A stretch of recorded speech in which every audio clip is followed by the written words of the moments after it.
All right. YouTube being live means we are good to go. And also, as a disclaimer, I got a brand new desk today, so I had to like reorganize my entire setup. So if I sound too far or there's like some weird noises or I'm too loud, let me know and we can fix stuff. We'll be generous and say you can currently score 1.3. Okay. All right. Well, let me check on the leaderboards. Now that YouTube's live as well, let's see where you currently are. Maybe 1.325. Damn. It keeps going up. Hey, Izza, how you doing? Welcome to the stream. Welcome in.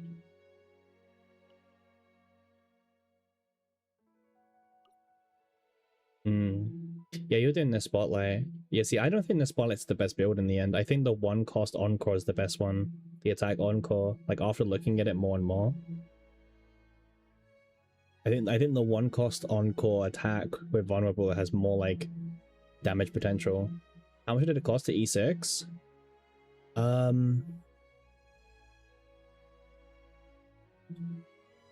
I would say, well, I see the thing is I already had E2 and then I also bought 2 copies from the store. So I can't really like project, but I would say according to ASO, the #1 player who rolled from E0 to E6, it took her $300 roughly. So let's say $300 on average, maybe. But remember, you can also buy 2 duplicates from the shop if you have enough of the currency. Where is it? This one? Not this one. This one, right? If you spend 400 here 2 times, you can get a duplicate. So, damn 300, yeah. You feel like it's really easy to get points in this rift, like high floor, but also high ceiling? Yeah. I don't think it's easy as last time Bonbon. Like, I think the scores will be a lot less, right? Like, we're not going to see 1.6, probably. You'll refarm if you need to, but honestly, you think not many people are trying this rift, so maybe it's a good, yeah. Like, I don't know if you saw, like, Horror. Horror's cooking. Horror's really cooking. Like, they did a test run, right? 1.369, test run. Like, look at this Tenebria. There's another YouTuber of the same profile page. He does HRS content. He was very confused. Damn. Yeah. I mean, this is like if you just Google type in capybara, you get something like this. So you don't know if you want to E6 her. E6ing is like a personal choice, right? Like you don't need to for anything. She's insane at E0 for tower, for sortie. She can clear literally any piece of content at E0. If you want to like maybe dupe her up because you enjoy her, then yeah. You already E6 Haida Marie? Yeah, I agree with what Shiv's saying. Like E6 only if you care about rank 1 in Rift, or you want like really powerful stuff. He's cooking. Well, okay. So Horo, this is Horo's test run. He was testing to see the consistency of the Naja deck, right? Because this combo is all about, this combo is really smart, you know? The idea is that you use what is it, Sylvia, to make Shackles of Hunger become a linked card, and this starts in your hand every single turn, and if it's the first card you play, you draw 2 cards. But then he's got 3 Faceless Women that when a linked card is used, you draw 1. So this setup is at the start of your turn, for 1 action, you draw 5 cards every single turn, which is really, really strong. Which means that Horo only has 4 cards left in his deck afterwards, roughly, right? Like on average, right? Because you're gonna have these 4. That's plus 6, plus that. You know, that's already what 4. That's 11 cards, and then 12, 13, 14. Yeah. So 10 cards starting hand, 4 cards left in deck, every single turn consistently. That's pretty good. Faceless Woman doesn't have a max? No. Well, it activates once per turn, right? But like it's one time per turn per copy is how it works. Apparently. Okay. Don't quote me on this, but apparently that's how it works, obviously. But yeah. I mean, what do you think about this, Shiv? Do you think this is like, I mean, to me, this looks really good on paper, right? Like, you start your turn, you know, one action, you draw, 5 cards, you have a 10 card hand, 4 cards left in deck, and you played one action, right? Like, I don't know about you, but that seems really good to me. It looks like it's super consistent. Yeah, I think this is crazy consistent. And like, look at this. Like, he doesn't even have 4, by the way. Like, he only has 3 AP to use a turn, and he didn't put any divines, so he wasn't even using all the encores every turn, and he managed to get 1.369 with no vulnerable. So no vulnerable here, no consistent playing all 4 of them in every single turn. Yeah, Naja is a 1-card deck, but the 1 card goes to your hand at the start of the turn, and it doesn't take up a hand size, right? So it's like, yeah, Naja's basically a 0-card deck in theory, because the 1 card will always come back to your starting hand, which is crazy. Yeah, this is like a 0-card Naja deck, which also draws you 5 cards. Now, how easy is it to farm is another question. The Faceless Women, okay. You can get this in 1 run with no divine, with no Dupe Core needed. It will take a bit of luck. I think the biggest deal is if you want to farm less than 1 out of 50 divine. Well, actually, I was doing some maths on this hacks yesterday, because you can you don't do it on the attack card, right? You do it on the skill card. I found that this skill card had the less amount of possibilities. This one actually has a lot more because it has shield, and for some reason, and also being 0 cost maybe, this one has a lot more possibilities. But this one right here, this version of Shackles, has the least amount of divine possibility. So the idea would be that you pick this one, you re-roll it, you try to find that divine, and then you swap it back to this one, right? That's really smart. Yeah, yeah. Faceless Woman is during the 3 portrait. Yes, it is Pon Pon. It's I don't know which option it is, but it's one of those. Yeah. But yeah, how's the stream sound for you guys? Because this is like a new setup. Is it okay? Is the mic all right? Is it too quiet? Is it, what is it? You know, is everything okay? I got my new desk today, so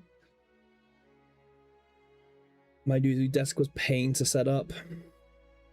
Sounds good. Awesome. Awesome. Some people said I was really quiet on last few streams. Okay, one of the biggest complaints I had was like I was too quiet onto my stream, so people had to turn me up all the way to the max, and then like an ad would start playing. So I've slightly increased the sound of the mic so people don't have to have me up to max, so like an ad doesn't jump scare you. You sound more clear. That's a great sign, Bonbon. Thank you. How does he have enough AP? Right now he doesn't have enough AP. Bonbon. That's the funny thing. He doesn't use a single divine yet, but the idea would be that he puts vulnerable, vulnerable, vulnerable, and then I think 3 attack is better, but yeah. So one of these has actually what he might do is vulnerable, vulnerable, draw, reduce cost by 1. That's what he might do. That's true. It happened to you all the time. I think Glax, you're the person who mentioned it. I think Glax, you're the reason why I've upped the volume, and I think it's better this way. A little bit more? Okay. Well, I can do it now, actually. Let's test it. Let's test it a little bit. I don't want to go too loud, right?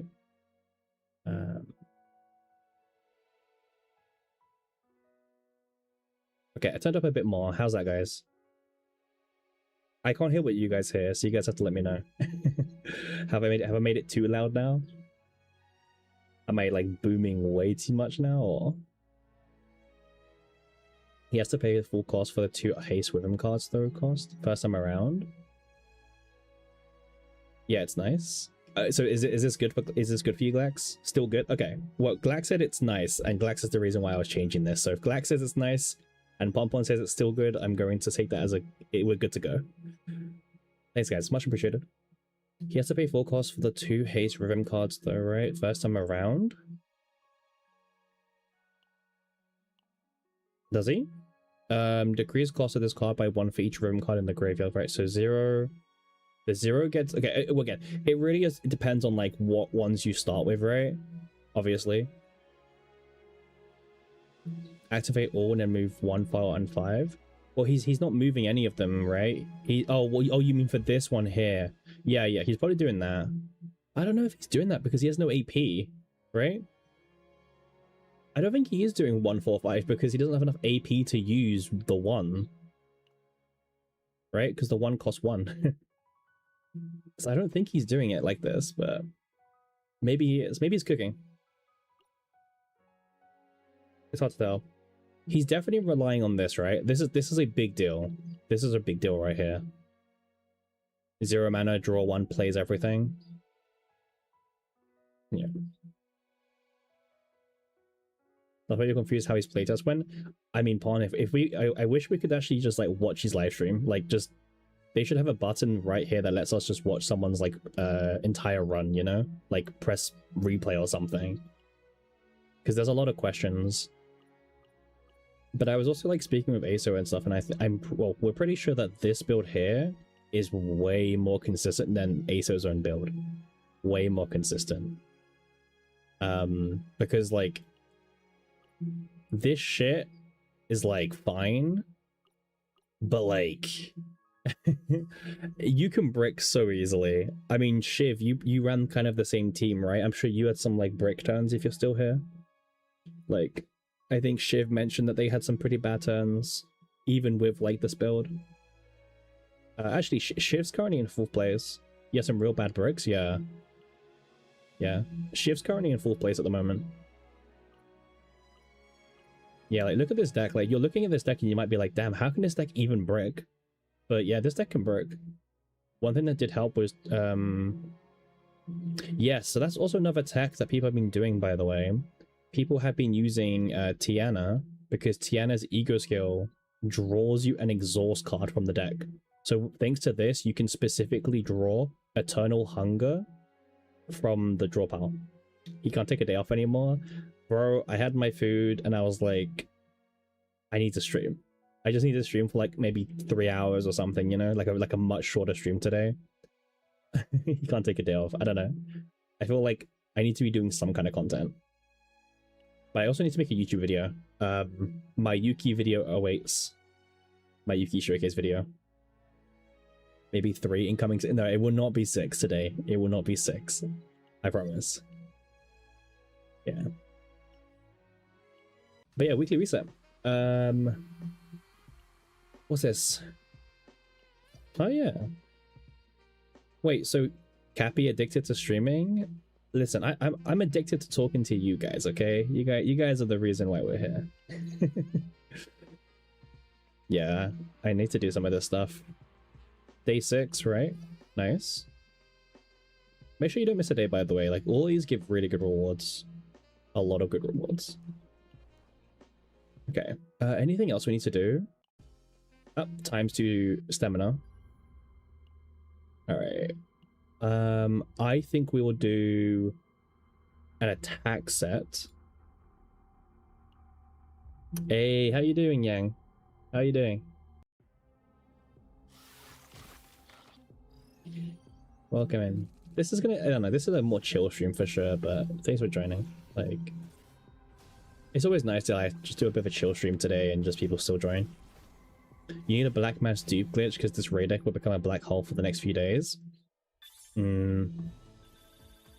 I just don't like investing into like a rift deck that, like, you know, like when the rift meta is changing so much still. By the way, guys, I sort them from here because if I don't sort them from here, I will never sort them out. Okay. Ooh, this could be good. You're still working on a great rift deck?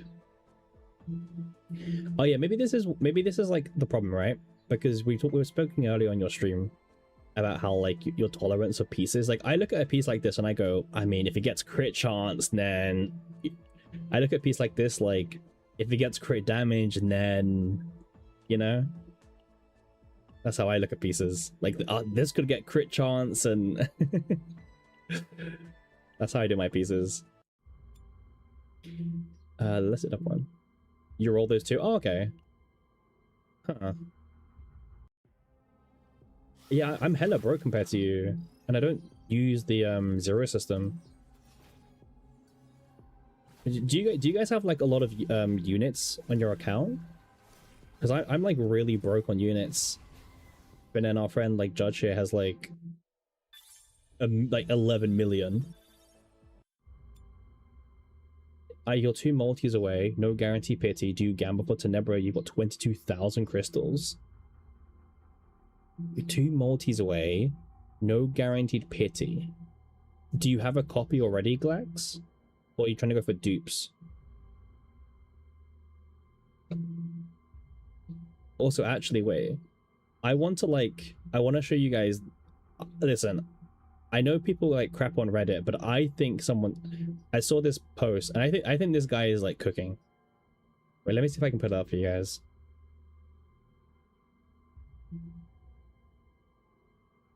What do you guys think of this post? Skip Tenebria, but roll her partner, and then hope I'm gonna get Tenebria in the future. Thoughts?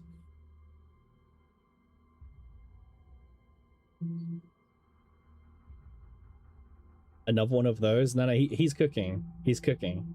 So you skip Tenebria, but you roll her partner, and then you hope to get her off standard. Yeah. Yeah. I mean, obviously never do this. Like, her partner is good, but like don't do it with the intention that you're gonna hope to get Tenebria in the future. You know what I mean?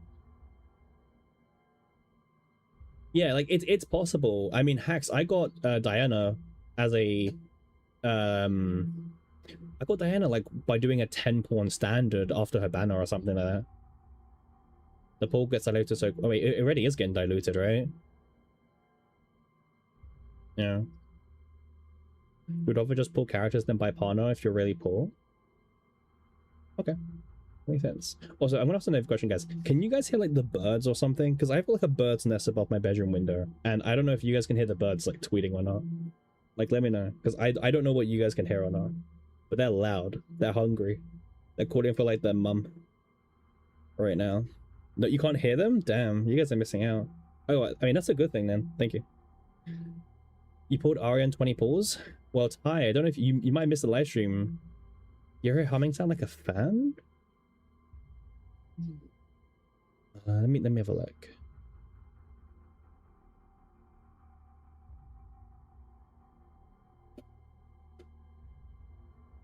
What about now, Pon Pon? It was like I had like a setting turned on. Do you still hear anything?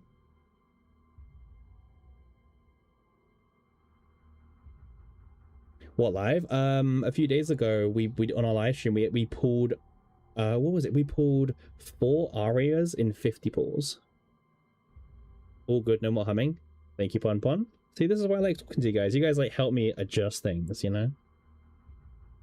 Yeah, it was a fan. I had it on max blast. Now I turned it down and it seems to be good. So we are all good. Perfect. Okay. Also, there was another post I wanted to like have a look at. What? WTF? Yeah, man. We got 4 arias and 50 pulls. Like, it was actually insane. Actually, speaking about it, there was a video I saw earlier, actually. Let me see if I can pull it up. It might be quite interesting to like watch. I think you guys would appreciate it as well. Let me see if I can find it.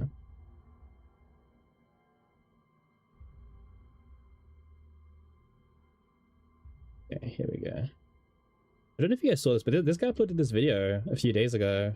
Well, 1 day ago. And it's kind of interesting about the CN censorship, because like some of it was like only for marketing material, but then some of it is like actually in game, you know? And it's quite an interesting thing to like see the difference between the characters. You legit watched that today as well? Yeah, I saw this and I was like, damn, this is quite an interesting one. Like, I don't know about you guys, but like I actually prefer CN's Tressa. Like, I don't know. It looks like a better design. I don't know. Just like it's such a simple change, but I think it looks better. You do too? Yeah. Like it looks more realistic. Well, not realistic, but like it makes more logical sense. Worth the watch.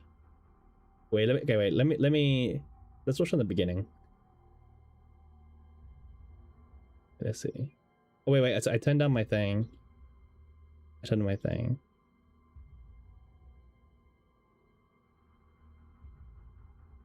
Oh, actually, my settings are messed up. Actually, we were able to play the video, but we can like look through the censorship changes still. You like Maribel's changes? Okay. All right. Maribel's change. Is it a W or an L? Is this good or bad? This is like one of the biggest design changes for sure. Did China Kirk or did they like nerf her way too much? I mean, she's obviously like more modest. Like she's actually wearing like realistic clothing. Like if you're being like that, is a W. Hmm. Son. I mean, I think she looks kind of cute on the left, right? Does anyone agree? Like, does the outfit just make her look cuter? I don't know. I kind of like the left more. She looks like a generic 4-star censor because her OG design is really good. Yeah. You like both. You see multiple people get Maribel thinking she's a 5-star because of her clothing. You like it more? It's not bad. Yeah. All right, let's see. Yeah, I think Maribel personally is like a W. I would say personally. Like I would swap it. Like if I could, I would swap it to this. Not because I think this is too Guna, but I think this makes her look more cute. That's literally my reasoning. All right, let's see what else. All right. Oh yeah, so in the marketing material, Selena's look like this, but in the actual real life version of CN, she is like this. Yeah, people were kind of concerned in the marketing material she can look like really dumb. Yeah. Yeah, there's like literally no change, right? L? Yeah. I don't know. It just looks way too weird. Medium is premium. Ribbon is an L. Hmm. Oh, is it a different color too? Yeah. Maybe maybe like in the marketing material, maybe in China they're not allowed to like red eyes or something when like marketing the game. Because you know how like China gets about like demonic stuff and that kind of thing. So maybe it was a marketing thing that had to be adjusted. Not too sure. All right, who else is next? Okay, Amir. All right, what do we think on Amir? Wait, let me change my home music. There we go. All right, what do we call Amir? So Amir definitely again a very modest change of appearance. W good W. Pon just loves the new change. Yeah, she looks like she's more like ready for combat, right? Like this is more Amir, like secret agent kind of Amir, whatever. L. Yeah, my guy needs the goon. Not law friendly. Okay, that's fair. Rip China. It's more tactical. Yeah. L. W. Everyone's kind of split. It's kind of interesting. Yeah. All right. I think this one's okay. This one's obviously because so in the marketing material, Cassius had like his whole face and everything kind of changed because obviously, you know, like skulls and stuff in China don't really go down. But in the actual version, I think he's pretty much unchanged. Yeah. Yeah, he's pretty much unchanged in China. But yeah. Yeah, because like for China, they obviously have like certain marketing rules and regulations. So like they had to change Cassius and probably Selena's eye color whilst they were marketing the game. Mega L. Well, at least to be fair, Cassius is like his actual version in China in the full release. Right? That's something. Devil Dice also gone in marketing. Yeah, marketing changed a lot of things. Alright, Olea, the only change to Olea was the side boob. So there's a bit more like there's less side boob, right? So they did nerf Olea's side boob a little bit. Oh, the cross is gone? True. The cross is also gone. No religious stuff. Yeah. Yeah, cross is gone and the side boob also slightly nerfed. Yeah, I mean, I don't have any like, this is meh. Look at her skirt. Yeah. I don't personally care. I don't know. Like, if I logged in tomorrow and this was my Olea, I wouldn't, you know what I mean? Like, meh, sure. I think Olea still looks really cute and she's hot. She's still like a hot gacha waifu nun, right? Yeah, she still looks cool. Alright, Calipe, you may have seen in the marketing material, she had her ears removed, but she has them back in the full Chinese release. Boripe. I think her eye color was also adjusted as well, right? Like her eye color looked a bit more red here and it's a bit more orangey here. So maybe it really, yeah. So maybe in China you can't have like red eyes in your marketing material because like red eye stands for like maybe demon or something demonic, right? Show me the goat Rin. We'll get there. You like her with no ears? I can see it. Yeah. Yeah, I can see it. All right, now this is probably the biggest one that did not change between marketing material. This is the only one, I think, who had her ears properly removed in the final version.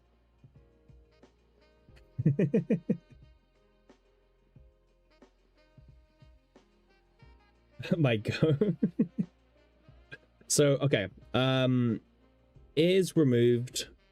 Breast size also reduced and also covered drastically. Yeah, her whole top completely changed. Anything else? L. Okay, this is a Chinese L. You know what? I can agree with you. I can agree with that. Like, I can see a world where Magna looks really cute without the ears as well. But the problem is it looks like a really badly done Photoshop job. So like it doesn't work, you know what I mean? Like I can see there's a world where she could look good, but not just like removed from the 5-star model. You'd have to change a few more things. She looks like a 4-star now. Actually, yeah. Yeah. Imagine you pull this character. You think this is a 5-star? No. All right, let's go to... Yeah, Veronica didn't change. In the marketing material, we had her ears removed, but they're back. So, no change to Veronica in the final version. All right, Rin. Someone wants to see Rin. So, Rin did get a bit of a change. Obviously, she's revealing less skin now. You could argue that technically, you could argue that the rip is a bit more sexier for some people. You know what I mean? Because like it's a bit more clothed, but there's a rip now, so the rip could be a bit more suggestive for some people. I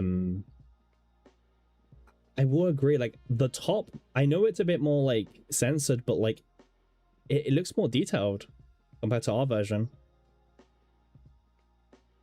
You know? I think it's a very personal opinion if you think this is like a W or not. I think for me, I would say that this is a W. because it's for me it's the same vibe, but it just looks more detailed to me now.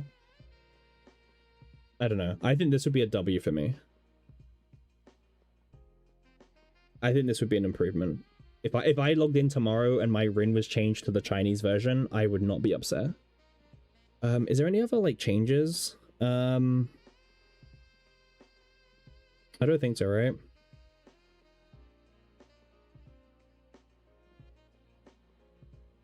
Nah, not really. Yeah, she was cool. She's cool. Barely noticeable. Yeah, exactly. All right, Haru. I think Haru's is probably like a breast thing, right? Yeah. Okay. So Haru had a breast reduction surgery. And anything else?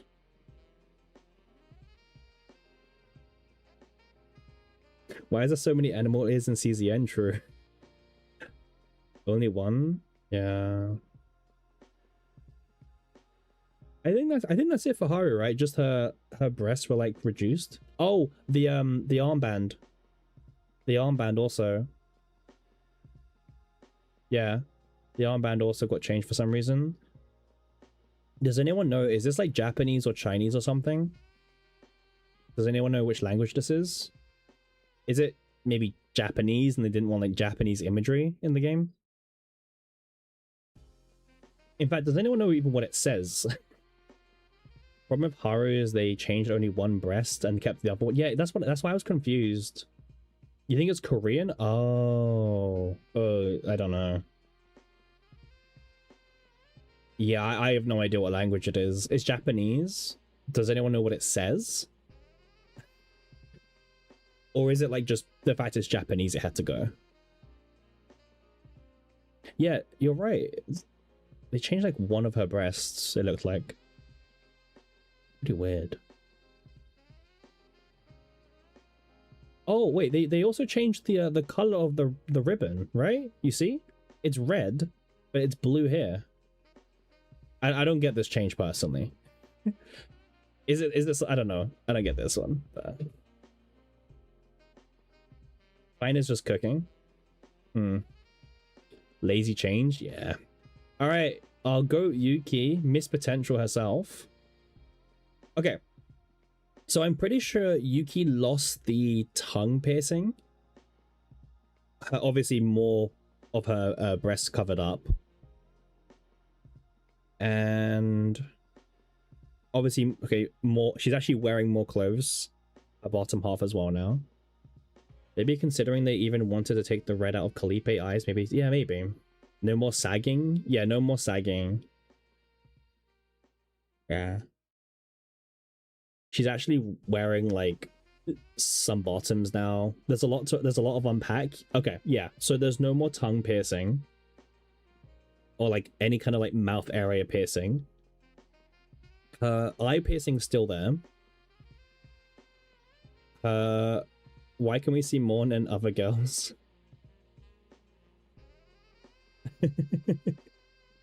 Tongue L, short L, breast a W. I kind of... Okay, I can get behind that. I can get behind that. Did you think the breasts were a bit too much, Nemponpon? Personally, you don't care. She sucks. She sucks and bad. Yeah, I mean, Miss Potential is like the wifey for a lot of people, right? So cool. Let's move on. However, let's move on. All right, who's next? Oh, Chizuru. Okay, so the symbols around her nipples disappeared. The symbol nipples are gone, and she's a bit more covered up as well in the breast area. And that seems to be it. Should she have pasties on her that pose? Yeah, I get that, Pon. I get that. Yeah. I think Chizuru is that's it, right? It's just the symbol and it's more covered.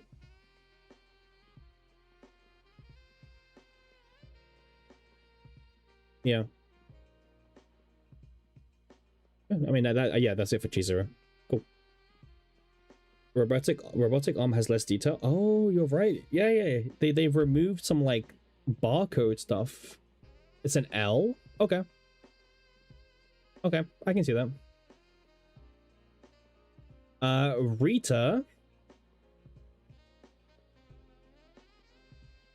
Wait, Haru's armband is kanji for public's morals and oh, okay. Thank you, kids. Thank you, kids, actually. Thank you. Yuki shows way more. You don't understand their logic. And Rita too? Yeah. I'm just trying to understand, like, wait, what got changed? What got changed for Rita? Did anything get changed? Are the breasts reduced? No? Is there any change? So it's like playing a game, spot the difference. Is there a difference? Rita's unchanged? Oh, okay. Thanks, Axe. Thank you.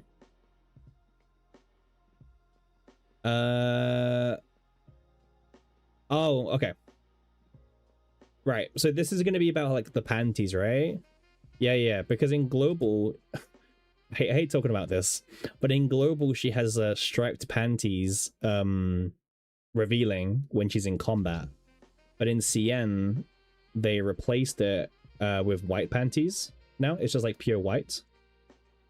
Yeah, yeah. Yeah, so I think that, yeah, well, not white, but you can kind of see here. You can see like she's covered up in like shorts or something, right? Yeah, she's like actually wearing white shorts now instead. So no more striped panties. You get white shorts instead now. Okay. And then Serenial. I'm guessing there's no change to Serenial.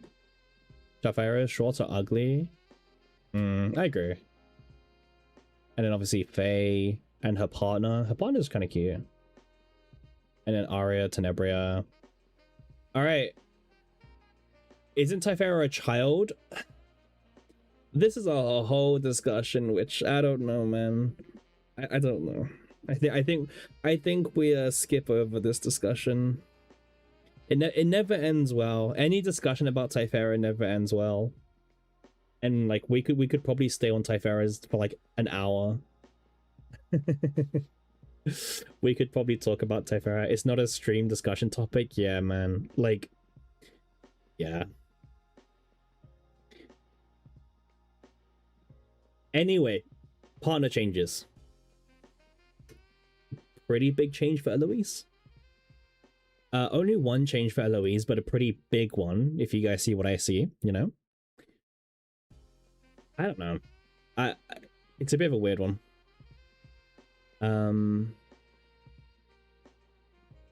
I mean, she's more covered. That's the whole change, right? She's just more covered now. Yeah. I don't know. It's a change. Is it better? I don't know. It depends who you are. Fine, but I'm watching you. I have some very strong opinions on that whole discussion, Galax. Don't worry. Don't worry. Something's big for sure. Yep. Oh damn. Rachel nerf, by the way. Burger Girl, Rachel. She's actually wearing some clothes. Well, some. Just again, another boob nerf. Rachel got that Maribel treatment? Yeah.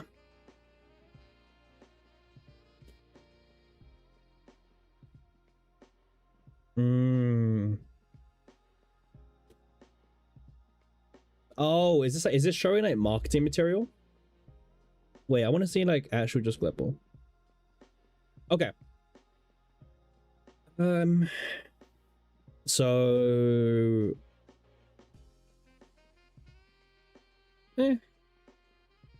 still looks hot. Like I get the nerf, but I don't know, still looks hot to me. You ain't gonna convince me otherwise. This is still good looking. This is still good looking. Who else got nerfed? Oh, all the battle pass partners. Okay, more like wrapping up here. Still hot? Exactly, Bon still hot. just boobs and less revealing. Even Tina, damn, Tina got a bit of a change. they just like changed Tina. Like she's just wearing a different outfit now. Okay. It's so funny like how one simple change can like just change a whole character's appearance. I mean, okay. I'll give them this, right? And I think a lot of you guys can agree. If you're gonna nerf the booba, this is probably one of the more creative ways to like hide it, right? It's not just like some really bad Photoshop job. They just changed her fit. You know what I mean? I think it's fine. Like, I think if you're gonna nerf it or censor something, this is probably one of the more interesting censorships. You like her fit? You're not a fan? That's fair. I don't know which Tina I would prefer, but I can respect both. And then it's Suku. Yep. And I think that's about it, right? Oh, the Bond screen. Wait, oh wait, someone said that Serenials was removed, right? Like Serenial, like you just can't see it in like the lobby thing.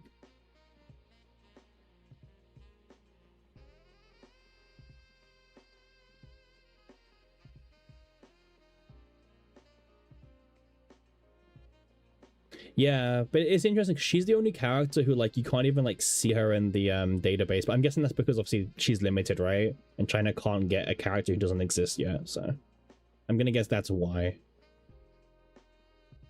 Interesting, mind you. Very interesting.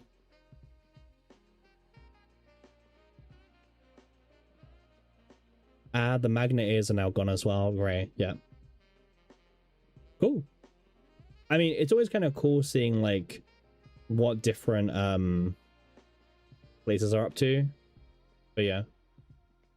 China already got Heidemery? They do. Yep. They did. You thought they were more behind?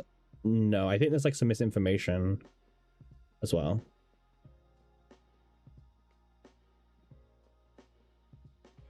Yep.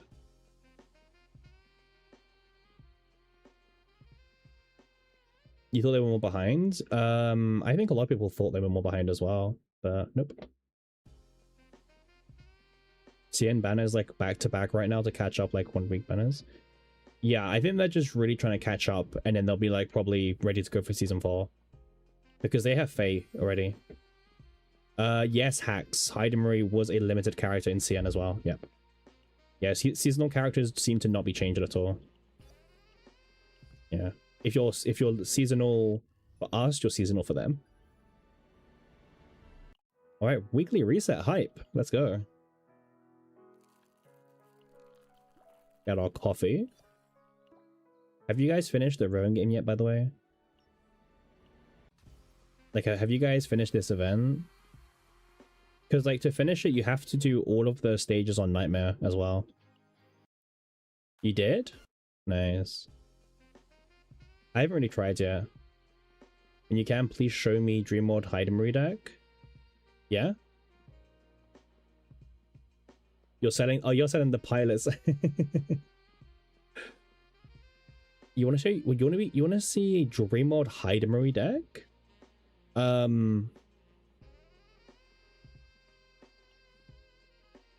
don't think I already have Dream World Heidemery. To be honest. I mean, I kind of do for like easy farming, but it's like a very bad deck intentionally. Like...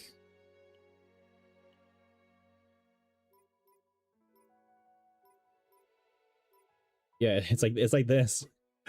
Well, okay, also ignore the weapon. Ignore the weapon. I was like messing around with like, okay, what kind of Dream World deck could I do with Heidemery? And I found this card. Yeah, but this card's not actually that bad because it applies Mark, and the Mark gets like triggered and everything. It's really interesting. Also, Resonance gets triggered as well. Yeah.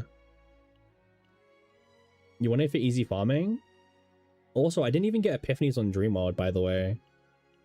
Like, this should probably say like gain a mark. Okay, wait. Actually, let's get one. Let's just get some random epiphanies. Gain 1 AP. Okay, sure. And then let's go here as well. 4 resolve. Okay, well, I don't want 4 resolve. Okay, that's a bit of a bad stat. Okay, give me something a bit more interesting. I mean, you know what? That's actually not that bad. That's not that bad, actually. Okay. Yeah. Damn it. I was trying to go for Mark, but it's okay. I'm not gonna waste too much on this build because it's like a meme build, but there we go. Nice, got the 2 Mark. Alright. Alright. What else do we have? Yeah, this one, right? Actually, no, this one's got draw power. We don't want draw power. We want, yeah, only morale. Okay.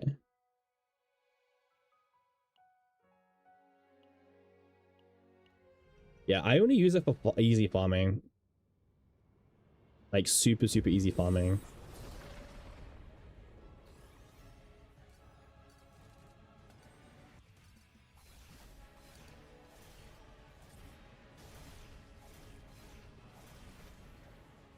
But sadly, the Diana comp is better. Like if you want to do like a damage one, my Diana team does way more damage. Like this one's not bad, however.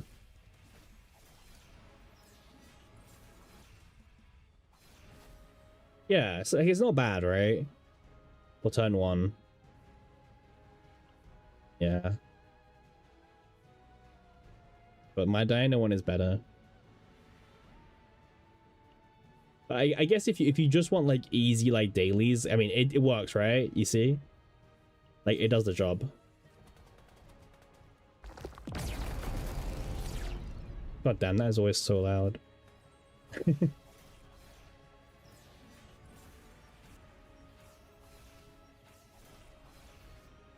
There he is. Alright. That's the weekly done.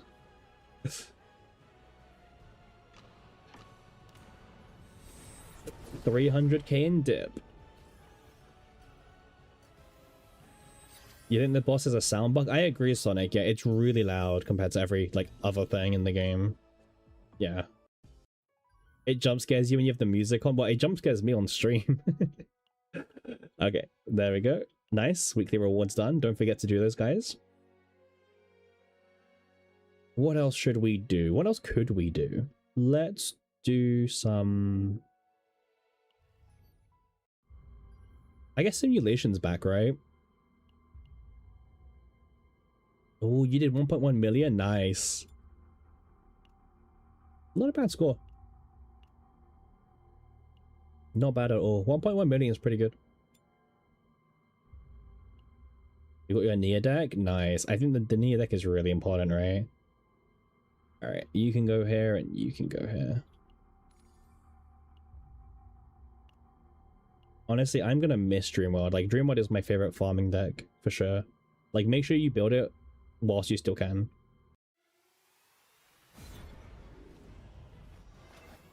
Alright, Judas, let's see what you got.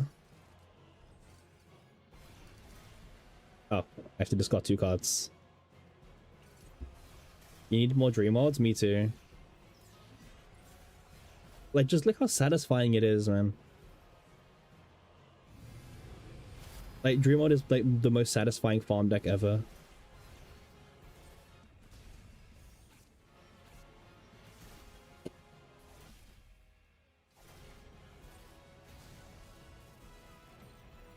Oh wait, I never answered my question. Do you gamble for Tenebria? Oh wait, sorry, Glax. Did you say you had her? Yes or no? Sorry. Did you have her already?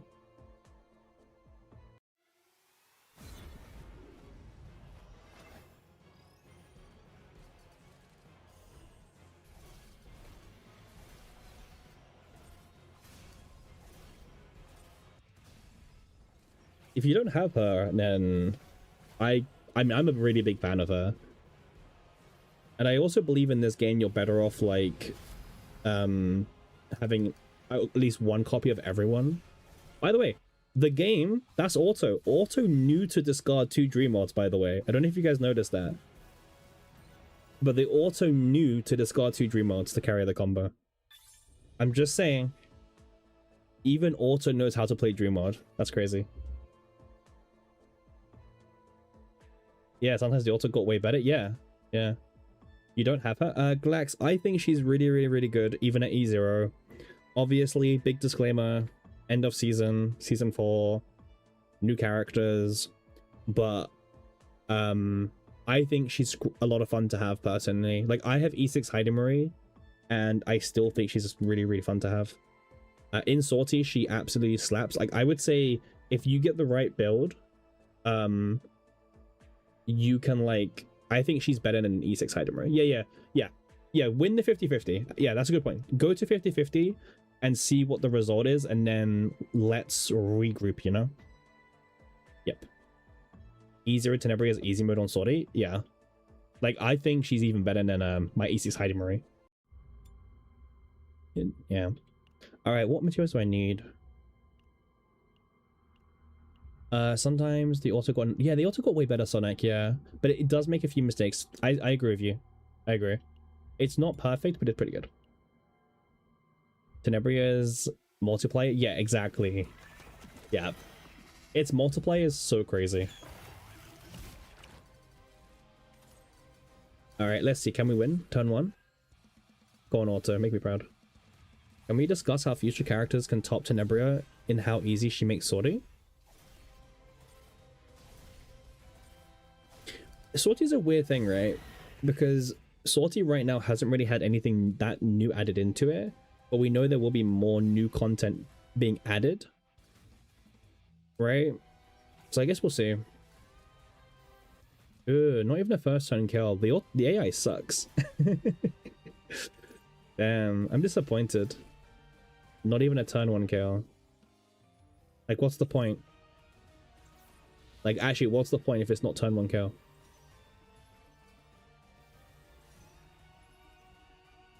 Damn.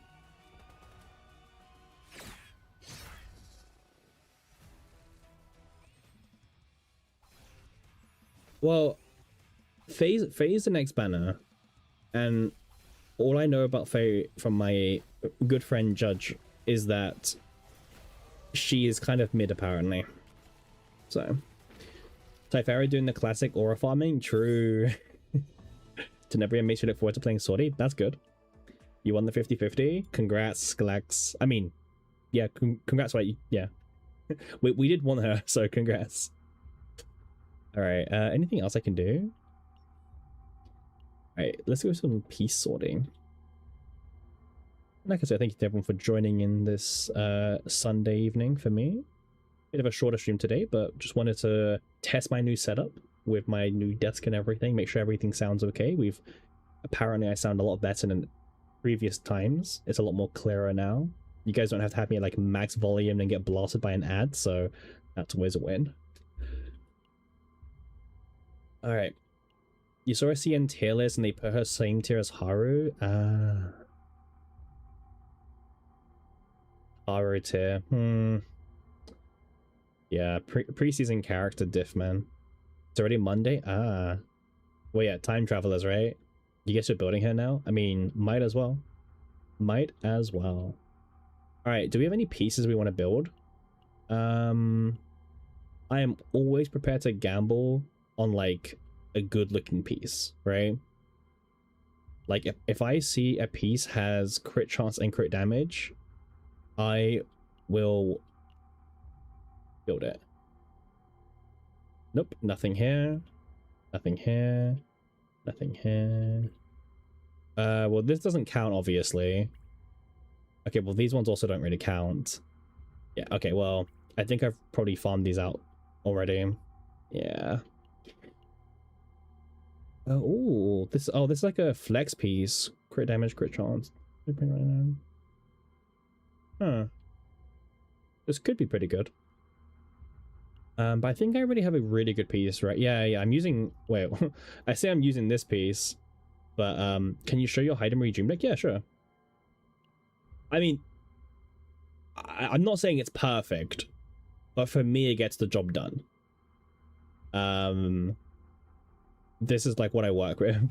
It was easy to make. If I could have gotten more dream mods, I would have put more dream mods in. Actually, I don't know. This echoes is really strong as well. It has a 2 resonance, and if you get 2 marks, it's even more hits. Yeah.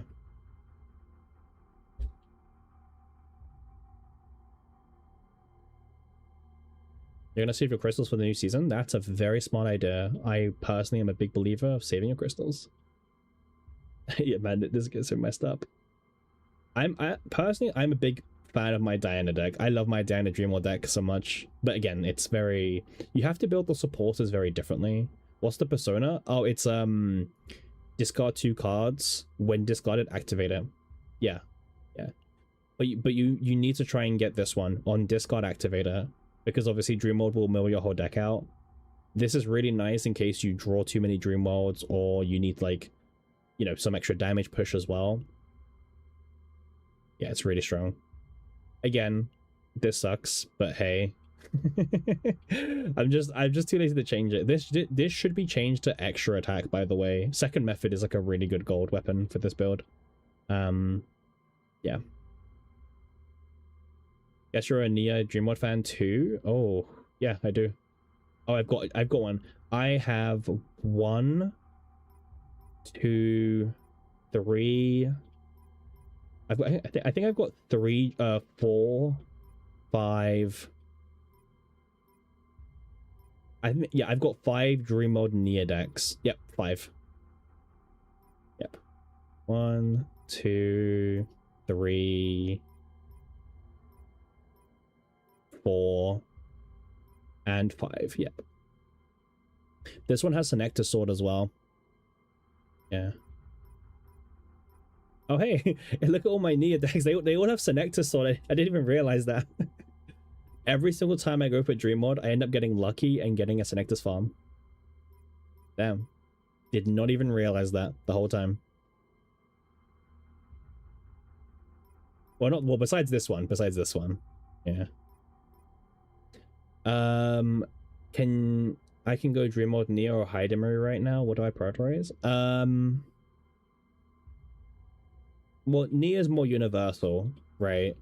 Like, I think you can do more stuff with Nia. I'm a really big Nia Dream Mod supporter.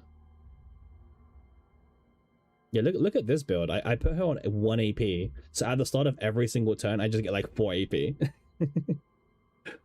Yeah, this is really good.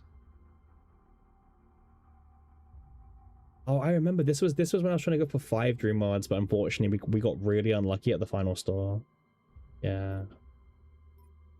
You're not having luck farming Dream Mod. It can take a bit. It can take a bit. But when it works, it is, in my opinion, my favorite build in the entire game. Only 3 Dream Mod tops. Well, look at this build, right? Look at this build. This build, Glax, is just 1 Dream Mod duplicated 3 times. All I had to do is keep 1 basic in. But when you're doing like a Dream Mod farm deck like this, you don't need the basic. Like, you don't care about the basic, right? You're just there like, okay, end turn, go. What persona do I do on Nia? For the normal deck, it's this one. Unique Quietus, discard a random Quietus from draw pile. Engraving discards another random Quietus card for each Umbra engraving. So this works in the ones in the hand, and then you do when discarded, activate it. If you guys want to see like my more normal deck, I can show you guys. If I'm like, say for example, I'm doing Dream Mode with like Yuki, right? It's gonna look a little bit differently. It's gonna be something like this, as an example. Yeah. So for example, I'm gonna probably say, let's assume that the Ray is on 4 Dream Mods with just 4 morale, right? The Nia is gonna change a little bit, because Nia is gonna be like this, right? Because the idea is that, you know, if you do 4 morale on Yuki, it doesn't do anything because you need to actually draw Yuki's cards. Because, you know, Dream Mod's going to mill all your deck out. So by having 2 or 3 Dream Mods that say draw 2, it means that you can actually have like a hand size to play with and actually play some cards with. So this kind of split is what works really well if you're trying to do a Dream Mod deck. And this deck can work on anyone. Happy, give me the Tenebria builds, please. You saw it last year, but you forgot already. For what, Glax? You mean in general, or do you mean for like the Great Rift? Yeah, this build works on anyone, by the way. Like, I can use these two controllers on anyone. Like, let me even use like Serenial, right? Like, even Serenial this works with. Like, I just load in, I start the turn with like what, 24 morale or something, 28 morale, and I'm pretty much good to go. And obviously, Serenial is really interesting because all of the move lasers don't even go into the deck, right? So Dreammod can't make them go out the deck. And see, look, I've got 24 morale, I've got a whole hand size now, and I'm like ready to play some cards, you know? Both? Sure. Sure, Galax. Let's just see this, yeah. But yeah. If you want like a Dreammod team that like can work on any unit, I would say try to do something like this where you either have 3 Dreammods that say draw 2 or 2 Dreammods that say draw 2. So you want like 2 characters. One has all of them saying morale, and one has like some of them saying morale and the other saying draw 2. This is like how you do peak Dreammod, I would say. In terms of Tenebria decks, so well, actually, I think the Great Rift version might be the best version, funny enough. But the build that I think is probably going to be the best is something like what Horo has, right? This Encore is really powerful, right? Like one mana attack card, you can get Divine Vulnerable, and it basically like it plays very similar to this one with the 2 cost Vulnerable, except that you're playing 1 cost, right? So you're saving yourself a whole extra mana, which is pretty big. How many draw dream mods do you have? I have, oh, for Diana, 2. Is it enough? I think so. If I had 5 dream mods, I'd probably go for another morale anyway. So I think 2 is I think 2 is very safe. However, very quickly, hacks. There's one really good engraving that you could get lucky and get. Let me see if I can find it. This one. When a Quietus card is discarded through an ability, draw 1. You get to draw extra cards if you have this engraving every single start of turn. So, yeah. Try and find this engraving. This is like the only engraving that matters for this deck, I would say. Hey, Venom. How you doing? Is the discard persona worth it on Tenebria? So Tenebria is kind of a kind of really weird character. Like, you could, cheese yourself and get 60% extra multiplier, which is really good.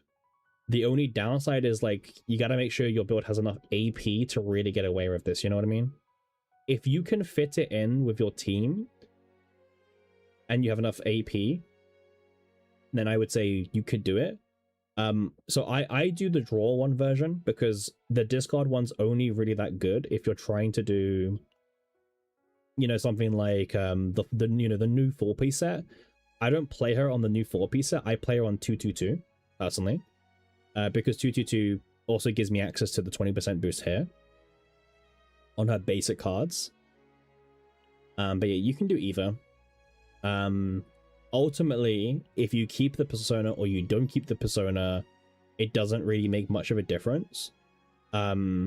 Because in Great Rift, I think we're kind of finding out that the meta seems to be, well, a lot of people are not playing a persona because personas, it takes up another action count. And in this Great Rift, you are very limited based on action count. You only have 7 actions a turn, which is just not enough.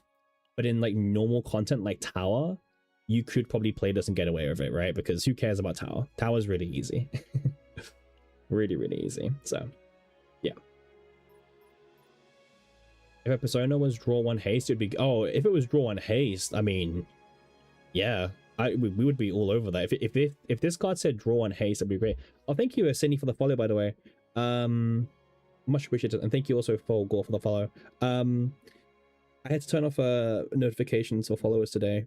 Well, I did yesterday because it was bugging out, but thank you for the follows. I do still see any followers, so thank you. Much appreciated. Now we have 123 followers. That's pretty cool. 1, 2, 3. That's pretty cool. Wait, so you're gonna copy the top Rifts builds? Do I farm on Swamp? Swamp is the best place in the game for DPSs in general. Like, Swamp just has such good gear. Like, you could get the crit, like, assuming you don't get Senectus, right? Because I never like to assume Senectus. I always pretend like he doesn't exist, because for most players, farming for Senectus is super unrealistic. You know, you can get the crit damage weapon, you can get the crit chance increased, and you can also get like one of the verdants, which increases your attack stat every odd or even turn. If you get super lucky and you get shackles, even better. But yeah, Swamp is like the goat of farming every single DPS. Like, look at my Yuki as well. My Yuki is also the same: dagger, crown, and shackles. Yeah. And even my Hydemery, my final Hydemery deck was very similar. What was my Rift build?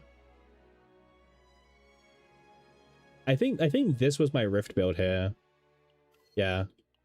Yeah, this was my Rift deck. Yeah, Swamp. Yeah, that's true. Yeah. For supporters, you will find a lot of value for farming, because obviously you can get access to the Clover, and the Clover is very weird because it acts as it. So we were having this discussion today, but Clover is very weird because it technically acts as its own attack multiplier.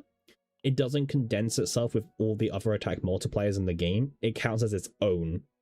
So like, this 10% is like even better than most other 10% or something like that. So check out the engravings you got on your Tenebria for your Rift run. 82nd. All right, let's have a look. 82nd or something. Let's go. 82nd. There you are. Haste, haste, and haste. Nice. Very nice. I love this. Yeah, this is really good. This is super, super, super clean. Yeah. The crit damage one is like really good, but sometimes it can be really awkward to like have 15 cards in the graveyard, you know? So, no, I like this. This is really good. This is really, really good. Yeah, you did the Spotlight build, which is what everyone else was kind of doing. Makes sense. Nia is very just... Okay, you just like kept your Persona of Luster build. Sure. Okay, I guess just for AP. And then, damn, you didn't really optimize. you optimized the Tenebria. You were like, all right, send it, and then supports are scuffed. Yeah, I can tell. Yeah, yeah, it does have haste, but it's it doesn't provide like it doesn't provide much benefit to Tenebria, because she, you know, plus 150 when you're doing like 8,000 multiplier or 9,000 multiplier, it doesn't really add much. So yeah. Damn, man. I mean, listen, if you fix your supporters, you could be really up there. Like, this Tenebria is very good. Very, very good. Yeah. Alright, actually, I'm gonna quickly go get a drink, guys, okay? So I'll be right back. 5 minutes, gonna get a drink, and yeah.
Ew.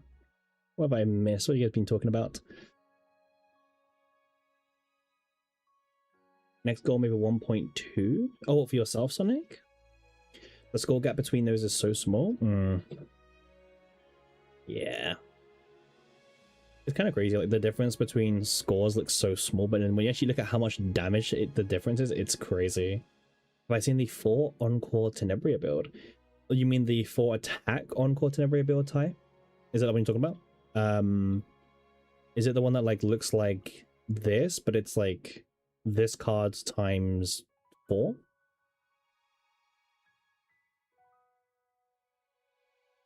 With 2 vulnerable? If so, then yes. Yeah, I think this is one of the strongest builds for sure. If this is the one you're talking about, it might not be, but if it is the one you're talking about, then I have seen it. I think it's actually the best build as well. Yes, but ones that add extra hits.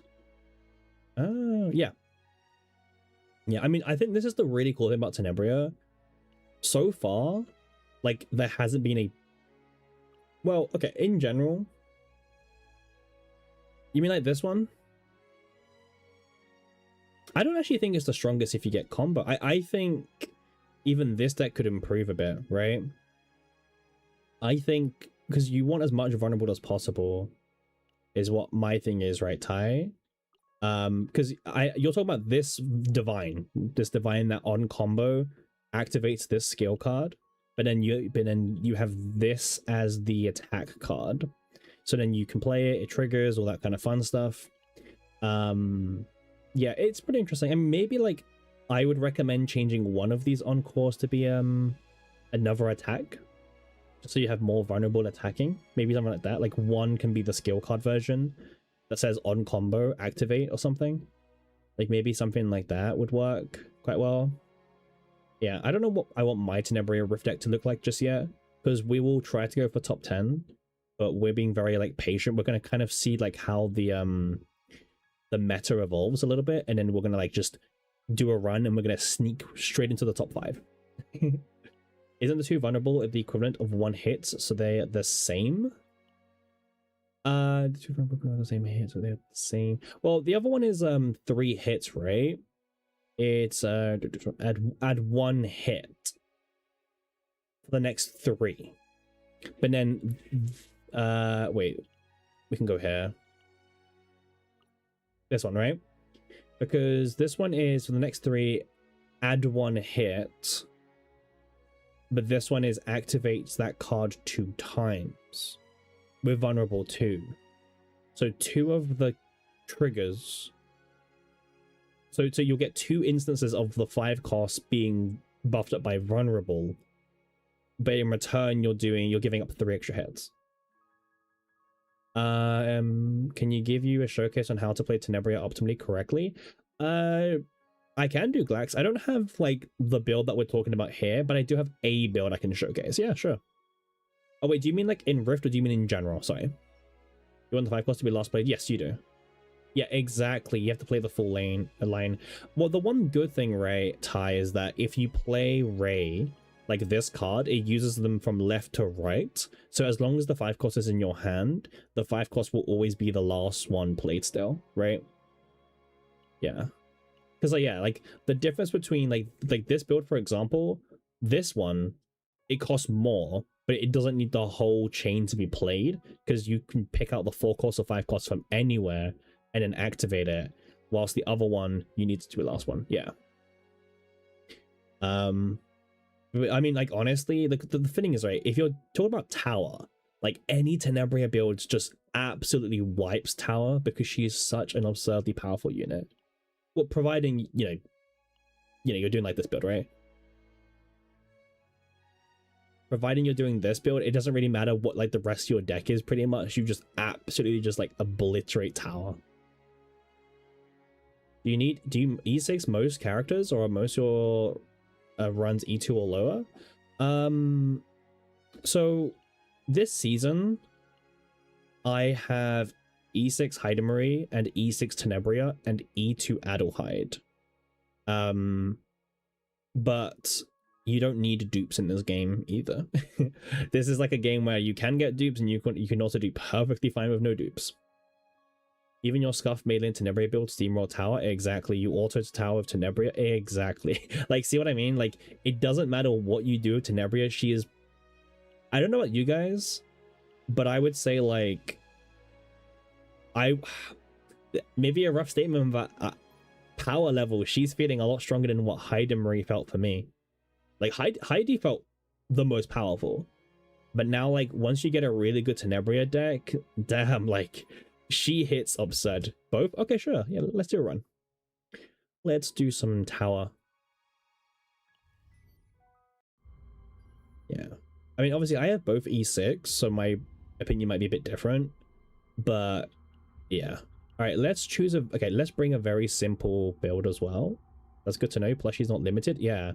Yeah, she's not limited, and okay, I think without a doubt we can all agree Tenebria is the strongest non-limited character in the entire game.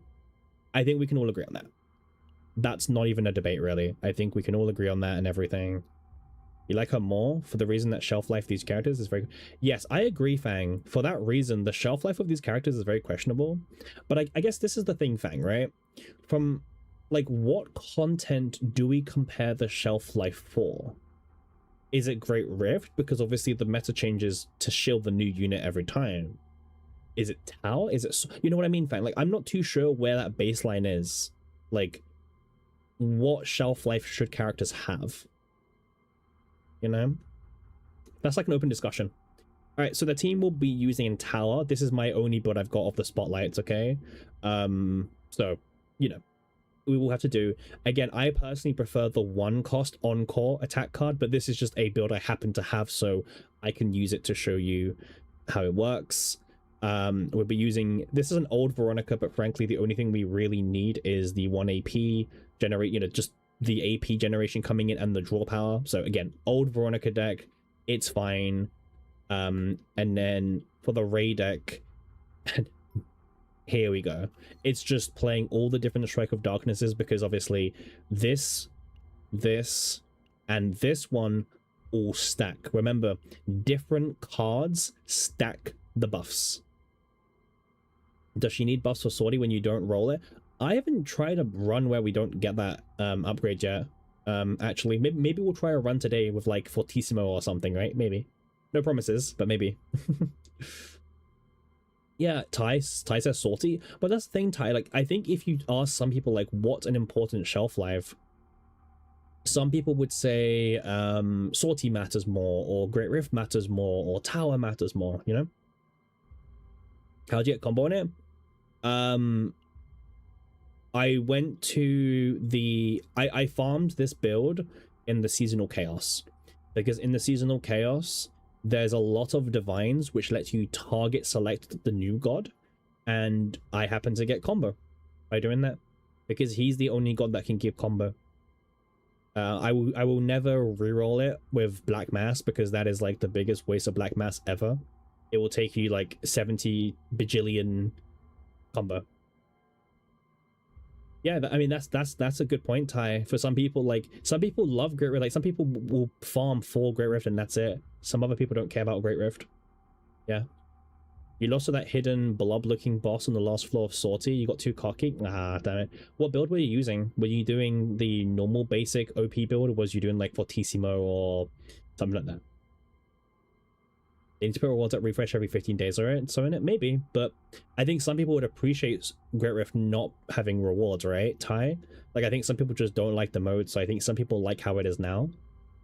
The thing about the Ray deck is that it's amazing for Tenebria. Yeah, yeah, see, this is like a Rift deck, but it's so good for Tenebria in general, so it's like a win-win. Yeah. Alright. Now, we are going to pretty much just destroy the early floors, right? So I don't think you'll see much of the showcase. Okay, let's just play some cards. That's fair, Fang. Okay, I can kind of get behind that about Sortie being like an indicator of viability. But then I guess it's good that like Tenebria exists for the people who missed out on Marie. You know? I think that's pretty good. Yeah, so the most important thing to know about Tenebria is that she does add 6 basics to your deck. Like, she does remove all the basic attacks. Again, only basic attack cards. If you keep a basic skill card in the deck, it will not get removed by Tenebria. But she does add 6 basics to your deck, which she can be kind of bricky. Okay? And I think that's like a reality. Like, if you don't have much draw power, she can brick a little bit, okay? Which does kind of suck.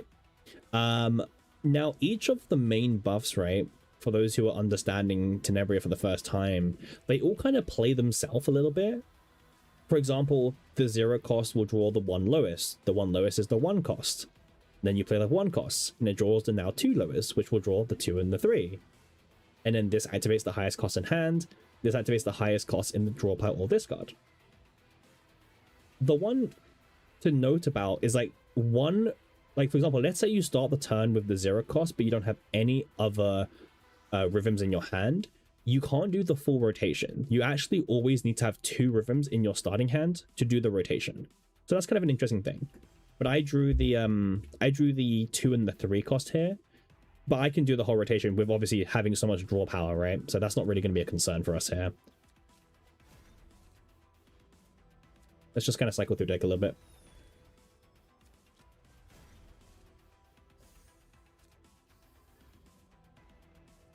Wait, was it verified that E6 Tenebria is a E6 is a final multi-hex. It's a 40% final multiplier on the enemy from rhythm cards. Fortissimo, but you also chose Nero as well. Yeah, I think sometimes when you're playing like non-super OP Tenebria, you have to be a bit careful. Yeah, it doesn't really make a difference. Like, you won't, you know, if you only get 1 of the rhythms, you can't full cycle them. You have to have 2, right? Whether you play the 0 cost to give you the 1 cost that becomes 0 cost, or whether you play the 1 cost which draws you into the 0 cost which draws you into the 2 cost as well. Because like, if you go this, you draw this. If you start with this, you draw this and you draw this, and then this will draw you this. It's pretty cool. But again, you do need to at least have 2 rhythms in your hand at any chance before. But I'm just cycling too much at this point, because like, I'll be real with you, we pretty much win already. Like, she's just so OP. Like, we're just cycling already. Like, I'm just doing the cycle, but we don't need to do the cycle on these enemies. Like, they will just die this easily.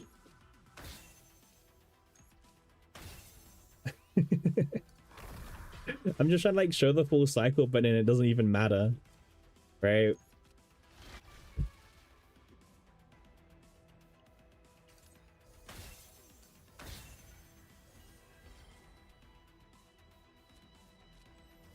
Heidi Selena could not do that. Well, Heidi Selena takes a bit more to set up with, right?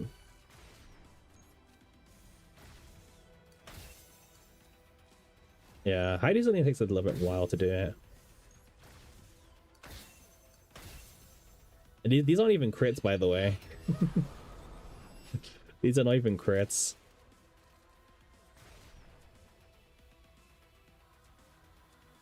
What's the full cycle? The full cycle doesn't matter. You can't full cycle from 1 of them. You have to always, like, whether you start with the 0 or you start with the 1, you can't full cycle. You can cycle all of them but 1. Like, 1 of them will still be like left in your deck or something, right? You play the 0, it draws you the 1 cost. The 1 cost draws you the 2 and the 3. The 3 cost will activate the 4 or the 5 cost from the draw pile. So then, yeah. Or you do this, you draw, this draws you that act, you know what I mean? So regardless, if you only get 1 of them in your starting hand for the turn, you can't full cycle. You need at least 1 more. You thought Sortie resets 909? Nah. That was apparently a bug, they said, by the way. Apparently. So that was a bit of a shame. Alleged bug fix. Unfortunately, little bug fix. Oh, she's dead already. I was like, wait, why isn't let me play more cards? Yep. But yeah, the cool thing about having E6 Tenebria is I can like tell people how important her dupes are or how not important they are, you know? Because I played with E0 Tenebria quite a bit. Let's play this, just get outside the deck. But yeah, Tenebria is a really like hard character to mess up, I would say, just because of like how powerful she is inherently. Like, unironically, it's pretty hard to mess up Tenebria, I would say, in terms of how you play her. Like, yeah, you can just go so crazy. Yeah, it used to reset to thingy, but they fixed it. Yeah, they did indeed fix it. Oh, play the upgrade. Yeah, I mean, it depends on your build. Plan to make Tenebria support deck? Yeah. Tenebria is like probably one of the most powerful characters, but she's also one of the most brickable characters for sure. But bricking doesn't matter when you're killing everything in like 2 hits.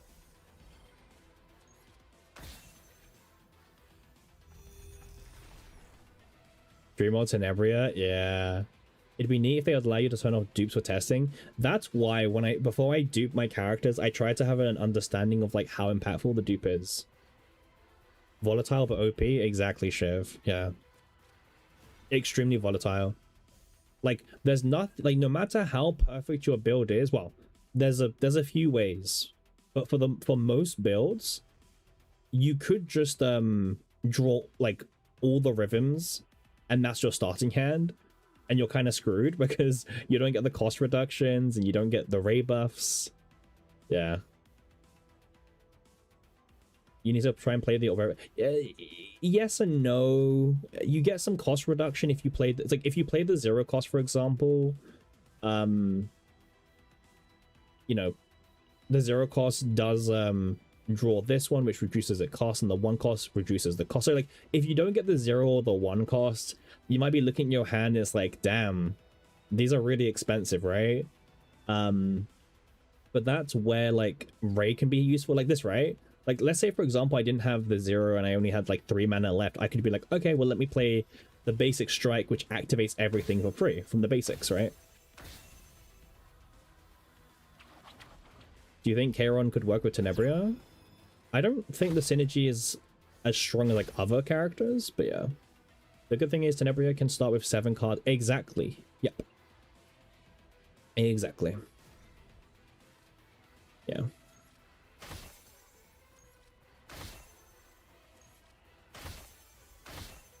The fact that she can hit hard also into non-element. Yeah, exactly. She doesn't care about your element. She does not care what element you are. She is going to just absolutely just like destroy you no matter what element you are.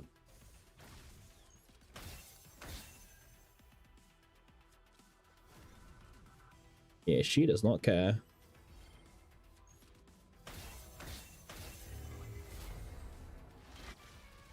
Just like spam your high costs and just win the game, right? That's I mean, that's the game plan. That's all you need to do.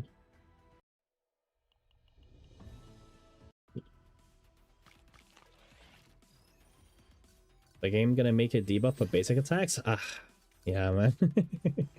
The game's gonna try everything. They're gonna make debuffs, they're gonna do this, they're gonna do that. Yeah, they are gonna do everything. They'll do everything in their power to like try and nerf her, basically, right?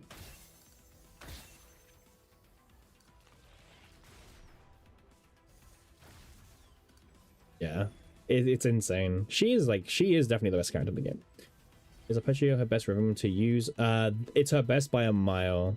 It is her best by a mile. The others can be fun builds, but if you want her best build, yeah, it's not even close.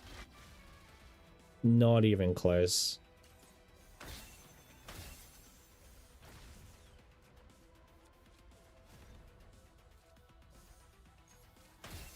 Yeah, like the amount of damage that it does is just way too much to handle, I would say. There we go. The Ray's basic card, right? Just let Ray play all the basics for free. See, that's what I mean. Like we drew pretty much a whole hand of rhythms, which can be considered a brick sometimes. This big amount of damage is because of Ray. Yeah, a lot of it's because of Ray. Let me see if I can like, draw my hand and I can explain. Well, actually, you can kind of see in the deck, like at the moment. So this is the highest cost one. Like right now in the deck, this card is a 2,992% multiplier, right? And we have no buffs activated. let's play like some of Ray's buffs, okay? So remember 2,992, right? Okay, just remember that. And we're gonna like cycle through the deck a little bit, yeah?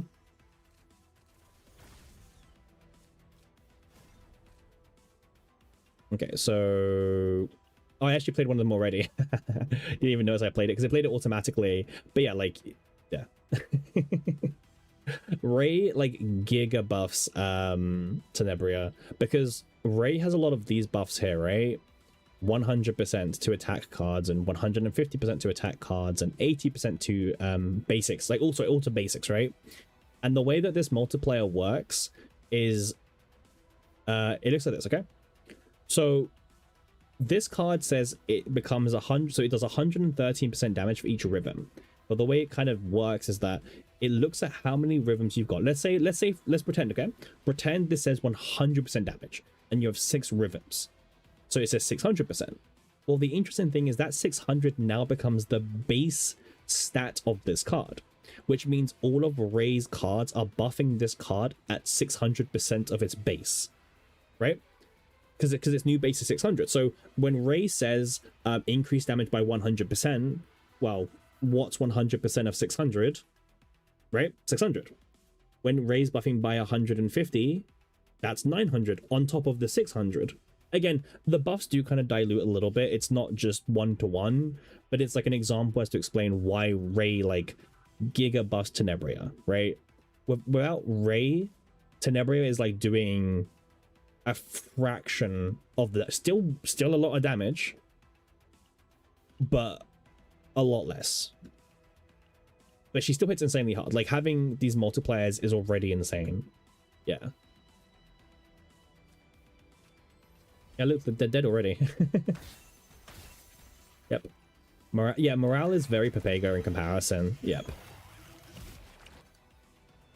Yeah. If you wanted to compare, like...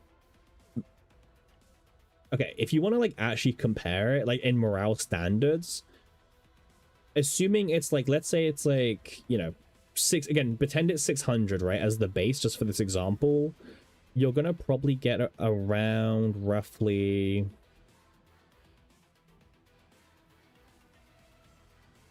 Ray is roughly giving you like 95 stacks of morale, roughly, if you want to like put it in morale numbers. So yeah, Ray gives her like 90 stacks of morale in equivalent.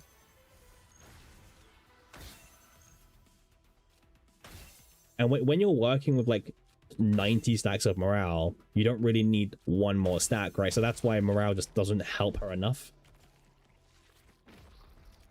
There comes a point where like you don't need any more morale.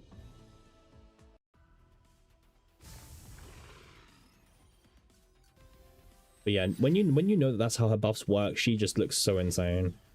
Well, because she is insane. But I think it's really cool, by the way, guys. Remember, Ray is a free character. Like, this free character is her best buffer. And I think that's really cool.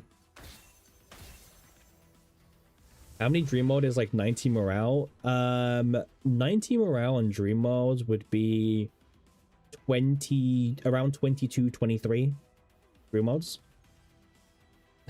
Just to reach that kind of level of like additive stacking. Yeah, but you would need a literal impossible amount of dream modes.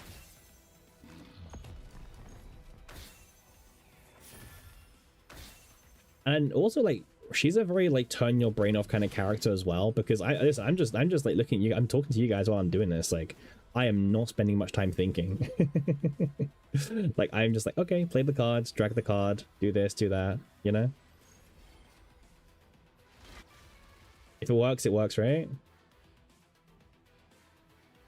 Does the engraving that say when ally haste is activated work for the combatant that has it equipped? Yes. You only think when it's not arpeggio? Yeah. When it's not arpeggio, yeah. The best you can do is 6 dream mods on Maylin. Yeah. Yeah, it's kind of insane. It's not that rewarding. Yeah. You have to think really hard on the other builds and you don't get anywhere close to the level of damage that you get, right? Like, let's play one spotlight. How much damage does one spotlight do? Let's have a look.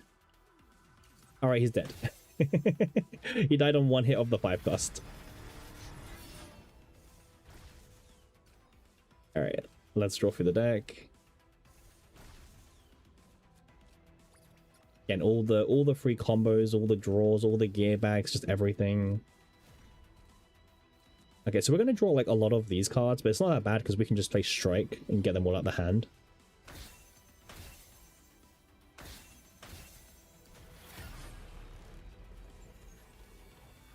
A lot of the 4-stars get nice usage, which is great. You just hope we get more 4-stars soon. I'm going to be blunt. I don't think we're going to get any more 4-stars. You go 1.297? I mean, that's not good enough, Shiv. Get back in. That's not good enough. What do you mean 1.29? It's not 1.3. You sure they'll eventually buff for other Rhythm cards? Yeah, maybe. Why not? But I will be honest, I think we probably won't see any buffs to her anytime soon. Not 1. Yeah, exactly, Shiv. Like I don't care about 1.29. Nah, congrats, her. I mean, the crits are bad for everyone, Shiv. I'll be honest with you. Like the crits are really rough. Really rough this time.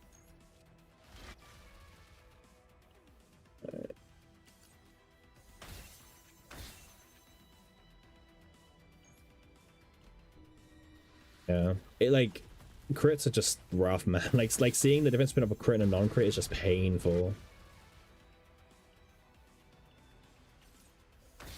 I think what's more likely, Mart, is I think we just get a free 5-star. You know what I mean? Like I don't think anyone really cares about the 4-stars as well. Like I think most people would be happy with a free 5-star, like instead.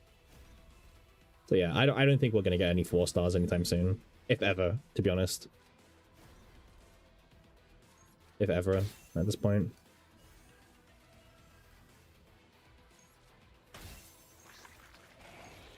You wouldn't mind being wrong, but I just doubt that we're going to get one.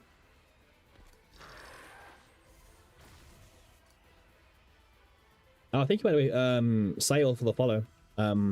Notifications turned off today, unfortunately, because it was bugging out yesterday, and I forgot to put it back on today, but thanks for the follow. Much appreciated. We're trying to go for 130 followers at the moment. We're 6 away, so pretty close. Pretty close indeed. Can we just kill him here? Let's see. Really? What do you say about new 4-stars? Most modern gachas nowadays just don't do 4-stars, like past the initial period. Like some of them do, but most of them don't anymore, unfortunately. Yeah, also what Mr. Mike has said, like, I don't know, like, who cares about getting a new 4-star when, like, we get so many 5-stars given for free and they're pretty much, like, you're fine. And most of the 4-stars anyway feel like a 5-star. I don't know. I don't know. Yeah, it's kind of unfortunate, but thankfully turn 10 was the best turn. Nice. Nice. That's huge. However, it's not 1.3 Shiv, so, get back to work. It's not 1.3. Can we kill this boss before they even get a chance to move? Let's see.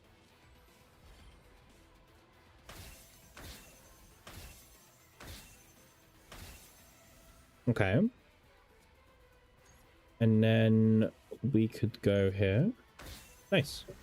Cool. No more sand. See you tomorrow for more runs. Damn it. There are people who live by 4-stars. Oh, yeah, I've seen some of those like no gacha accounts before. Yeah, I've seen those accounts.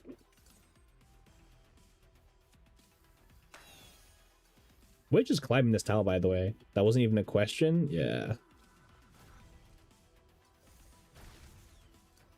Yeah, that hand was kind of a brick, by the way. That hand was kind of a brick there. It's just all rhythm cards, but thankfully we can make it work. But yeah. Stands are too important. Why are they too important, Shiv? Or are they too important for the build you're playing with the 2 spotlights? Like, why would you... Like, what makes you use a stand up, for example? Oh, yeah, because you got the G-Chord build, right? Yep. That's what... See, Shiv, this is why I'm a really strong believer of Horror's build, right? Because that build looks crazy consistent. Like, you just start your hand with 10 cards every turn. 4 cards left in deck. And there's no, like, RNG, you know? No RNG at all. Yeah, I don't know. I think Horror's cooking. Yeah, I strongly think Horo's cooking here. Well, he took it from Asia, so I don't know if he's cooking or if Asia's cooking, but they're cooking for sure. They are cooking. Yeah, yeah, see what you can do. Because I think, Shiv, that you probably don't want to have to go farm for a new build, Ray. I think you're probably happy with this build. This build will get you like top 50 for sure anyway. So like, yeah, I don't know if you care much to try and go for the larger deck. At any point, there's a random deck top score jump scare. Yeah.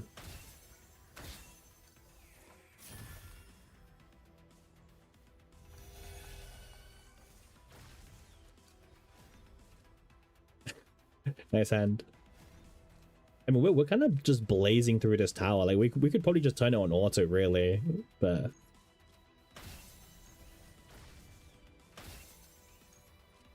You want top 20? Okay, sure. Yeah. That's a good goal. That's a good goal. Yeah. Where did you finish last time? Let me have a look, Shiv. Where did Shiv finish last time? I'm gonna pull you up. Global.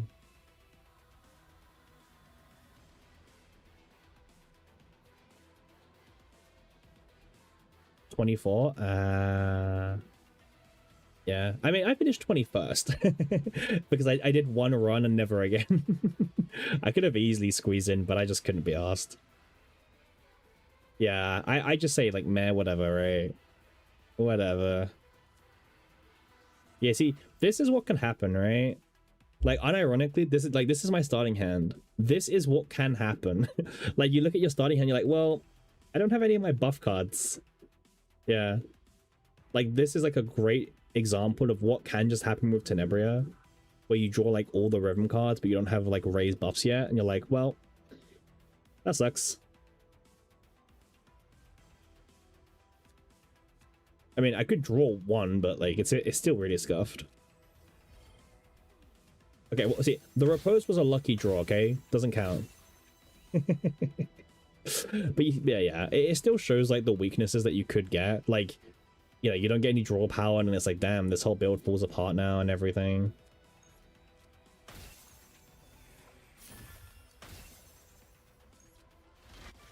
It's like the one thing to remember about Tenebria, like, she can brick no matter what. Whether you got like max dupes or a god deck, for the most part, she can brick still.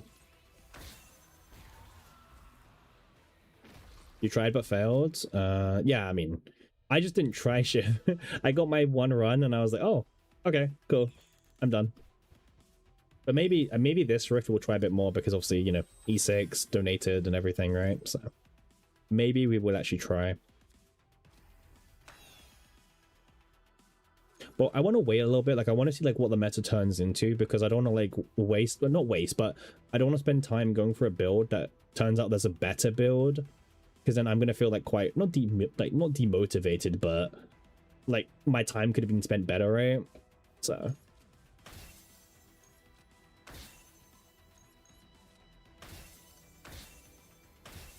very nice. Just lots of damage. Battle Pass partner is your oh shit, I better break button. Oh, you mean Nyx? Nyx is okay, yeah. Yeah, I don't have any problem with Nyx. You invested early for sure, but not unsatisfied. Yeah, you don't be unsatisfied, yeah. I'm just gonna hold off a little bit, I think. I usually prefer doing that for Great Rifts, because the meta can just change so much. Hey, thank you for the follow, by the way. Really appreciate it. Again, my alerts are turned off today, so yeah. They're turned off because yesterday it was just bugging out completely and just like spamming the 130 follower, like so 120 follower celebration thingy. So we turned it off for today, but I still see every new follower, so thank you. Okay, and then let's do the rotation.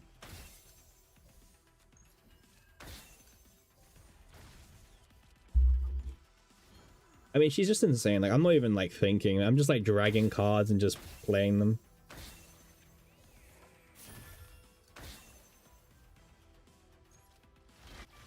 Like, oh, that card looks good. Okay. Awesome, nice. Yeah, you need so much draw power in these builds, it's insane. All it takes is like one bad brick and damn, she feels so mid again. Yeah, personally for me, my like old brick button is probably Yuri. I mean, Yuri's just everyone has Yuri, right? Everyone has a Yuri. Not everyone has a Nyx. Yeah. I do like Yuri for that reason.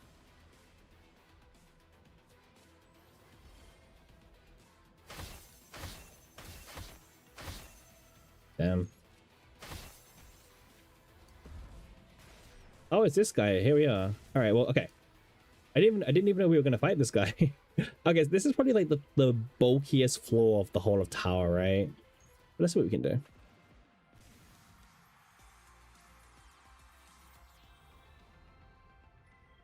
Let's see what we can do to him. Oh, I would like to get the partner because the partner is really funny, right? Because the partner buffs her basic damage by 20%. But on top of that, if you use Arya's ego skill after you use Tenebria's ego skill, all of her basic attacks get their cost reduced by 1 for the entire turn. So it's pretty smooth. 135 isn't tanky enough. Yeah, I know. I was doing like when I did this last time, I was doing like 500k damage in a turn, but unfortunately, just died way too fast. So yeah, I mean, definitely need to find like raise buffs.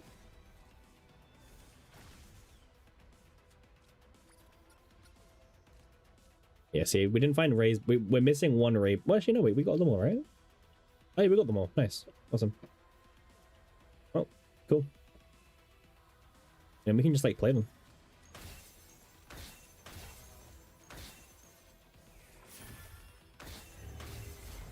It looks like 42k. Wait, he's dead.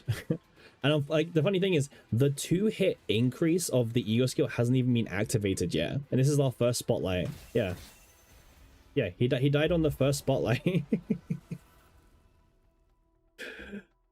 Yeah. Well, that's the tankiest tower floor. Yeah. There's not much else we can fight that's tankier, unfortunately, but oh well. Does happen.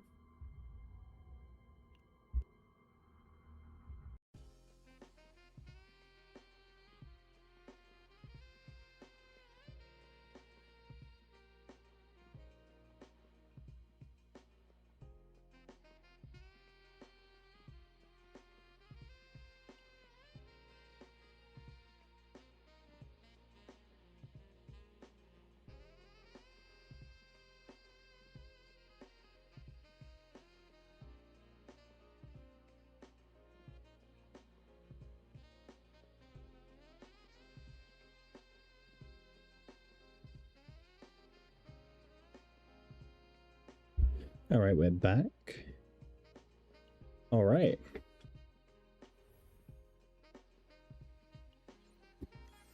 And make sure to claim your battle pass, by the way, stuff. The battle pass is going to end very soon.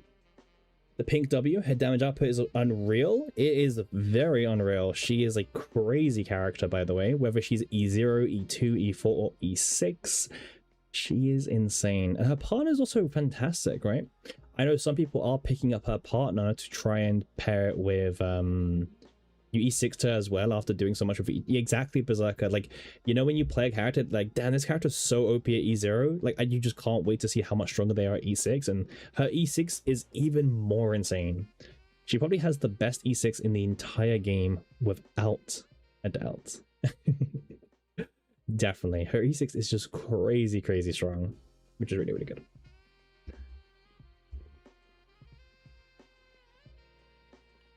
We shared E6, yeah.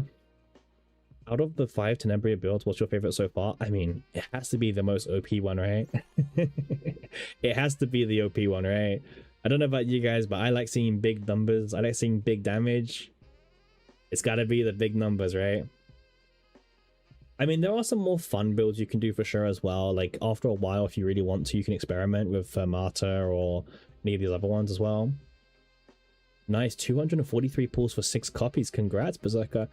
I don't know how many pulls I did, but I used 800 of my currency to buy some dupes. Yeah, I purchased 2 dupes. You can't. Oh yeah, you can kind of see here. Yeah, you can see here. Yeah, 0 out of 2. I mean, I had so much of this currency, right? I had so much of this currency, I was like, well, what else am I going to do with it besides spend it on Tenebria dupes? So yeah, makes the most sense for me at least. However, I have been thinking about buying some partners, right? Because there are some partners that I have been very interested by. Like, for example, I don't have a good striker partner, and I'm really looking at someone like Scarlet.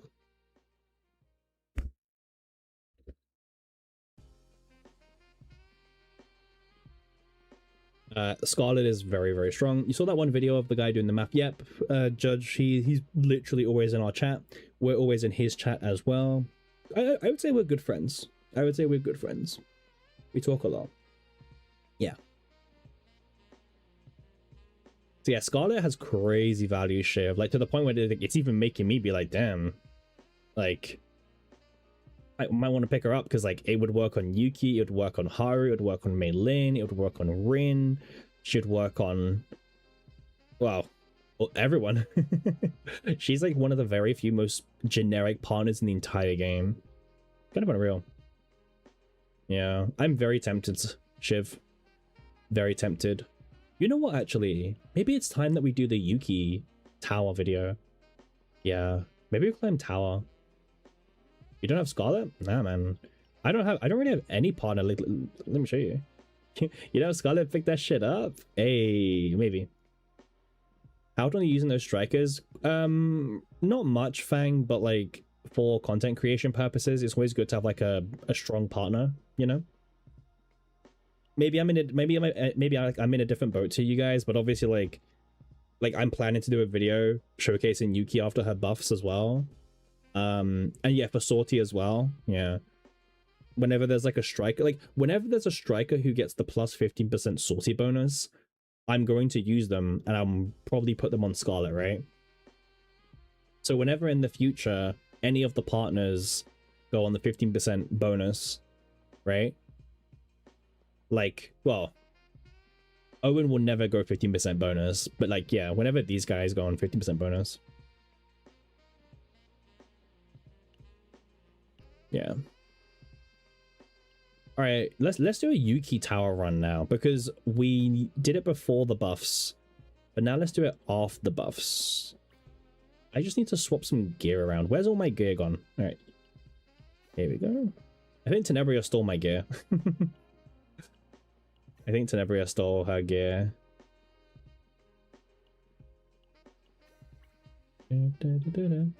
You're guessing Sophia came from that one discounted standard partner banner? No. Fun fact about Sophia. Actually, really funny story about... Okay, no. I can tell you what happened. Okay? Let me tell you what happened. Why is it I have a level 1 Sophia? Well, during Diana's banner, you guys may remember this. They were doing a... It was like a pull event where if you pulled, I think 200 times, right? Or something like that, you got the 3 guaranteed premium camera thingies, right? And that I think, yeah, I got really unlucky on Diana. I had to go full pity, which was like 180 or something, right? Or whatever it was. I remember I was like 30 pulls away. And I was like, well, I might as well just put on the partner banner and build up some pity. So I did 1 pull on the partner banner and I got Sophia. But I was already using Cerestia with her. So that's why Sophia's here. I got Sophia in 110 pull, trying to build pity and also finish off the event. And yeah. I didn't even care about getting Sophia or not, so yeah. It was a very interesting situation that happened. Yeah, I was like, okay, well, I'm fine not getting Sophia, but she appeared. Mission failed successfully, I guess. Yeah, right, Berserker? Yeah, mission failed successfully. You meant the 5 deck, by the way. Oh, sorry, what was your question, Ty? I might have missed it. Let's carry on building up Yuki. Let's carry on building Yuki up. Okay.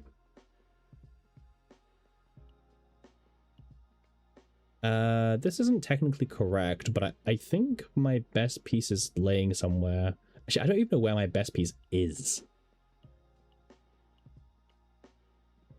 Oh, it's this one, isn't it? 5.4, 6.2, 5. Oh, so I lose 1% crit chance, but I gain a bunch of crit damage. Yeah, might as well just, it's just easier to just copy everything. Yeah. What's my Yuki stats now? 62% crit chance, 217 crit damage. Sophia is good, but I use Serethia, so I have no reason to use Sophia. That's why she's level 1 still. That's why she's level 1. Alright, so let's do some tower with Yuki. Now, we didn't actually really finish the build, by the way. We're waiting to do 1 duplicate core. Because this build's pretty good. Like, we got 1 good engraving, 7 or more cards in the graveyard, increased damage amount of attack cards by 30%. And then obviously we've got the crit damage weapon. We've got the crit chance crown, and we also have Verdant Shackles. That's 5 go-to Pashio decks right now, if you ask me. Oh, you mean all of her decks? Like what? Like all of them? Yeah. I mean, my favorite is... I mean, realistically, I'll be honest with you, my favorite 2 are literally just these 2. Because, like, if I want to play any of these 3, Fermata can turn into any of these 3, which is really nice and convenient. Oh, this one. Oh, sorry, you mean the actual build. Sorry. You mean... Oh, I would say... Yeah. It probably is this one. This one with Vulnerable. Yeah. Yeah. It's probably just these ones. Alright, now, unfortunately, you guys are going to have to watch a bit more of a balanced character. Okay? You guys are going to have to watch a bit more of a balanced character, okay? We have to get her to tower for the showcase video we're planning to do. So, okay. Yuki, Ray, and Nia is the team. And then duping Ice after buff might not be a bad idea. Yeah, that's why we were holding off on it, because just in case we wanted to change things around. But I don't know if I'm actually going to use the core. I don't know. The dupe core is really valuable. So. All right, let's go. Yuki time. Now, compared to Tenebria, this is a massive step down, by the way. This is a massive step down. All right, good stuff is good. Nice.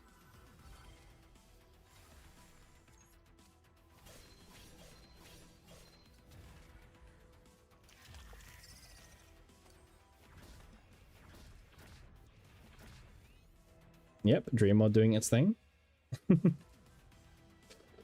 Love a good Dream Mod. Love a good Dream Mod. And then we can exhaust this as well. Nice. Is this really a Yuki showcase or a Dream Mod showcase? Well, it's Yuki, right? Like, Dream Mode is just here to give us a lot of buffs, which is the exact same as playing the Lux Persona. It's just most of the screen time is spent on Dream Mode. Holy shit, after 3 days worth of Black Mass rolling Divines, you got whipping 1 combo Divine? No, but Freak, that's not the build. Wait, Freak, are you doing... Does your Ray have Clover?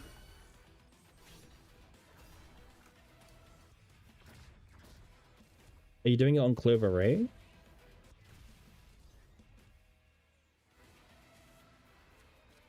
Please tell me. Okay, that's fair. But remember, if you guys don't if you guys are not doing this, change. So flash, you guys might be doing this, but make sure you flash the Strike of Darkness to the upgrade version, and then you'll get the combo that way, because the upgrade version of Strike of Darkness has less possible divines you can find. So make sure you're doing that. If you're trying to reroll the combo, make sure you flash it to the upgrade already, right? It's still not going to be easy, but it's a pretty good build.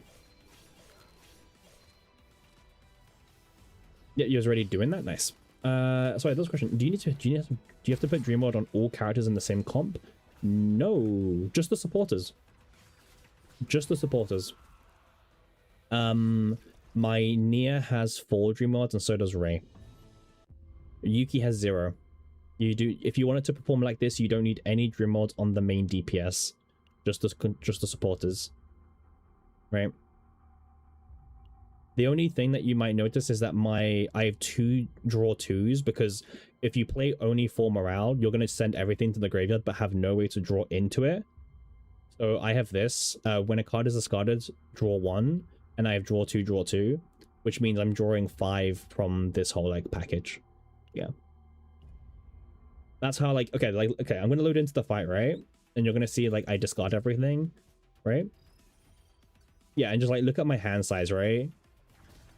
So we draw 1, that 1 gets discarded, we draw 2, that gets discarded, then we draw 2 new cards, right? Like it's like up and down. It's like you draw, you mill, you draw, you mill, you draw, you mill, right?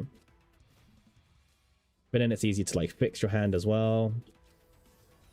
Do not fall for the Dream World propaganda. No, ignore him.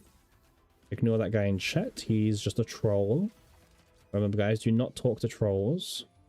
They are not trying to help you. They're trying to lie to you. Okay? Hey, look at Yuki. But yeah, like, you don't need Dream World for this build. You can just use any, like, you know the Lux Personas, the one that give you Giga buffs? Just use those as well. It's fine. I just prefer using Dream World because it's much faster to set up. Like, Dream World's your god? Yeah, same. Yeah. Like, I just prefer Dream World because, like, I just start the turn, I get all my buffs, and I'm good to go. Instead of, like, drag and drop Lust Persona, draw, Devil Dice, draw, Devil Dice, draw, quests, you know?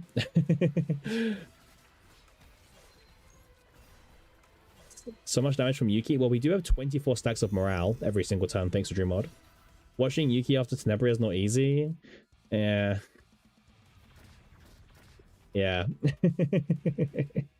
It's like watching like a puppy. But she can do good damage still. Like, she's not terrible, but unfortunately, yeah, she's not Tenebria level at all. Yeah.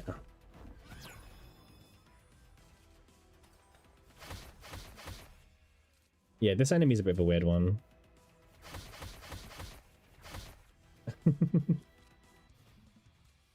Nice draw there. Alright, let's see what we get. Ooh, Persona's just good, right?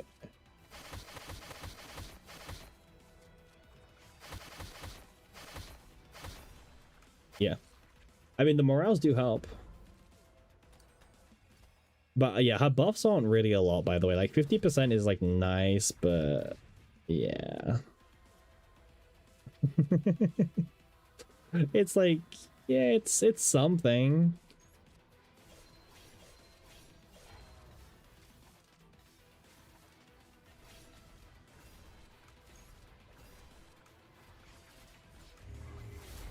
Yeah, I mean, she's doing numbers, but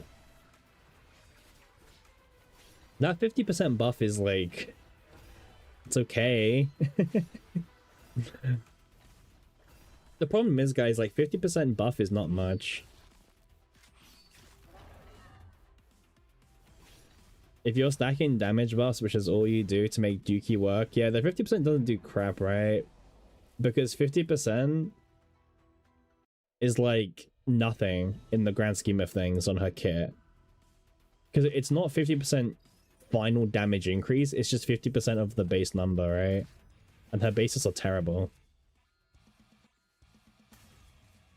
Wait, is there 50% damage reduce?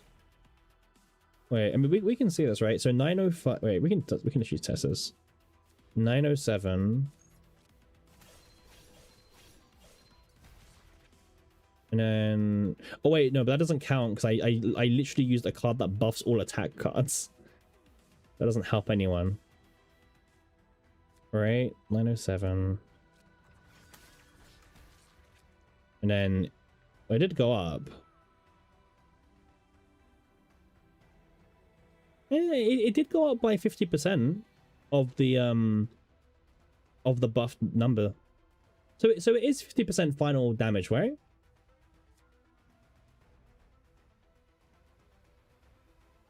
Yeah, it is 50% final damage multiplier.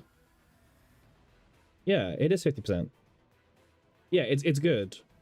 But like it's still one hit. Like it is good. But like look at that. 2200 like yeah, it's pretty vulnerable for one hit, unfortunately. Yeah, the multi-hit one is better. Yeah, it is better. Yeah, oh yeah, I know you do, yeah. Is it better than the morale build? I'm not fully convinced still, unfortunately. Unfortunately, I don't think so.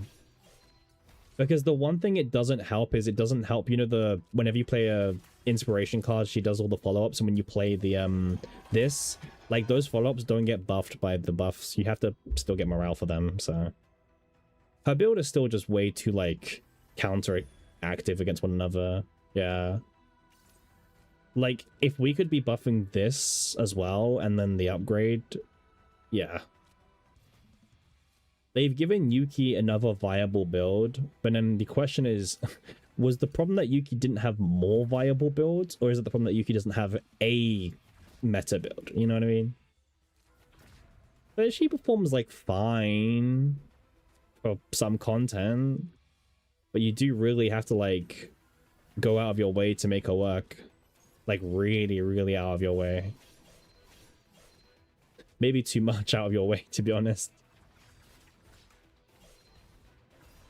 I mean, when you crit, she looks kind of impressive. But the moment the crits fall apart, yeah. Oh, damn, we bricked a little bit here. Okay, no worries. We fixed the brick. Yep, all you need is one dream mod and you can fix all your bricks. Yeah. Nice. Yeah. All right. Man, like I don't know. Yuki's a very weird character. They didn't fix her main problem, which is inspiration.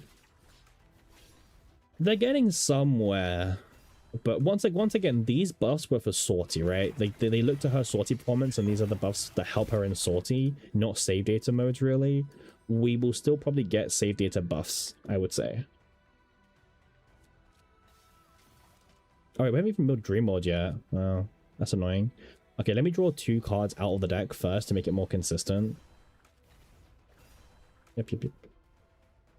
And then... there we go. Now the whole engine can begin.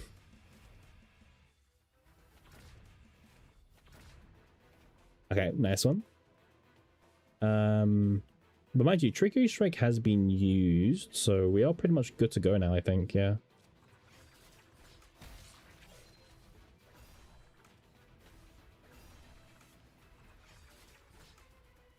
Wait, what's the next floor? Is the next floor 135? Well, I guess we'll see in a second.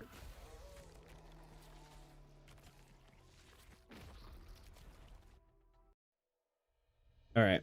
Nope, we are nowhere near 135 still. Oh, this is taking a while.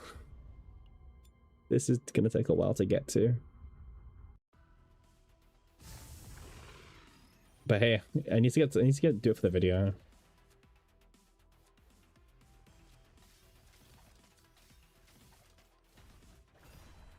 Yeah, once you don't get dream worlds as well, like it's kind of sad. This is why like I prefer Neo as a dream world supporter, because if you break by not seeing any dream worlds, Neo is probably the character who's going to more likely help you unbreak yourself, because she can, you know, draw cards, she can discard cards, she can look at the top pile of the cards, she can really do a lot.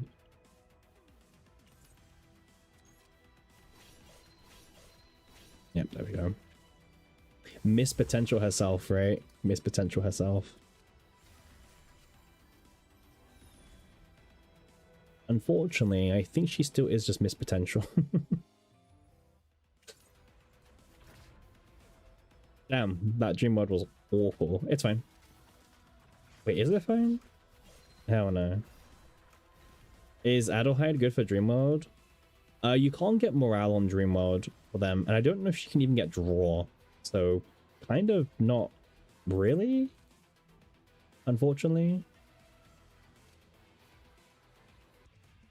Yeah, she's probably one of the... If you're trying to do like a really funny, memey Fortitude dream mode deck, then you can do something like that, I guess. Oh yeah, that's what Judge was mentioning. Yeah, you can do that build. It's not like competitive, but oh, god damn it, not every build has to be competitive, right?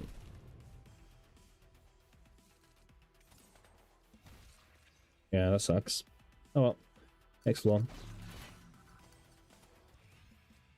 Do we have double toolbox or something? No, we have one toolbox on there. Toolbox is like the most quality of life thing you can ever get for a mode like this.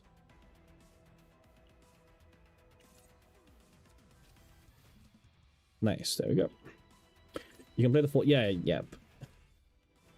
Yeah, Adelheid's good for Fortitude, but meh, you know what I mean? It's like one of those weird ones.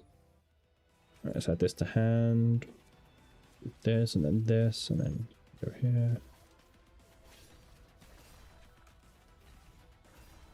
I mean, like, Yuki's doing, like, as much damage as I would expect from a good Yuki deck. You know? Like, she's doing damage. You survive forever. Oh, yeah, with all the Fortitude, right? Yeah. Yeah, you do. Alright, and then let's grab Adagio, Persona.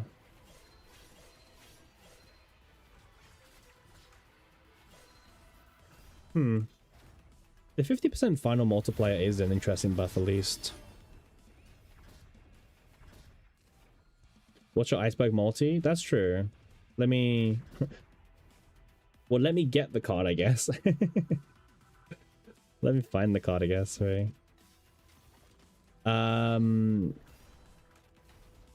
Well,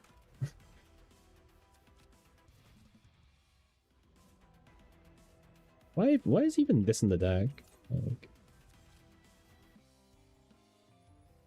Alright, so I've got 1126 at the moment. And this is using the 4-star partner Lillian. So less stats overall and less buffs, but yeah, this is using Lillian as well. We only did this like 3 times, I think, as well. So it's like 3 stacks of this as well.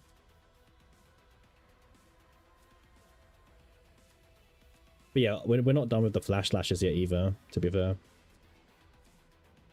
But yeah, 1126 at the moment. I think we're missing 1 flash slash because reasons. But yeah, I mean, you know what 3 morale adds to the character, right? So yeah.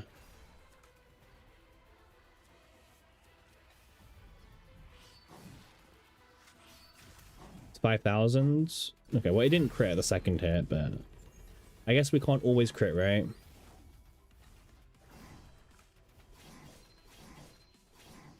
Yeah. Sorry, I let you play 30 cards. No worries, mate. I'll wait for you, non-Dreamworld user. Yeah, I think you will get a bigger buff because you play the Luster build, right? Because in theory, your card should be bigger, but then obviously I have the stronger upgrades and follow-ups, right? If you play the Luster build, so you should have a higher multiplier fairly easily. I don't know if are you using Lydian as well, or are you using Scarlet? Because yeah, that can also help, I guess. Scarlet does provide more buffs overall, technically.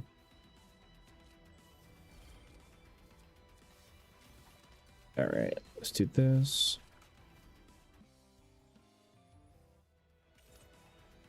Weskamot. Oh, I guess there's some buffs there. Yeah, true. Yeah, I like Wesker, but then unfortunately they didn't really buff her as much as what I wish they did buff her. Like, yeah, she could have gone with some pretty nice buffs actually, but hey, the devs think otherwise, right? Which is weird. It's a gacha. Well, okay, it's an old gacha partner, I guess. That's the argument. But hey.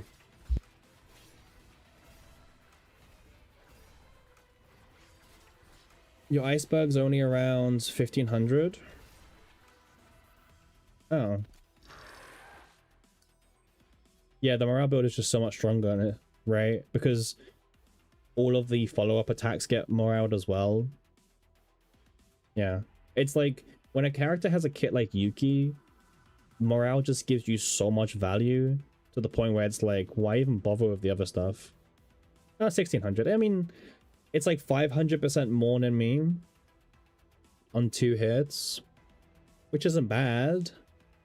It's just the big damage difference of, you know, like how much morale do you have, by the way, in that build? Like how much do you actually get? Running 4 icebergs, yeah. But the question is like, how much morale do you have, right? In general. Because I usually end on 24 morale. Right? So all of my stuff gets buffed up by 480% additive. Right. Yeah, what I meant by morale is like, how much do you have that can buff your upgrade and your other cards and everything, yeah.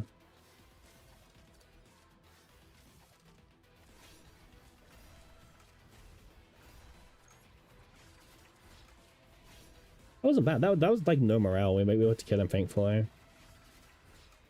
120% from Persona? Yeah, the Persona is a bit of a weird one. Wait, why 120? Isn't it 150?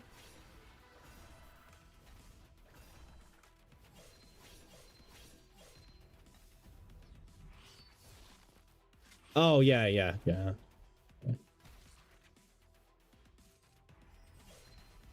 Oh, yeah, which I have as well, yeah. Oh, you mean that one. Sorry, you mean that one, yeah. Yeah. But the thing is as well, like, that's the thing. Like, once I do all the morale, because I usually do all the morale on the last turn, and then I use the striker partner, because that's 5 hits of, like, 20 bajillion morale. You know what I mean? That's when it starts getting a little bit crazy. Yeah, we'll go for this. Yeah, like, that Persona card hits like a truck as well. Yeah. Mind you, we've been bricking a little bit more. We've been bricking more than I would like actually so far, so let's try and fix that. Yeah, the striker Persona is just way better, yeah. I mean, I have a hard time recommending anyone to play Yuki as it is. Hey, Koji, thanks for the follow. I just noticed it. Thank you. We have followers turned off, like notifications, but don't worry. I still see you, Koji. Thanks for the follow. We're on our grind to 130. We're 6 away. 6 away. Okay. And then, yeah, see, like, we just keep breaking. It's kind of annoying.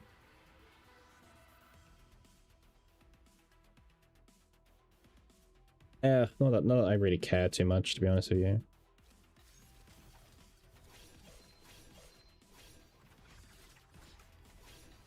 Yeah, not that anyone should probably play Yuki in general. I have a really hard time recommending her to anyone, I'll be honest with you. I just want to get to 135, like that's the testing ground. Not this crap.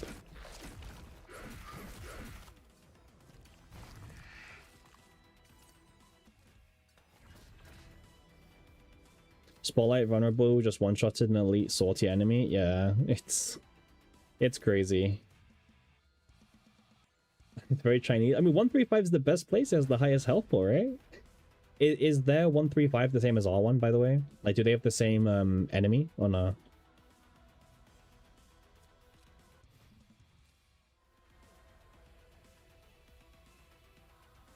Oh, they've got old tower, right? Okay. Okay. I mean, sure, I guess, right?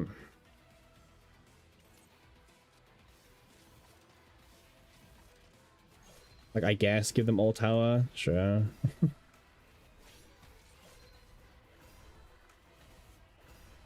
Okay, the okay damage.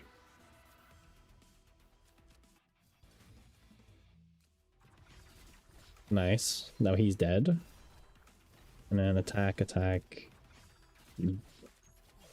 How much damage does this lot do at the end? Let me see. The persona does like, well, 5,200 crits per hit. Yeah. Watching that Ray 1 rotate phase 1 was kind of cool. Yeah, I mean, I think most characters can do a one rotation turn 1 in Rift. On the left side especially. Also, she was void, right? She had elemental advantage. I don't know if they gave her any extra bonus on the left hand side or not, but yeah. Do you think she was void for them? Because she was void for us as well, which is Adelheid, but like we didn't really have a you know? It's a bit of a weird one. Yeah, I wonder if they made that boss void because of China having Fae. You thought she'd get buffs that make her good? I think there's very little intention to make her super good compared to just being viable, you know what I mean? Because right now, is she viable? I would say yeah, she's viable. Is she meta? Nah, not really. But yeah, does she need to be meta is the question. And I think they would say no, not really.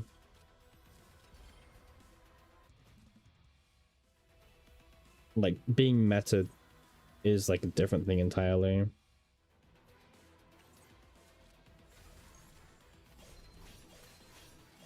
I think anything that can 2-turn 135 is okay. Yeah, exactly. Like, 2-turning 135 is like perfectly fine. Now, you could argue the amount of work that I'm doing to achieve that, like, you know, to get the initial build is probably maybe a bit but yeah. What you gonna do, right? What you gonna do?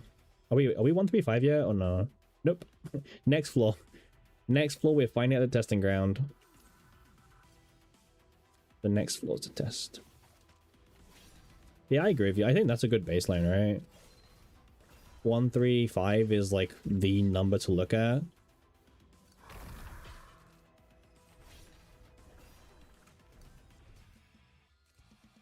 Yeah. Yeah, there's definitely no shame in 2-turning 135. Like, 1-turning is like just yeah. Yeah, like I don't know. I mean, is mine much easier to build, right? Like, I'm 2-turning it, but I've got really good gear from Swamp. I've got the Persona, obviously the morale build, but I don't know, man. But also, I think there's no shame in it being a lot of work, you know? Like, yeah. You don't even need to 2-turn him. You can 3-turn him if you're playing more tankier. But yeah, the bosses do punish you if you take too long. That's like the only thing I'll say.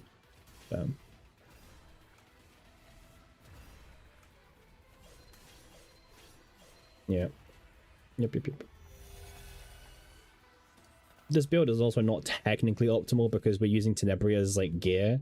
So we've lost I think we've lost like 3% crit damage for 2% crit chance. But hey, it's fine, right? It's completely fine. That level of damage difference is like gonna not matter at all, I would say. You do use Adelheid Naja? Oh, yeah.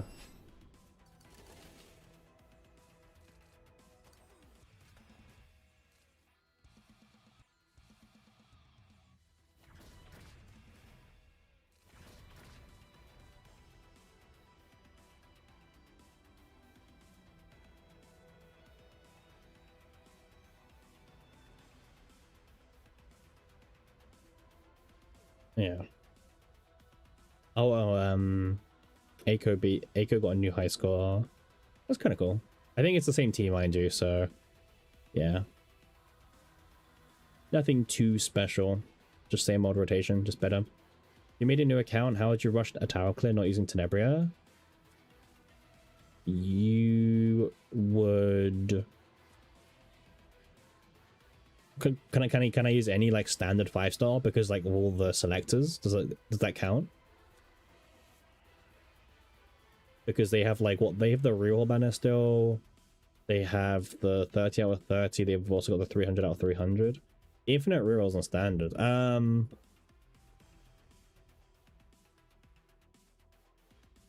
You know who probably would do it? Unironically, a Hugo team with something like probably like Hugo Rin could probably do it. Hugo Mei Lin can also probably do it. Yeah. Hugo is like probably the one I'd recommend, right? I think Hugo is like probably the strongest standard pull. Very slept on unit. Like very, very slept on. He does so much damage. Like, he just needs a unit who can play a skill card to get more attack cards. And I'm thinking, like, who does that best? Mei Lin is a really good Hugo unit, by the way. So as same as Rin as well. Tressa is weaker than both of them combined, so that doesn't help. But yeah. That's actually one of my first ever videos uploaded on YouTube. It was Mei Lin Hugo, fun fact. It used the Unity, because you'd play Unity as your skill card, and you'd get 2 of the 0-cost basics, and you'd play them, and it'll trigger the follow-ups. That video did pretty well. 10,000 views, yeah. It was a very cool video. I'm very happy with it. Mei Lin Hugo. It just works, like, because Hugo only needs anyone who can play 1 skill card, and generate at least 2 attack cards from it, maybe even 3 if you're feeling lucky, you know? That's all you need. Like, he's not asking for much. just a little bit of love. Go here, go here, and we'll go here. Do we win? We do. Nice. All right, 135 coming up. But yeah, I think Hugo is like the one I would probably recommend people if they wanted to rush tower. I think he's just too insane. And then the really cool thing is you can do Hugo Mei Lin, Hugo Rin, probably some other characters I'm missing. I think Hugo Yuki has legs. In fact, I think Hugo Yuki could probably 1 turn 135. Probably, maybe. I need to put it to theory, but I haven't had time, obviously. We've had a new character, a new rift and everything, right? So how would you stay alive? Just kill them. Just kill them. Yeah, damage-wise, Hugo, but if we're talking like standard characters who's got the most value, it's probably Veronica.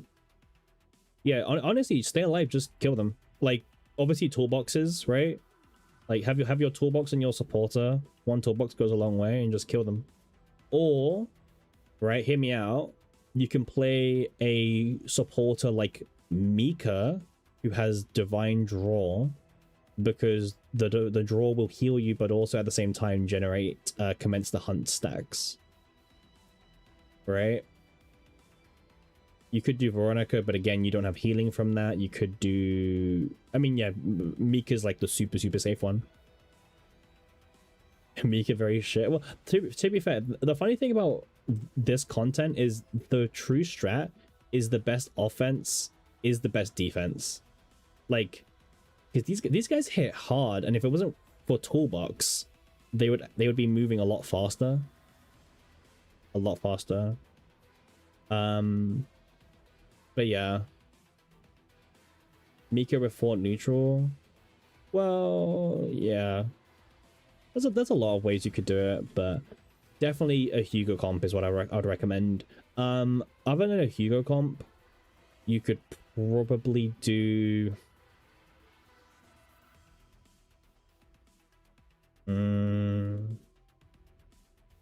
I don't want to recommend the whole Magna Calipe thing. New accounts wouldn't have good memory fragments. Yeah. You would need memory fragments, unfortunately, for that to work. But any new player comp with Hugo, I think that's the team that could go the longest. Yeah. But yeah, if I was a new player, I would want Hugo on my... Like, if I was a new player, I would want... well, again, talking from the standard characters, like, well, the launched characters, right? I would want... I would want Hugo on my account. I would want Veronica on my account as my cores. And then, obviously, go from there. I mean, right now, as a new player... Obviously, Tenebria is like so hard to like recommend against, right? Imagine starting after Tenebria. Like, yeah, she's standard pool, but good luck getting her.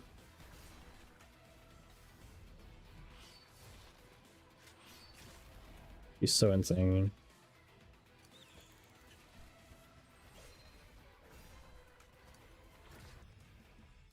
Alright. I don't think I have any partners to use. Oh, I should have brought the partner that gives more morale.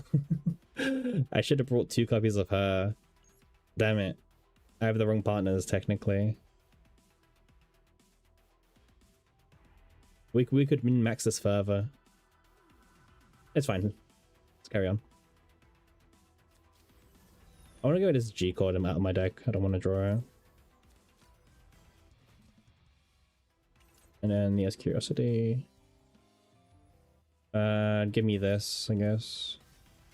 Yeah, but you need to kill them before they kill you. That's like the biggest thing for sure. If they start killing you before you get a chance to kill them, it's kind of just over.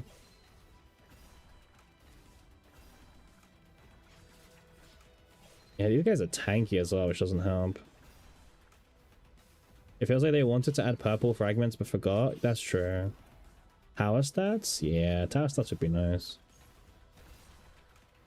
Tower stats would be really nice, actually. Surely this last attack card can kill. Ego is strong and you have to stand the Lightning Dingo or just mute the game. Well, that's a small price to pay for being one of the strongest characters in the game, right? Small price to pay. Yeah, Hugo was like strong from day one. Oh, you mean stuff like that, right? I gotcha. I gotcha. Like entry points, like who cleared stage 150. Yeah. I guess the thing about Tower is Tower is designed to be a mode which you can like replay with every different character in the cast, right? So maybe the difficulty isn't meant to be as high as those other games, right? Because I know some of those endgame modes, they can like take a grind with like an optimal deck, right? To do, let alone like replaying the mode with different characters. Yeah.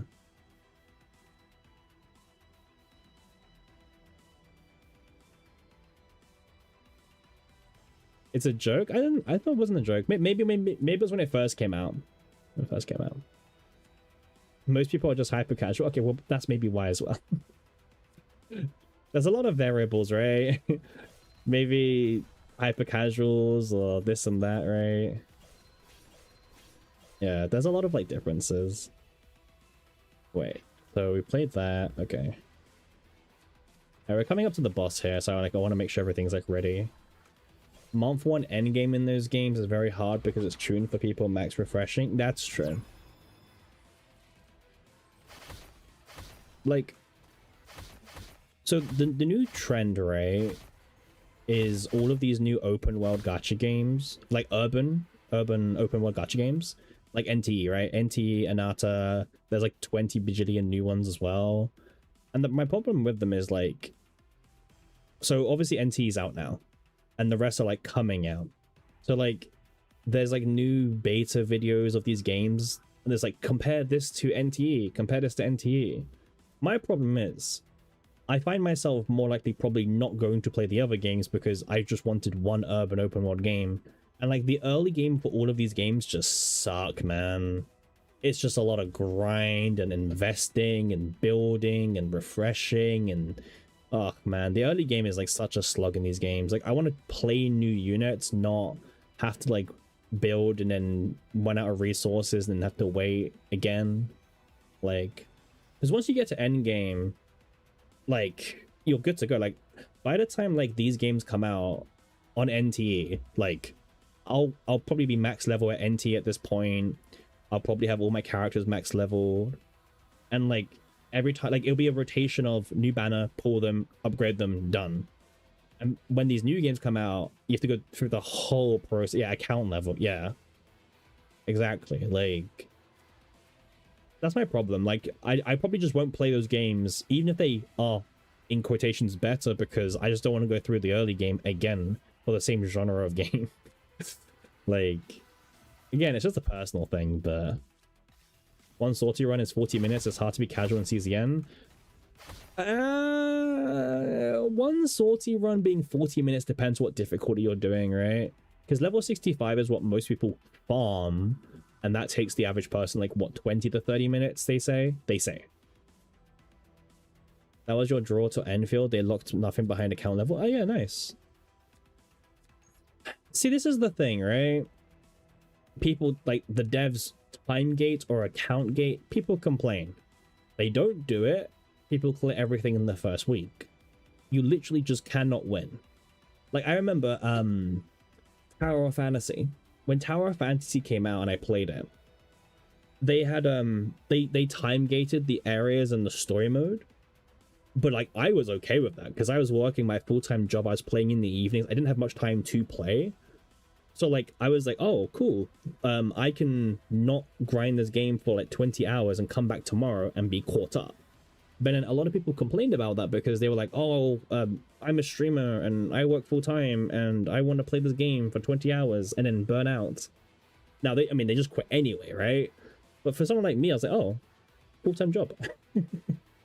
Like, I liked coming home and not feeling like I'm behind.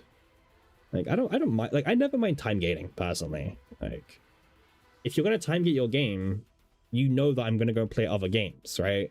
Like, you just know that. It's like, you can time gate, but I am going to play other games in the meantime. You love how casual Enfield is? Yeah. I didn't get into Enfield personally, but I heard good things about it. I mean, I heard bad things as well, but you always hear bad things from these type of games.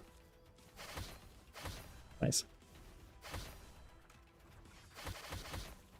Yeah, people will never be happy. Yeah. Did you get the Porsche in NTE? Nah. I did a few rolls just to see my luck, and I'm like, I don't know, man. Because you can spend free-to-play currency on it, but it's a lot of it. Or you can obviously buy it with real money. The thing about NTE, like, for someone who's played NTE, I prefer the bikes in NTE because, like, you can just summon them anywhere. With, like, a car, you have to go onto the road, summon them, wait for them to appear, and then get into them. But, like, the bike was just the best thing in the world because you can just summon the bike anywhere. So, do I really want a car when I just use the bike all the time? You played until Hotori? Yeah. The goat car. That's fair. That's fair. I don't like the goat car. Hotori is probably one of my favorite characters in any game ever. Like, her whole effect to like stop like the level timer is super dope. It's such a cool effect. And she's one of the most powerful, like, generic supporters naturally, right? How are we doing this? Right, I need to draw a card. Wait, what even is my deck? Do I have enough draw power? I do. Cool. Yep. Yeah, exactly. That's fair. Yeah. But I really like her. She's really, like, that kind of design is super dope, man. I really like that. All right. This is Miss Potential time. Oh, you did the one. I got that as well, Folgore. I spent 50k funds. I got 100k funds back, and I was like, hey, profit. That's cool. And then I did a few more after that, and I was like, damn, I shouldn't have. Yeah, fun game. I still play it. More like, sometimes I miss a day or two. I know. Oh, first time chatter. How you doing, Folgore? How you doing? Welcome to the channel. How you doing? But yeah, fun game. Sometimes I miss like a day of dailies and NT, but like I don't even feel like the game doesn't feel like it punishes you for doing it, right? So anyway, all right, miss potential. Here we go. 135. We have the whole setup now. Technically, this isn't like the maxed build because we're still missing one dupe. So technically, we're missing like one flash slash. So rip one flash slash. Other than that, I think we're pretty good. All right, oh yeah, the partners could be better. Unrelated, but for Tenebria, what is better for 5 slot? Attack. Attack is pretty better in most cases. If you have really good substats on passion, use that. But if you have equal substats, attack is better. All right, let's do this. All right, first action done. Okay, and then I like to do it like this, this, this, this, this, and this. All right, let's see how much damage is the end result.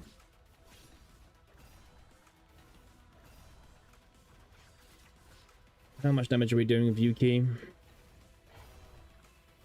Again, copy. We're still missing one copy. We're not running the right partner, but it's fine.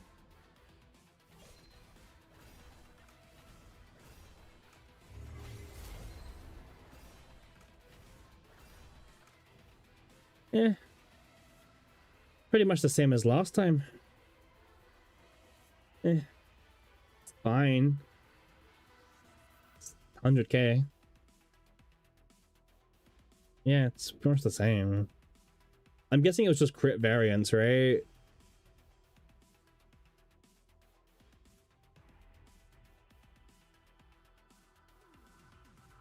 That as well, dog, but like because of the partner changes as well, for a lot of units, attack kind of wins. The only time attack loses if you have too much percentage attack.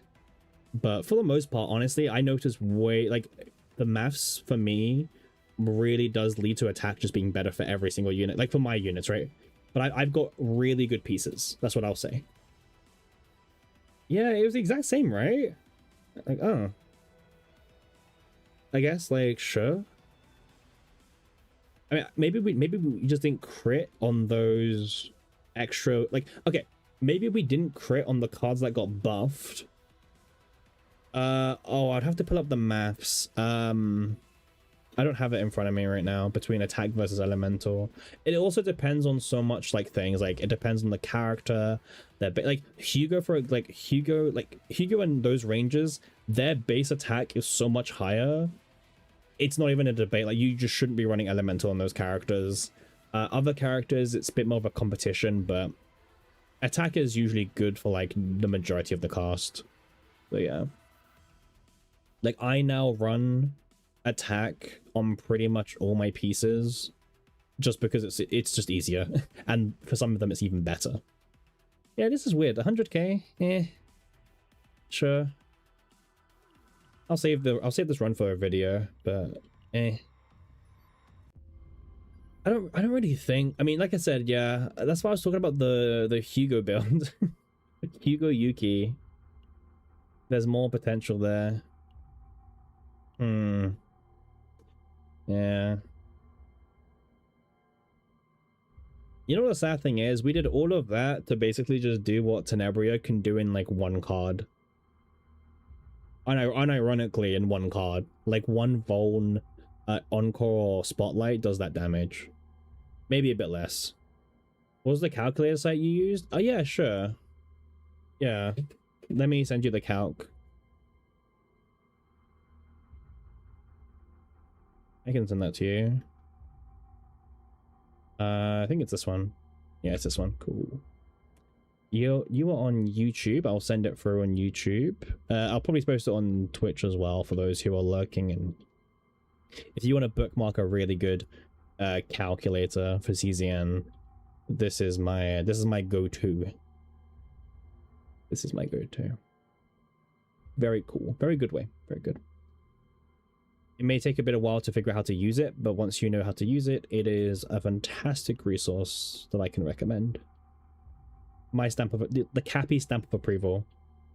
The Cappy stamp of approval. Yeah, I don't know, man. Yuki was a bit weird until your calculator is built. Yeah, once yours is built, I'll recommend yours, obviously. I could recommend yours. I could recommend yours. But will you have like a whole website for your one, however, because oh, website diff is real. Okay. And then what else I want to do now? You think yours is staying in a spreadsheet? You ain't building a website? Yeah, that's fair. I think the one I shared, like if for someone who cares about it, just use the one I shared. Like it does the job. You know what I mean? I mean, we're all using the same formula. We're all using the same damage formula. It's actually just insane. Like she literally power creeps every other character gift wise. Like, can we just speak about that? Why does this character power creep everyone gift wise as well? You know, the first unit that like gets bonus affection from the cake. Like that literally breaks the whole meta. Like literally just cake diff.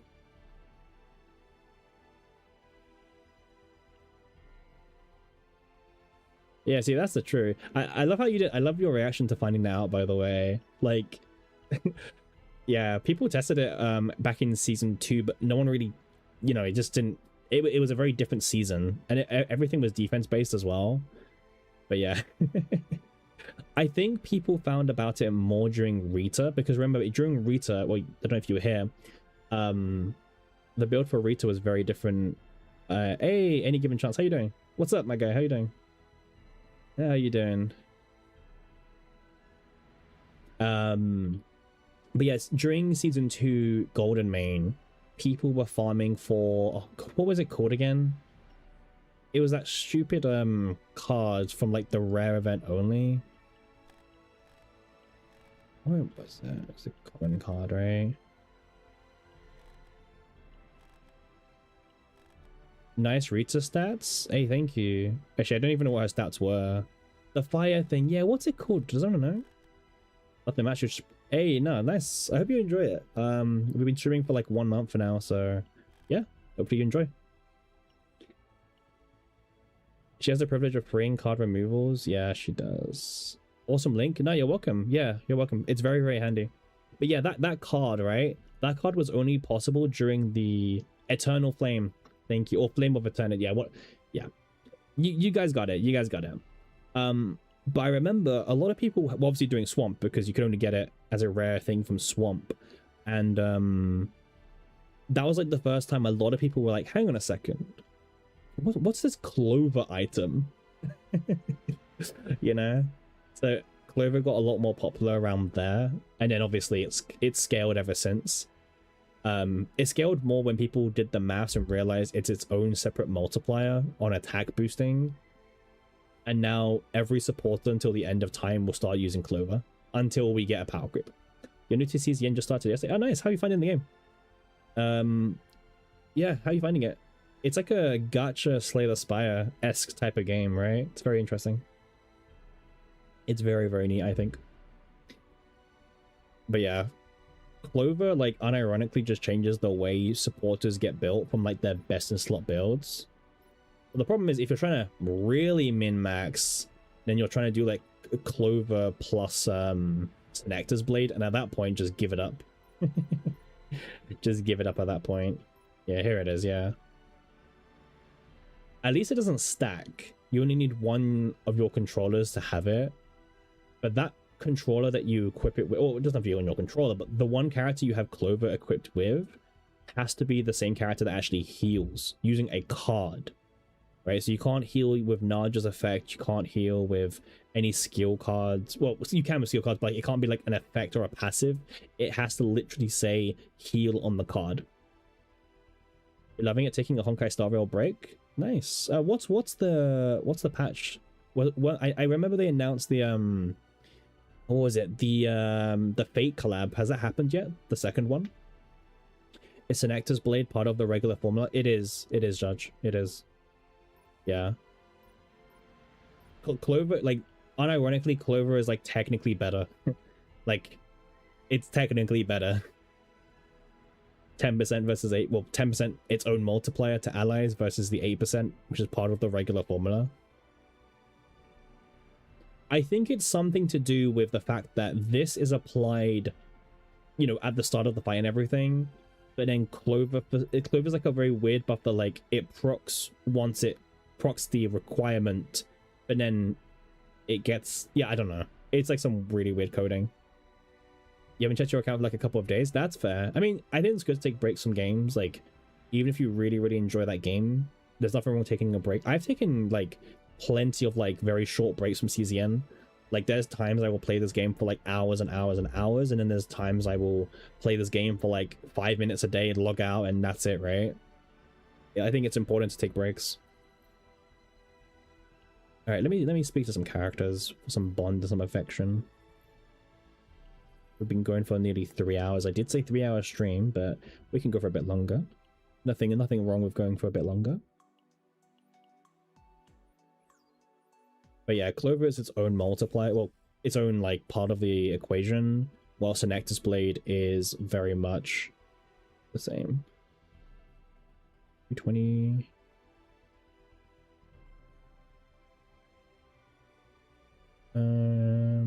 A bit of 24 divine 2 cards. Wait. 2, 20, 40, 60, 80, 110, 120, 140, 180.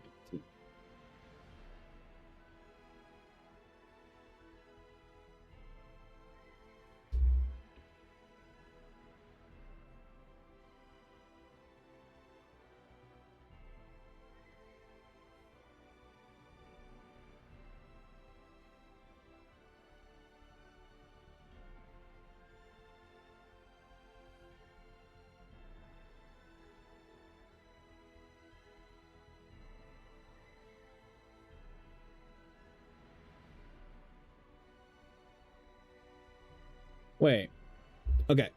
I just want to make sure I'm like not very like going wrong about something, right, guys? I mean, you guys can help me here. Let me pull it up. Again, we're not exposing anyone. We're just like trying to get to the bottom of something.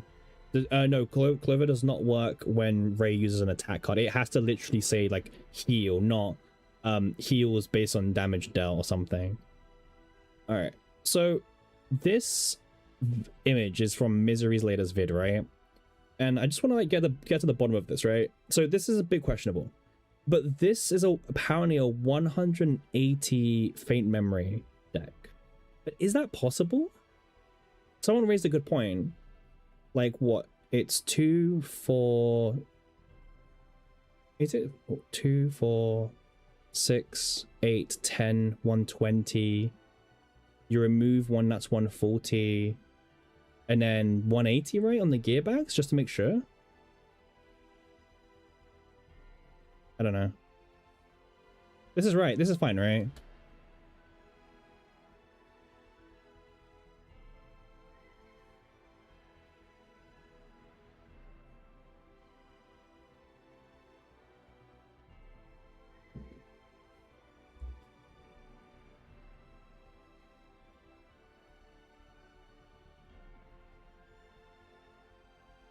It looks fine, right? Just want to make sure. 2 copy, right? It's only 2 copies, so it should be fine.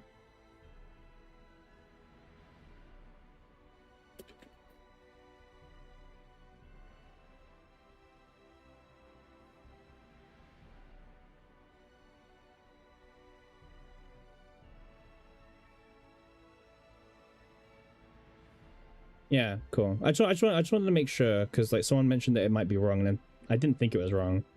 I want to make sure I'm not going insane anymore. Oh, you're not too familiar. You think? Oh yeah, the gear bag is yeah. Someone might have copied the gear bag. Yeah, it's 2 separate gear bags.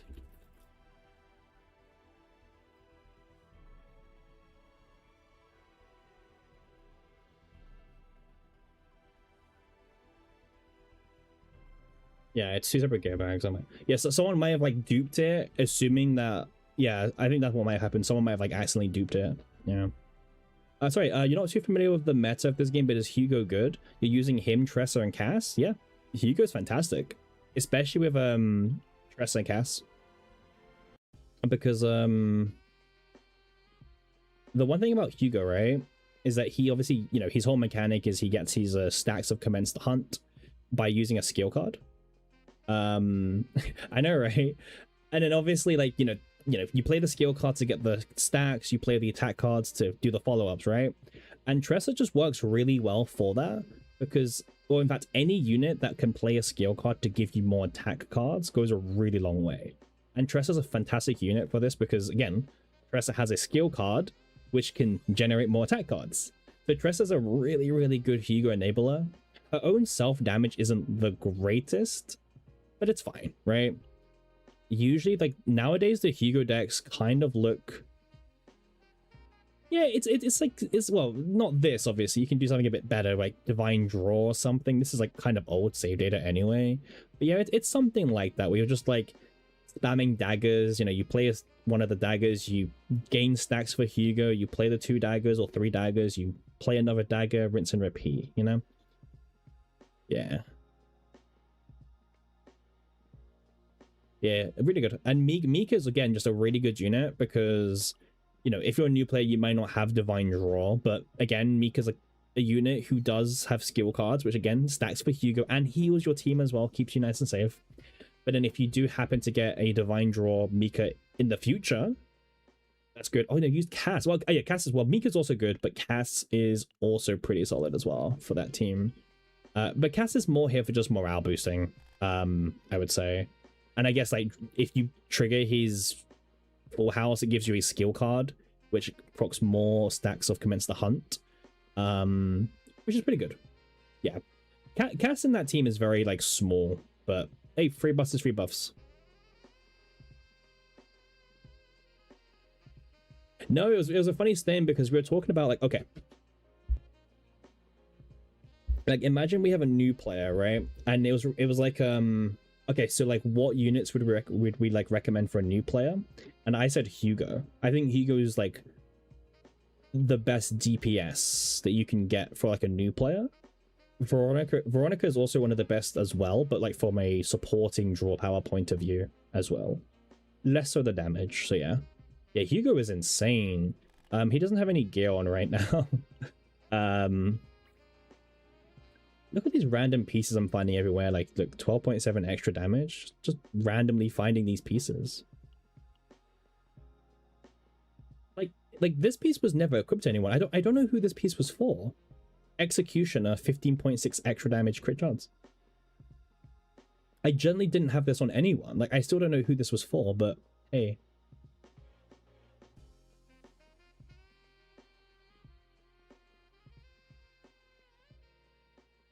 Yeah. It's just random. Like, sometimes the pieces you find in your collection, you're like, damn, I didn't know I had good memory fragments. But hey, I mean, I would hope I have good memory fragments considering I'm way more broke than what you are, right? Like, how many units do I have now? Yeah, I'm like a 4.9 mil. But like, I've been broke for a while. Like, I've gone down to like 6 digits plenty of times recently. Plenty of times, so. Hey, thank you for the follow, given chance. Thank you for following. Welcome to the channel. We are hunting for that 130 followers. We're currently 4 away at the moment, so very exciting.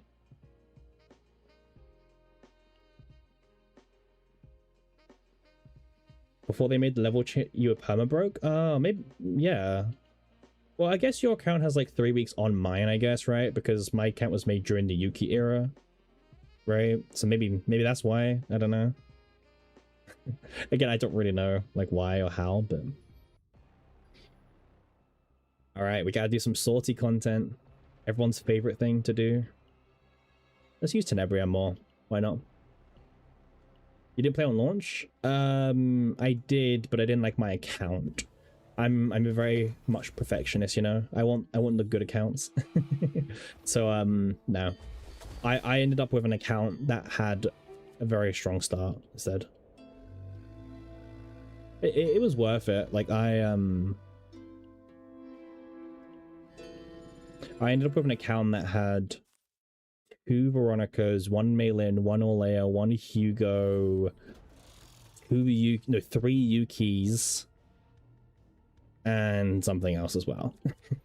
And this was before the 30-30 5-star. Oh, Kalipe as well was on there. Kalipe as well was on there.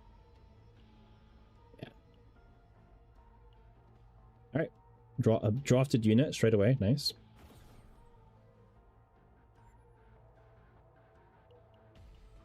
Alright, and then let's...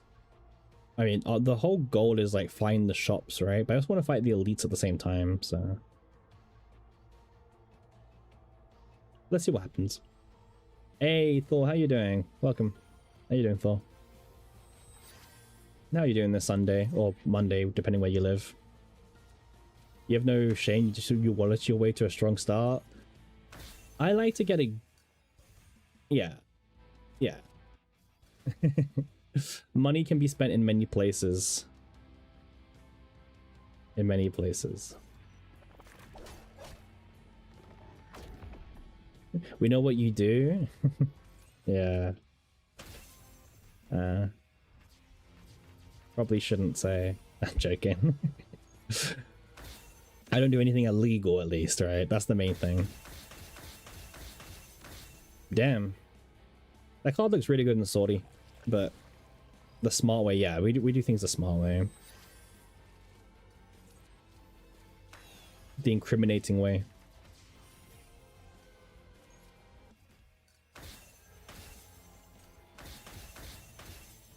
Damn, we didn't even kill.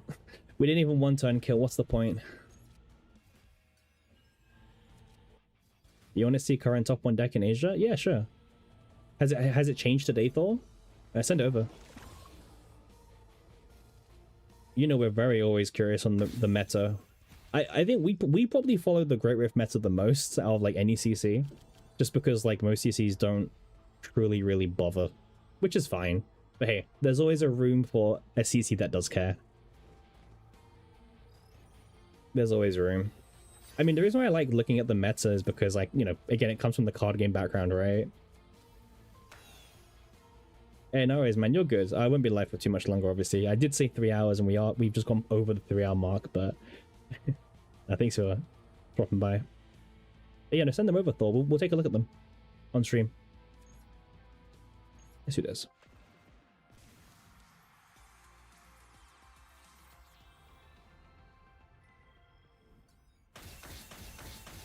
You don't know if people use it, but you've never seen it, if you remember correctly. Okay. I mean, I can't look at Asia besides what's on CZ and meta, but they're like a day behind usually, right? So it doesn't really help me. Yeah, they updated it 7 hours ago, actually. But nothing had changed. There was a new rank 1 called Lucy. Is the high score 1.369 on Asia? Is that did it get changed again? Because I can see a 1.369. E6 Adelheid.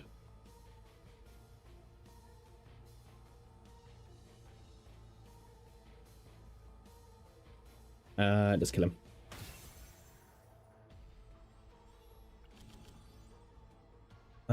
Oh, this is a pretty good hand, actually. Good card to keep. Counts as a Riven card, draws into more Riven cards. Doesn't get much better than that, really.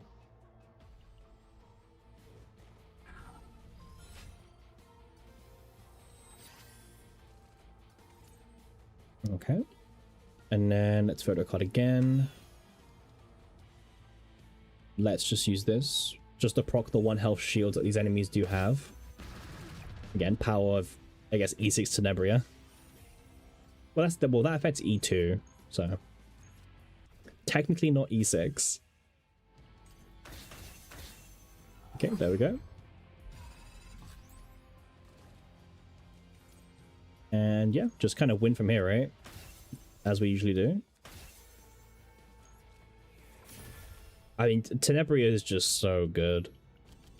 Like, yeah, if you're a new player, it's like so hard for me not to recommend getting Tenebria. Like, it's like, you have to get Tenebria. She's just too good. I'll get Spotlight, why not? This one's kind of expensive to use in Sortie, but why not? It might be quite fun. Obviously, we need to get the right build as well. So let's see. Oh, we didn't get it. Okay. Let's go up, because I really want to try and find the right version of it. You don't know if people use it, but you just... Yeah, okay, cool. I will use this just because it has an extra attack, not because it's good. And then let's go to the next campfire, and let's try and find the right version of the upgrades we're looking for. There it is. Good to go. All right. So now, as people might say, is that we should insta-win now. Thanks to having the correct upgrade. And yeah, let's fight the elite. You should always fight elites when you have the given chance, by the way, just because they do give you the extra fates, which do make you more powerful for future rounds. But some of the elites can be very threatening. Like, this guy's pretty spooky. He does a lot of damage and can kind of like end your runs if he's a burning elite, but it's usually not that bad.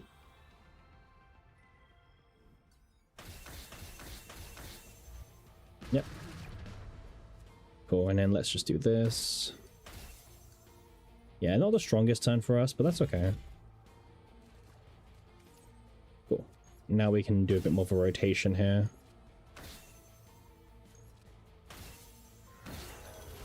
Nice, nice and easy. And from this point onwards, I think we're in a really strong position. I mean, I like this spotlight, but I guess it's not the best technically. Yeah, we can do the seal card version. This one's probably going to be the best in Sortie just because of AP limitations. Ooh, this is also really good as well. Just more copies of this is never bad. And get a Divine Epiphany? I mean, sure. Oof. Not the most interesting ones, unfortunately.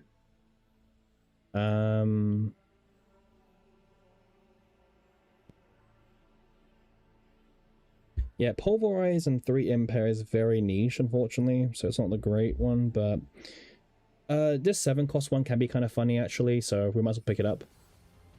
It gives us like a bit of a different build to work along with, so that's never a bad thing as well.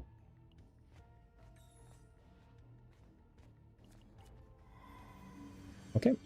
Obviously, this event is really nice just for getting some free credits, getting some free gear as well, just all that good stuff, right? Now, there are some really good basic attack synergy for Tenebria in Sortie that you can find. Her mythic gear is insane. It gives +1 hit to all basic attacks, which is insane. So we are looking for that one if we can find it, of course. But there's no guarantee that we even do find it. And then let's go here. I think pretty good for a turn 1, right? Alright, that's pretty solid.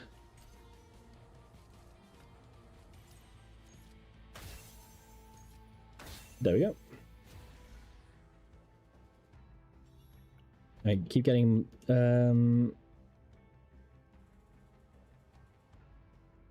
well, it says select up to 2. Oh, I can skip it at least. That's nice. Okay, cool. I was a bit worried that I couldn't skip it there, but I could skip it. Nice. When an upgrade is used, plus 60% damage. Not the greatest thing. Let's just sell it. We want all the money we can find because more money means more editing in the shops, right? So I can start taking out these basic skill cards which have no value for us. Especially as we start hunting for like the really good basic card synergy. Honestly, Flashbang's not too bad, but I think I mean, we're playing Tenebria, the best unit in the game right now, probably. So we don't really need to go for some of these builds. I'm being quite picky. I mean, the sword is okay for now. I'll take it. It's not the greatest thing, but again, for now, it'll get us by at least. This is actually 25% crit chance if they own a shield. That's not a bad thing, actually. I mean, I'll take it just for now. It's going to get replaced really easily, mind you. And then from here, we can go for a Divine on the... Actually, let's upgrade the cooldown response. Let's see what we get. Oh, you can't set link on YouTube? Wait, let me see. YouTube might have links blocked by default. Let me have a look.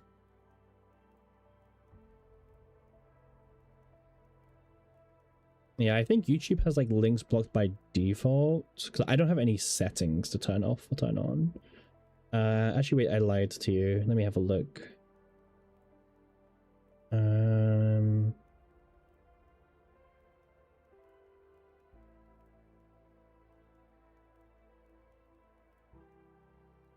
Yeah, I'm not too sure. I mean, if you want to just quickly drop by on Twitch if you can, and just drop a link and go back to YouTube, that's fine as well. Just so we can have a chance to open the link. I think it's just YouTube blocking it, unfortunately. I don't like any of these really. They're all downgrade to me, unfortunately.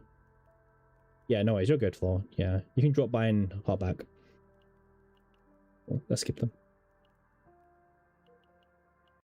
And then we'll put up the current Asia rank 1 player.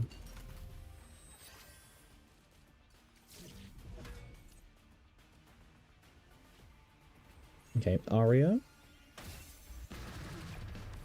And then use this. Straight into Tenebria.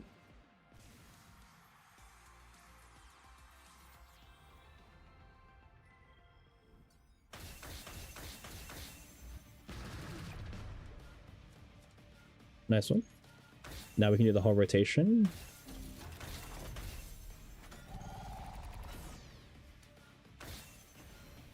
There we go. First turn kill on the boss.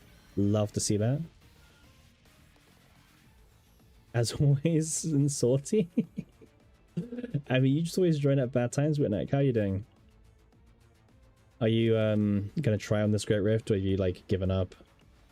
Not giving up, but just not even, just too busy. I mean, Sortie is like a really good piece of content to do on stream when I need to farm some more anyway.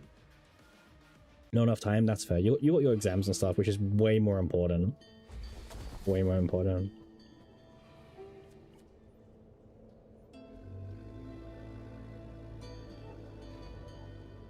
Alright, let's do this. Yeah, it's way more important anyway, man. Like, who cares? Alright, come on, give me Renoa. There she is. Yep. Alright, 15% bonus extra. Perfect. Draw one card would be fantastic. This one's okay for now. Oh, double divine on Renoa.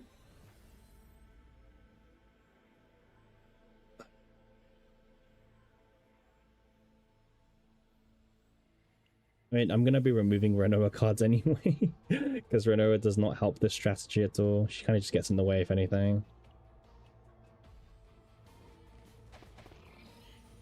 Alright. And then we can discard a card for more AP. Why not? This one.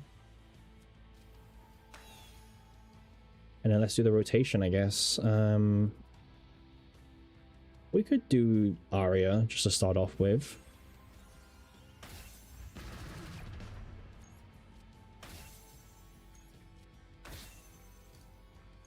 And just kind of keep doing this rotation like this. Yeah, pretty good to me. Oh, we've still got Spotlight as well. We can do some Spotlight shenanigans. That's even better. Move these ones back. And then kind of keep carrying on the chains of attack.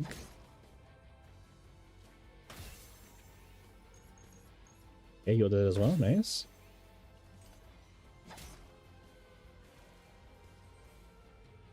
Okay, so now we have to discard one card, but then we get we get 3 AP back, which is pretty crazy actually. This is Performance Buzz 10.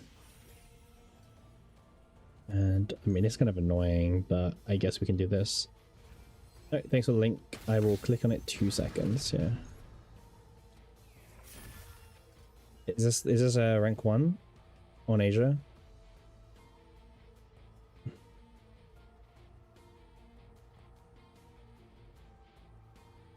Is this the current rank 1 deck on Asia? Is that what you're saying? Or I'll wait for you to come back on YouTube. Yeah? What's the score of this one? If you know.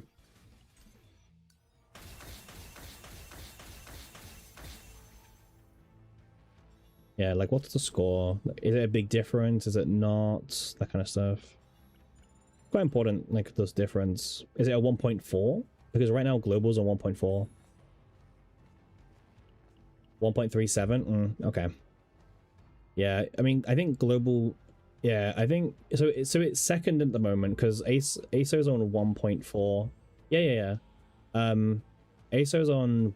now on 1.413 million. Yeah. Double Eternal Hunger Nia build. Still. Yeah, they're still behind by quite a good amount of damage. So they're behind 2 million damage from ASO, because ASO's got around 10.5 million and 1.37 is like 8.3 million. So there's a 2 million damage gap.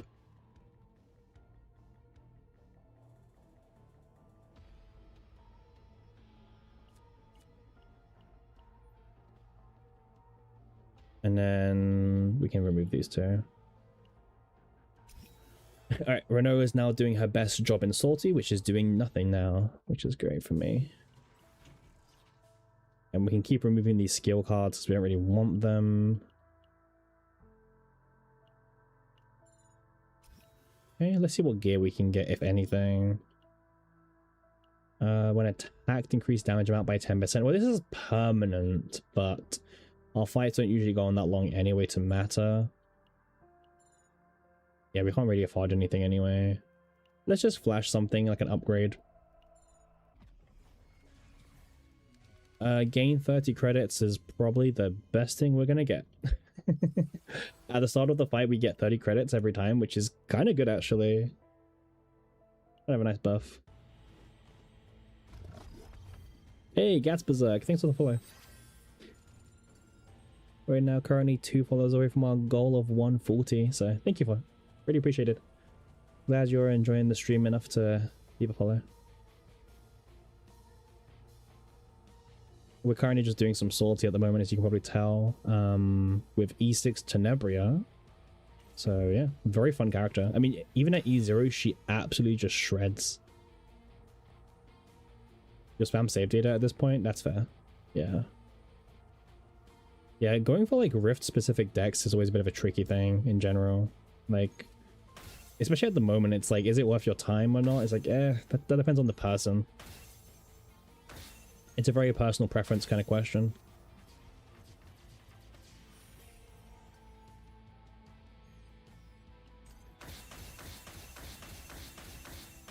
You're just absolutely shredding the boss. Hey Gappy, how hard is the grind for the Faceless Woman Naja deck? Do you think it's worth it? Because I don't have enough time to farm. Ooh, if you don't have enough time to farm... It's not the hardest deck in the universe that I've seen. Like, I've definitely seen it harder to farm for. Is it easy? Not necessarily. Like, it's a really weird one. But yeah, it's definitely the easiest, like what Winnex said. It's definitely the easiest.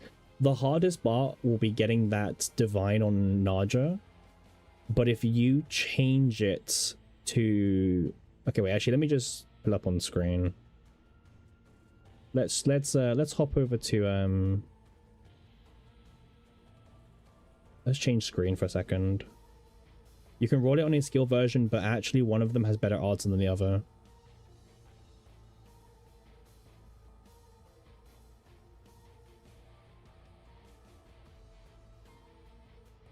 All right, so let's just purge these guys. Naja. Right, so we are doing some you go, you become the upgrade basic one. You also go and you also go. Yes, because the main thing, because you want to try and get this one here. Where is it? It's got right here. But like getting it on this one is absolutely insane, so don't bother with it. This one, the shield one, ends up having 4 oh,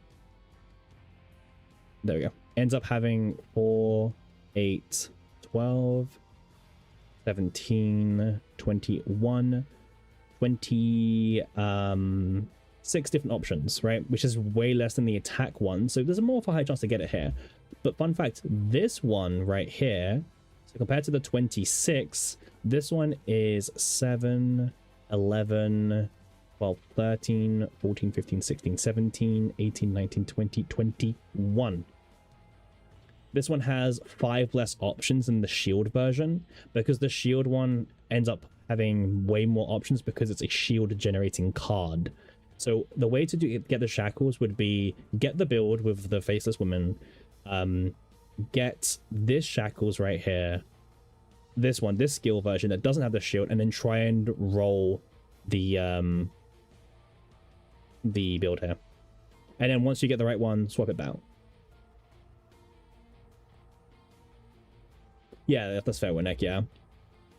But yeah, so yeah, this is the skill card you want to farm. So if you're going to try and farm that build, ideally, you would obviously want to try and get the Faceless Women as well in the same run.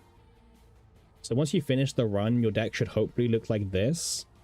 And then when you go into save data editing, you can now just reroll on this Shackles. And then once you eventually get lucky to get this one, just flash it back to this one, right? And it'll keep the Divine. Yeah.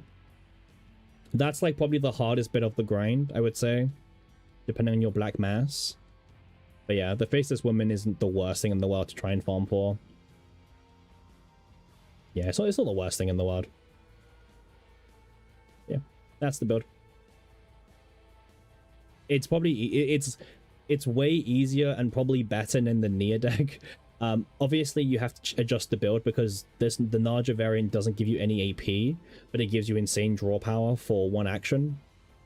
And obviously it's way more realistic to farm than the Nia deck. So like it's generally way easier than the Nia deck. The Nia deck is just not worth your time, I would say, for most people. Okay. That's a really great tip to flashback for the epi. Thanks a lot. Yeah, you're welcome. Yeah, it's a really good tip about like attack cards are just way too bloated. So always try to see like which version of the card has like the least option. How do you get the linked card? You use Sylvia. Remember Heidenmarie's partner, because the ego skill can be used on any combatant, not just ones of the same class. So you use Sylvia, you make Naja's attack card become a linked card, and for the rest of the fight, at the beginning of the turn, it comes straight back to your hand, you play it, you draw 5 cards, and you're good to go. It's a very good rotation, actually. Very consistent. Even outside of Great Rift, it's probably a very strong build, because you're basically drawing 10 well, you have a 10 card starting hand every single turn, basically. Trying to farm the Nia deck right now, but getting Synectus plus Hunger's a grind. I'm a big believer of the Naja build, personally, over the not 9 Nia build. It's a pay to win Rift. Yeah, if you want rank 1, you need E6. Yeah.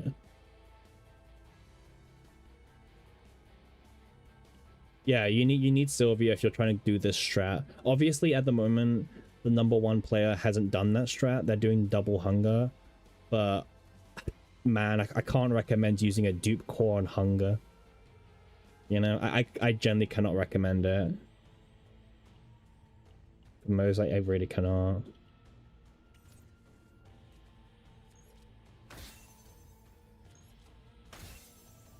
Do you need that specific epiphany?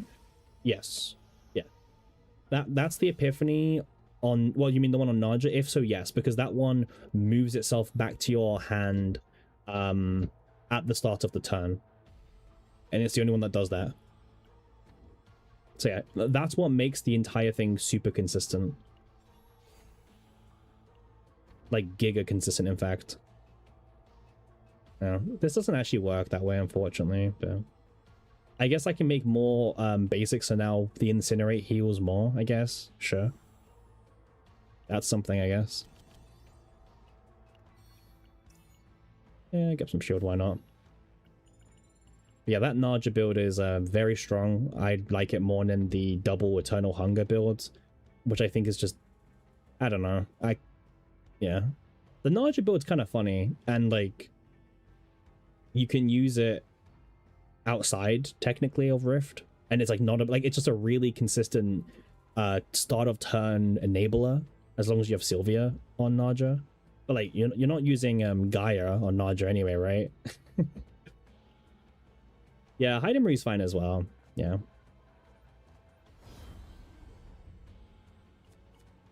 Heidi's fine. I don't like the Heidi too much because it's very hard for the Heidi to go draw positive.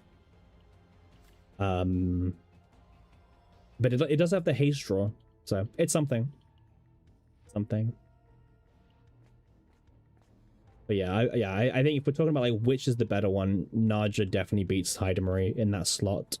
But hey, some people just want to do Heidemarie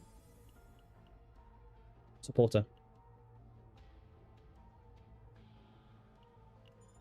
And it's kind of cool that you can play Heidemarie as a supporter and it is equally as good.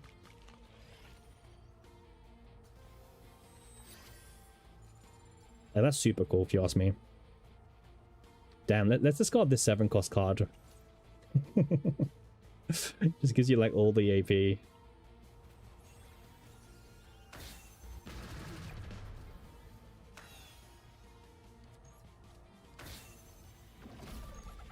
Okay, and then we do this. Yeah, I think Heidi's kind of cope. Like, I don't like the Heidi because the Heidi's never the Heidi's just not draw positive. It's just draw. But then you're not going draw positive and you need to. How long is this short stream gonna be? Well, probably 4 hours, which is quite short for me. Probably after this Rift, not Rift, after this Sortie run, probably. Which is a very short stream for me. We did 11 hours yesterday, and then we did 12 hours a few days ago as well, so yeah. Both limited banners becoming support post their seasons is kind of cool. Yeah, it's kind of cool. I think Serenial is just a bit more on the weaker side of things. Yeah, she's there for Spotlight. She's there for the Spotlight build, Winnick, but I don't think the Spotlight build is better than the Encore build. Also, it's just less AP as well. It's just strictly less AP.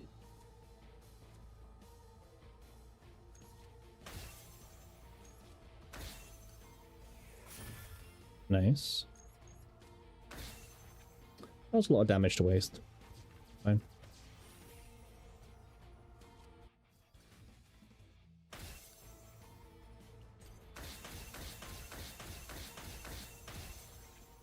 I mean, you're pretty much doing nearly as many runs as I do as well. You always run out of vendor time before you can use every spotlight? Exactly, you do.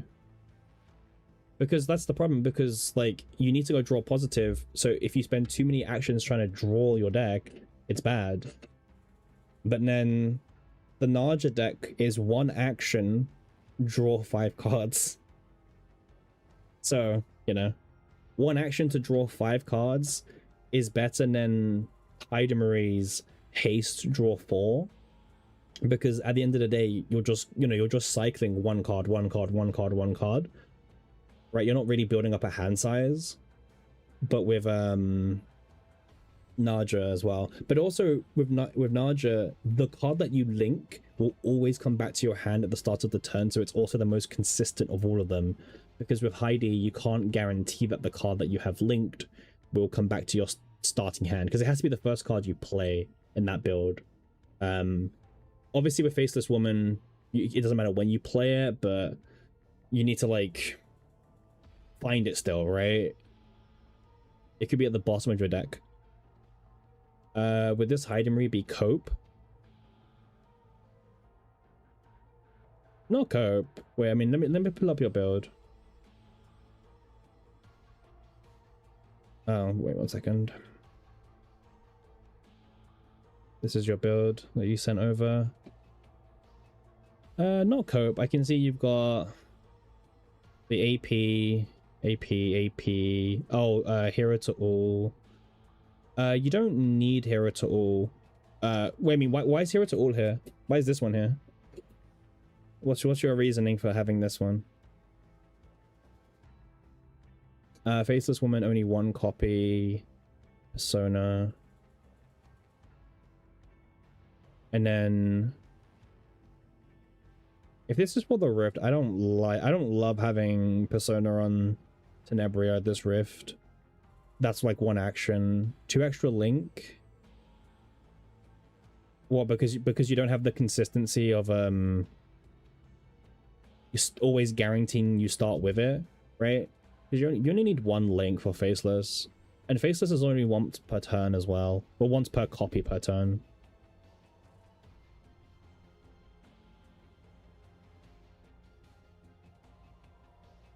Yeah, I just don't like the my problem is consistency. That's like, I think the like I still haven't seen a better supporter than the Naja deck, right? Because like what this is a deck where you start with 5 cards. If you can get this like discarded and everything, I mean, it's cool. Obviously you can't guarantee you start with it in your opening hand because like there's just no way to do that, obviously. If you can find it fast enough, it's pretty cool, right? Because then you play it, you get it for free, you draw 4 cards. That's kind of funny, right? But yeah, like obviously the downside of the Naja deck is like you can't run the 2-cost spotlight because you don't have enough AP. So I guess like if you're trying to like run, you know, the 2-cost spotlight and stuff like that, then okay, it makes sense in that regards. And you've got the Persona as well, so you do need a bit more AP. Yeah, I mean, Heidi draw is okay, but yeah, I mean, like you definitely need like a payoff like this Persona to even make it even worth considering. Like at least with this Persona, if you find it early enough and you get to discard it with a haste card, you know, it's kind of cool, right? Because then you're drawing 4 cards from it. That's the thing, right? Yeah, I mean, I think if you're doing Heidi, you definitely need like a draw payoff that draws like multiple cards. And I like this. I just wish there was a way for us to like make this be consistent where at the start of the turn we get it and everything, you know? But yeah. The Naja deck is more consistent, but the Naja deck has less AP, so you can't do like this exact Tenebria deck. This build is obviously less consistent, but it has more AP, so you can get away with running more of these. That's kind of like the trade-off. Would 2 Faceless be better here? What, over what? Sorry. Like, what are we dropping? What, a Divine or the Persona? I like the Persona, by the way. But the problem with, like, 2 Faceless... Well, actually, let me see what you say first. Let me see what you say first.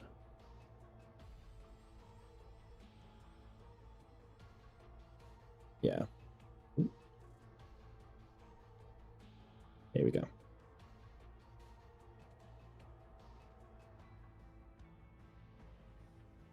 But yeah, like what were you thinking? Like if you were to play 2 Faceless, like what gets replaced? Or does anything from Heidi's that gets replaced?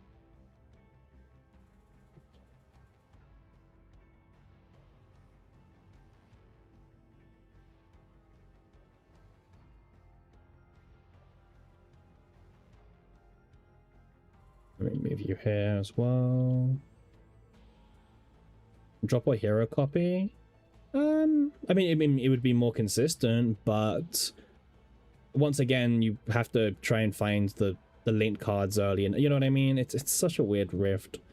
Drop the Persona. I do like the Persona, however, because the Persona makes her draw positive. If you drop the Persona, like,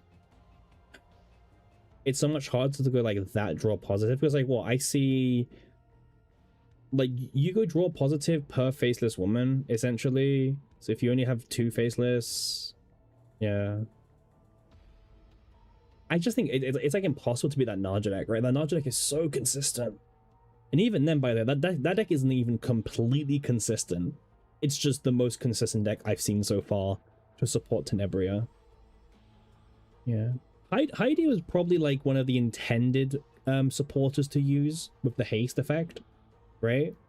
it feels very like, I remember always mentioned like this card had very interesting uses where it's like, okay, well, 0 mana draw 1 is always like decent, but it hasn't been relevant yet until like, well, now. But I don't know, it's the consistency of going draw positive. I think this is close. Like, this is very close to like a Heidi deck that I would build if I was doing Heidi for this.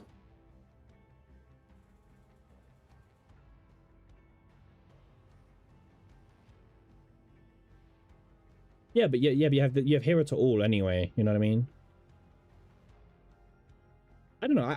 I can see Heidi being intended with Sylvia, but like Sylvia being used without Heidi, I'm not too convinced on that one. But I could see them thinking about this one. Yeah, Heidi. Yeah, like I can see this Hero to this one being recommended. Yeah. The whole Sylvia tech thing, I don't see that. I don't trust the devs to have that much foresight. Maybe they do, but I don't trust them to. Yeah, I really don't trust them to. You really like the draw Persona for Rangers? Yeah, it's really cool. I think Persona cards were really cool this season. I think Persona cards were very cool this season to add.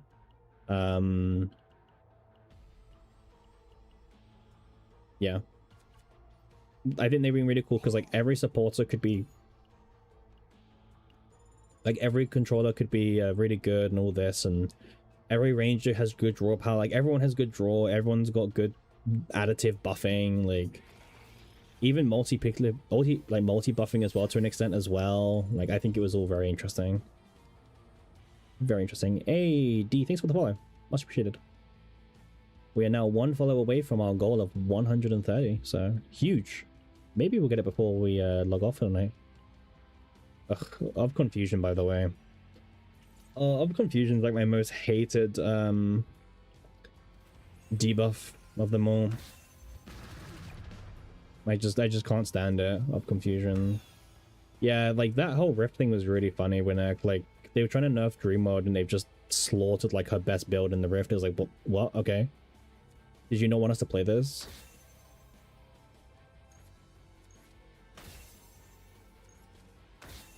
Mei Lin? Yeah, I can see a Mei Lin as well.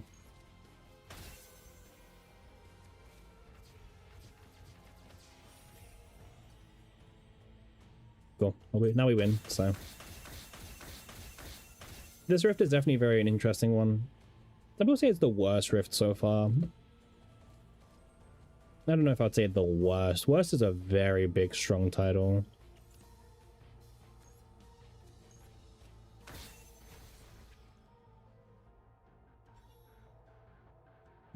Yeah, it's not like we figured it out day one on stream, right, Winek? Yeah, I don't know, man. It's just didn't make any sense to me. I get what the devs were trying to push, but when you saw the numbers of the other like music ups, right? It's just, what's the point? Ban in season 1? Yeah, I'd prefer in season 1.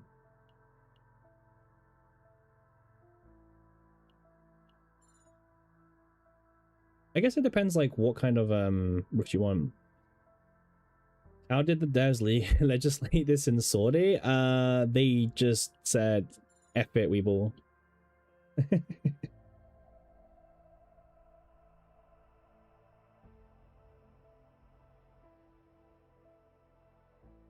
Yeah. Well, to be fair, they probably shouldn't have had a health bar to begin with, but they've learned from that mistake. They've learned from the mistake of having a health bar. Like the bosses should never have had the health bar thing. All right.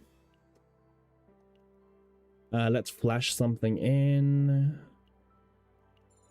You don't think they learn? Yeah. I think they're better than before. Like, they learn, but then there's always like another thing that happens, right? Yeah, they removed the break bar from all bosses. Like, they didn't even need to, by the way. That's like the funniest thing, right? Like, they really did not need to.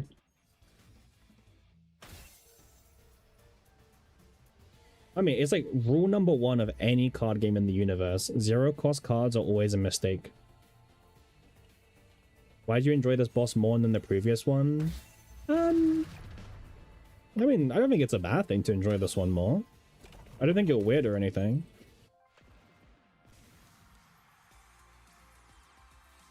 Breakball wasn't the issue? Breakball was never the issue. Yeah, exactly, Vera. It's like not even close. Like it's generally not even close.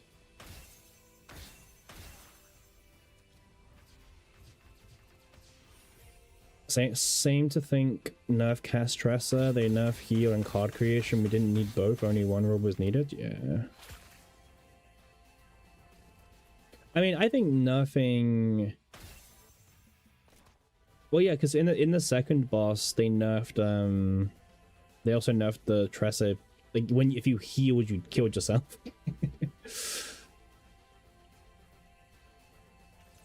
I actually liked Last Boss. Why did I discount that? Last Boss was kind of nice because like people had been asking for more casual bosses, and oh, they got one. They got one. And to be honest, playing around with the stress mechanic was kind of cool. So.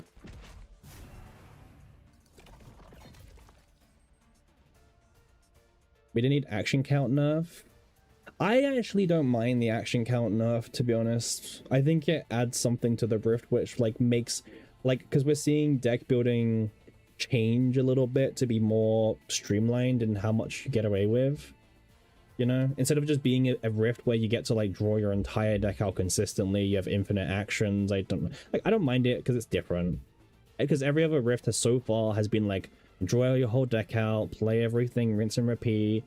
But this Rift actually like it changes deck building to an extent, which is kind of nice actually. I've just got this. 3 toolbox would be a joke. Yeah, it would be as well. Yeah, I like the debuff this time around. Is it something I want to see come back every single Rift? No, not really. I like it when Rift is different. I mean, I think action count was a fine mechanic. I don't think that's a problem, but they also nerfed Dream Mod on top of all this, you know? Like Dream Mod got hit as well. Oh, nice, we got a good weapon. Huge.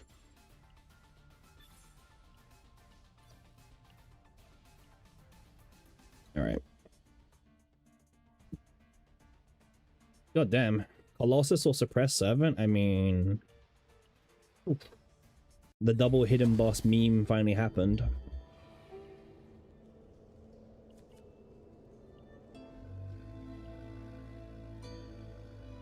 Colossus? I'm not fighting Colossus. I mean, I think he would actually just die, by the way, but... I actually think she would just shred Colossus anyway, but yeah.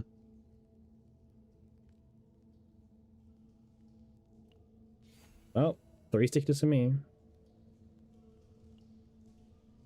They're scared to add too many rules. Yeah, they are. I can get behind that.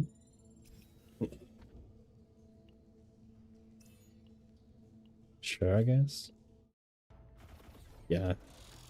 Like, I don't mind this Rift overall. I don't mind the rules. I don't mind that kind of stuff, but... Yeah, I know it's not for everyone as well. Like, I think Rift should always be different. Like the core strat should always be different, or the intention. The point of the Rift restrictions is to make players build dedicated teams surrounding these restrictions. Yes, correct, Vera. Yes.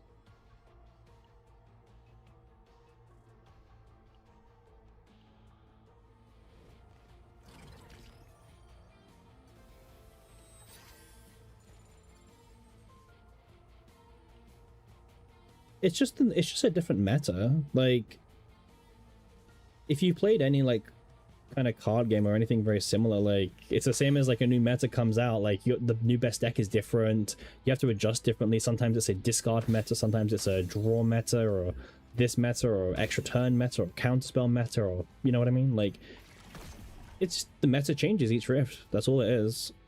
And guess what? In those games, people don't always like the current meta either. Like some people hate the meta, like, oh, this meta is awful, but you know, it's a way of keeping the game fresh. You know, there is definitely times when it's too much. Like, you could argue that when there is literally no diversity in the teams, that's when it's a problem.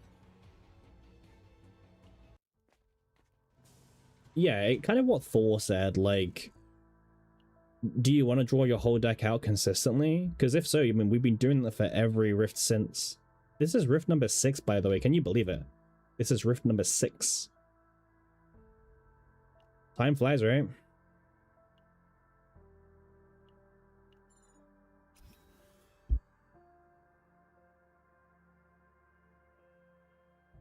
Yeah, time flies for sure. All right. Let's do this.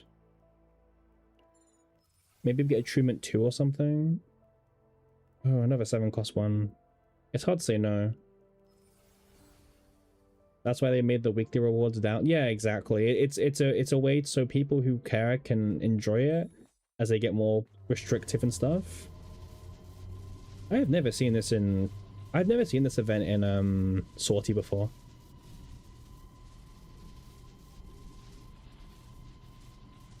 You can't imagine how they reacted when they saw double hunger. Well, I also can't imagine like when they saw it wasn't the initial deck was like an illegally, well, not illegal, but like you can't build it double hunger. They even worse because they don't like the idea of a deck being rank 1 when either it's A, it's not intended, or B, other players can't get it anymore. So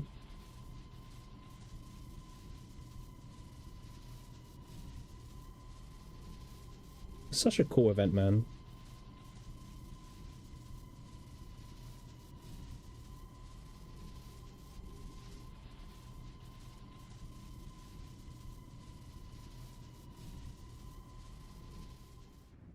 Nuking this deck would be a dick move. Well, to be fair, ASO's already got a more like a legal version. Like, I think ASO got a legal version not because it's just like, first of all, it's better for them, and also they don't want it to get nuked. You yearn for the swamp. Hey Snuff, how you doing? Yeah.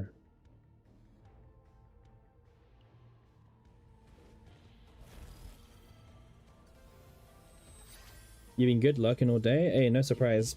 There's nothing wrong with lurking. Yeah, it's not cheating, but the devs are kind of weird.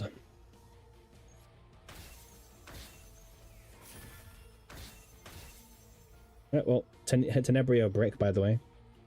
The issue is that Swamp is also too strong. Swamp is too strong, yeah. Like, without a matter of fact, Swamp is crazy strong. Like, Swamp also just got giga buffed when they made it, so you could now find the event that you could find chaos specific gears inside the shop, right? That was like the last straw to being like, okay, like now there's literally no reason not to, because it's just so easy to get those pieces now. In the past, you could say, I mean, it's still the best, but I guess it's a lot of effort to actually find these pieces consistently. But now it's so easy to find them. There's just no reason not to.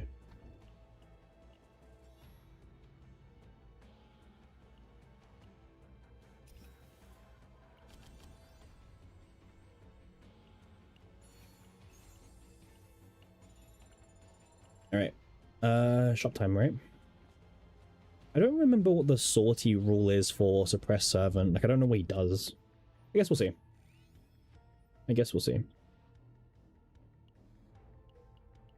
Crit supremacy and gacha as per usual. Yep. Hey. More corner responses. I actually wanted to remove a card as well. He's just a HP bag. Well, we will see how he fares against broken Tenebria. We'll see how he fares against the Brick Queen herself. You got the Nightmare card so much more than you get the Dream World card. Yeah, I do as well, even when farming. Yeah. Sure. I am like absolutely in belief that they've nerfed our Dream Lord somehow. All right, he's a HP bag. All right, let's see.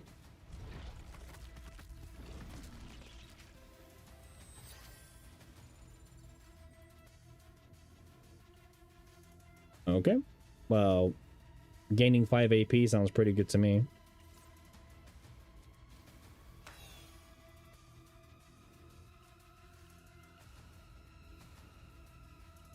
There we go. You don't see how they would deal with it if they don't destroy the card? What do you mean Dream Mode?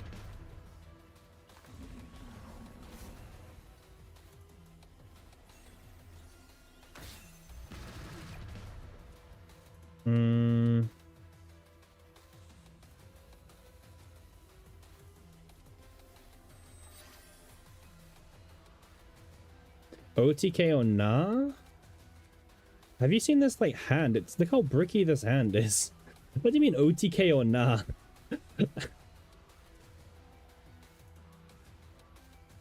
Like this can't even be an OTK, man.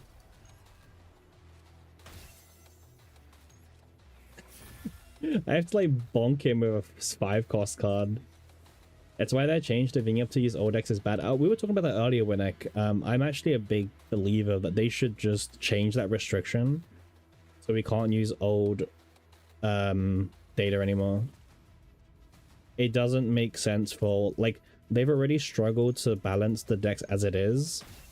There is no reason why we can now use it. Like, the main reason why they changed it is because casuals were complaining they had to farm new decks every rift. But casuals, like, who cares? They didn't care about Great Rift to begin with. Like, they weren't really caring about the gameplay mode earlier. I don't know. There we go. Like, I don't get why they... I know they changed it because casuals were complaining, but who cares? Like, they've done more damage to the overall balance of the game. Like, I think someone ran the numbers, right? And it's actually technically better to farm Tenebria in, like, Season 2. Because some of the refines just scale better than any engraving. There's some really strong refines. There's like the... Well, there's a lot of attack damage increase ones. There's the 15% crit chance to vulnerable enemies. There's a bunch of other really nice ones as well for even controllers and supporters, but... Yeah. Yeah, good luck farming, man. Like, forget about it. Alright, nice rift run. How much currency do we have now? Oh, God damn, I swear it never moves up. But yeah, Fang, like, I don't know. I don't think we needed to be able to use old save data in, like, I don't know. Like, let's take a look right now. Like, right now, this deck exists, right? You're trying as Neo Dream Mode, run what Epiphany do we want on the Dream Mode card? You want 4 morale for the most part, but if you're running it as like a generic for every... Like, okay, so my Yuki deck, or well, my Dream Mode's generic deck, it uses 6 4 morales and 2 draw 2s. Because if you only play morale, you're gonna mill all of the characters' cards, and you're not gonna have a hand size. So you do want a couple of draw 2s. It's up to you if Nia is going to be the person that has 4 morales, or if it's another person who has the 4 morales. But okay, let's take a look, right? Come on, Cappy, is it higher than that? Oh, you mean this? I mean, I've not done any run. I'm not wasting my time farming a deck that gets out-crept, by the way. Anyway, so this is the more legal version of the deck that you can currently do based on modern day deck building rules. Yeah, I mean, it is what it is. Oh, by the way, so this is another discussion to have. But their penalty for using old data is a 0.5% to your overall score, which doesn't matter when you make up that 0.5% plus more by using the old data because it's busted, you know? So, incredible Lucas tech, of course, Snuff pointing out the important things. Yeah, it's 0.5% score, which, like, yeah, like, on average, right, like, what, so 1.4 million, like let's say what, 1.4 million, 1% of that is, like, what? It's like, what, 14,000 roughly? And then half that, it's like 7,000, right? So, like, if this, like, I know this wasn't the final score, like, because they lost more points, but, like, isn't it like a penalty of, like, 7,000 or some crap? Like, yeah, didn't, like, ASO just take, like, a 7,000 score penalty for just, like, playing double hunger? It's like 500k damage. Right. Which is, like, something, but 0.5 by itself is nothing. You want to know my take? If they're gonna make it like this, it should honestly just be like, you lose 2% per character, not or 5%, or just revert the whole feature back. Think you die with Veronica with like 2 turns left, and your cycle's not good enough with Adele. Hide any suggestions? Are you talking about the Great Rift? Shunned? Is it the Great Rift? And then also, are you using Ray? I'm guessing you're using Ray as your only healer. Make sure you got good gear. Like, Veronica should have pure defensive gear. She's not doing any damage. Your Veronica should have, like, Veronica should have defense and health and that kind of stuff, you know? Yeah, it's well, Adelhide's okay to use Winnek. Adelhide's, like, actually okay, but I don't think they have the dupes for it to matter, if you know what I mean. But yeah, if you are going to use Veronica, make sure Veronica has all defensive gear and health gear. This penalty should be like, if you use all 6 saves from current season, then you get the extra score. Yeah. Yeah, I mean, I'm shilling the Naja. I'll put it up on screen. Like, oh, actually, we're going through this as well. Right, like, let's take a look at Horror, right? So Horror's using just new save data, which is good. This is how it should be. Yeah. You can only get the wedding ring before the halfway point. That is correct. If you're farming Dream Mode, you can only get the wedding ring before the halfway point. Yes. Yeah. So this is a new season. New season. Old, obviously, because double hunger. Let's take a look again. You're fucked. Damn. Yeah, you have to get the wedding ring on the first half. All right. So if you see a Nia, they're using season 1. That's the basic rule.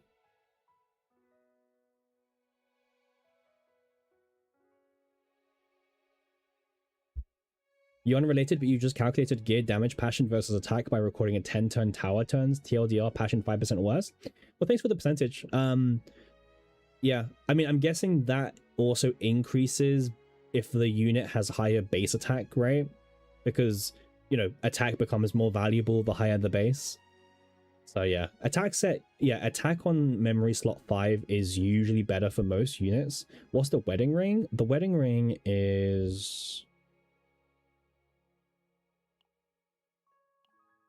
this. It's this that you get from fighting the shopkeeper during the current seasonal chaos, but you can only find it in the first half of the seasonal chaos, in the first part. Even if she didn't, like, attack is just so good. Yeah. The fact that she does already makes it so attack is better, but attack is just so good anyway. Actually, wait, let's give her back her gear.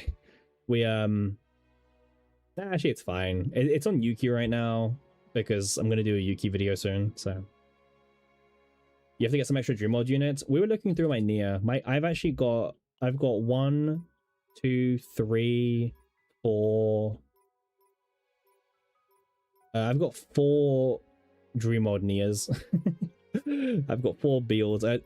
2 of them have Senecta's Blade. 2 have Senecta's Blade. That's normal, Vera. It's painful. I have Dreamlord. I have 4 Dreamlords on Nia. I've got 1 on Ray, 1 on Typhera, and 1 on... I forgot who. Someone else. Oh, I think I've got Dreamlord Cass. Yeah, I've got Dreamlord Cass. Yeah. Yeah, Cassius. That makes sense. Yeah, Cassius, 4 on Nia, Typhera, and then thingy. You can't see season 3 being broken next season. I don't know.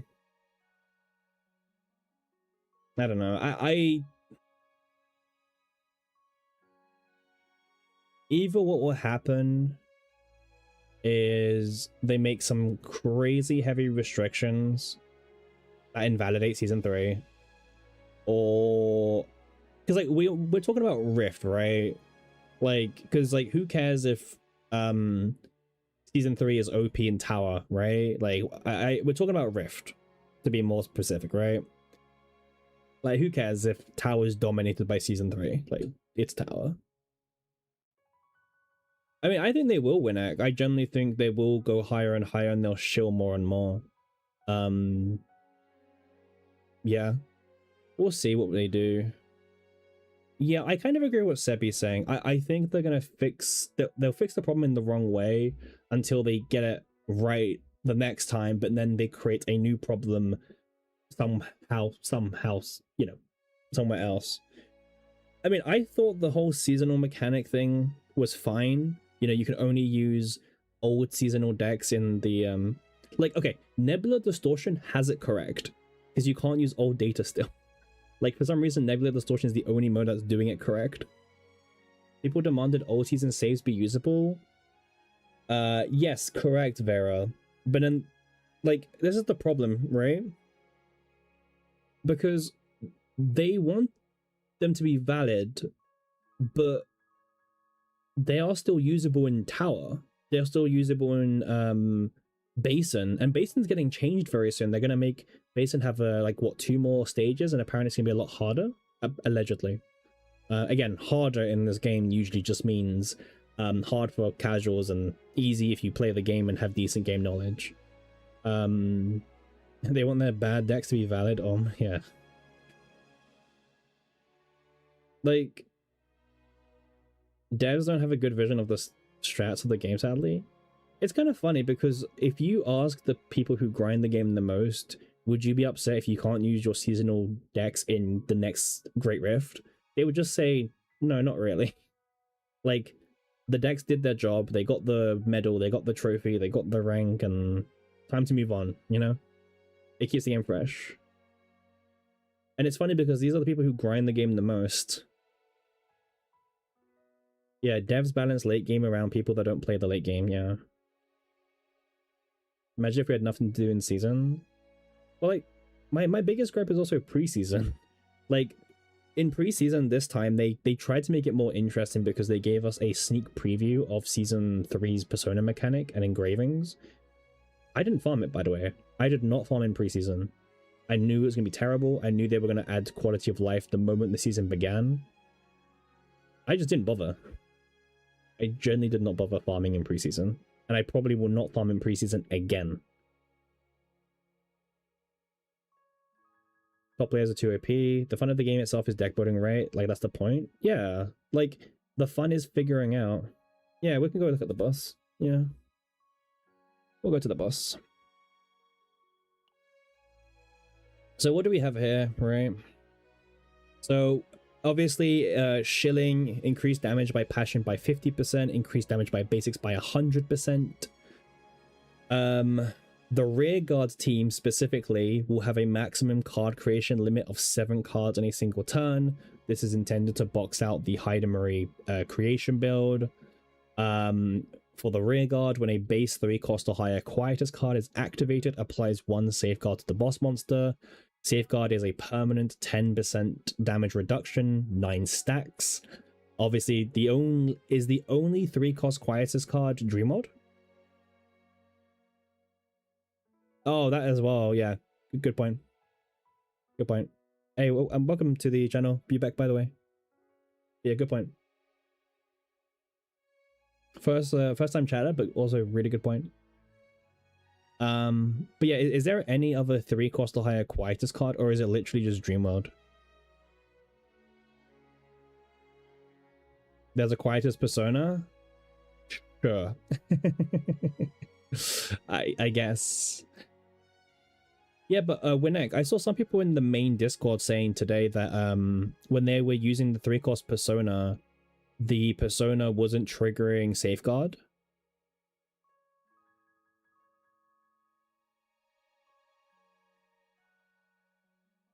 Like, it just wasn't triggering Safeguard when it was the Persona. It's like the game takes the original without the engravings being used. Honestly, Seppi, based on their coding, I'm gonna say no, because that Persona doesn't trigger Safeguard, because so it's still a 3-cost, but they look at the original cost, which is what, 1 or 2 or whatever it is. So my guess is if you got cost reduction Dream Mode, it would not work still, because it looks at the original cost. Diana has some 3-cost epis. Okay, that's fair. You know, we need to test it. We do, but I'm not testing it. You can test it. You're more intrigued.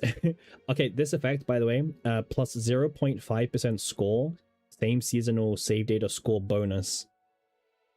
Season is not your average gacha for sure. It really shouldn't try to be that way. Yep. Oh, they kept this, by the way. There was a max ceiling to the amount of score that can be acquired from the damage amount by a single attack card. They kept this from last Rift. This is to obviously box out nuke release Hydemery.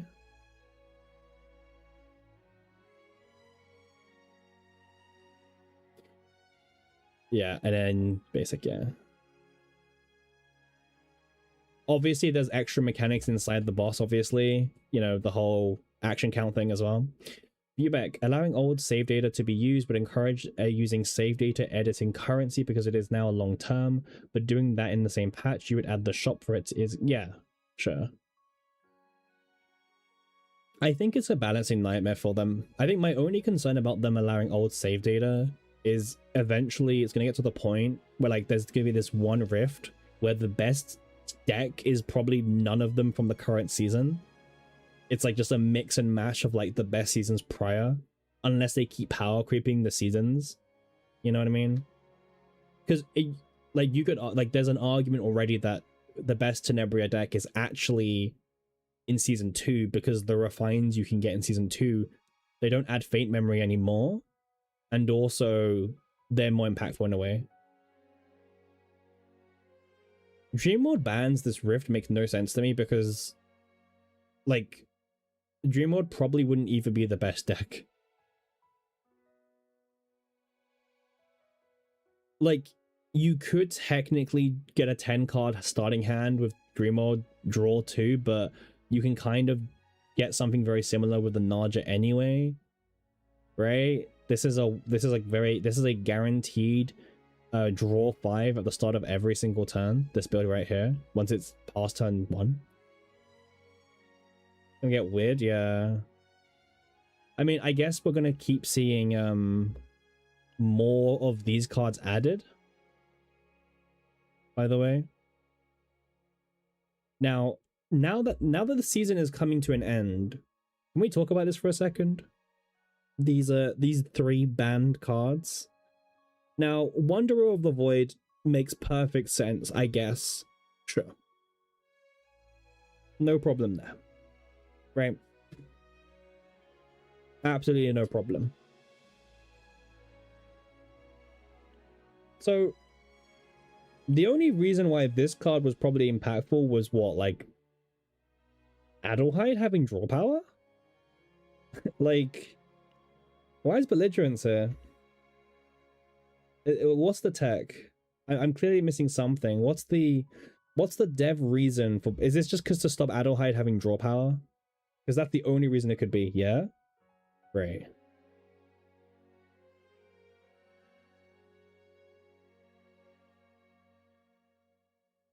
There is no tech. Yeah. It's just okay. Cool. They're like, okay, well, we're releasing Adelheid. We don't want it to have belligerence. Would belligerence make her too OP? No. No, it wouldn't have. It really wouldn't have.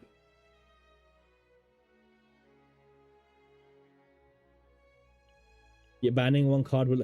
Okay, what's this one? 2 agony to all enemies. Select and exhaust up to 2 status element cards or curse cards from hand. What's this for? Because...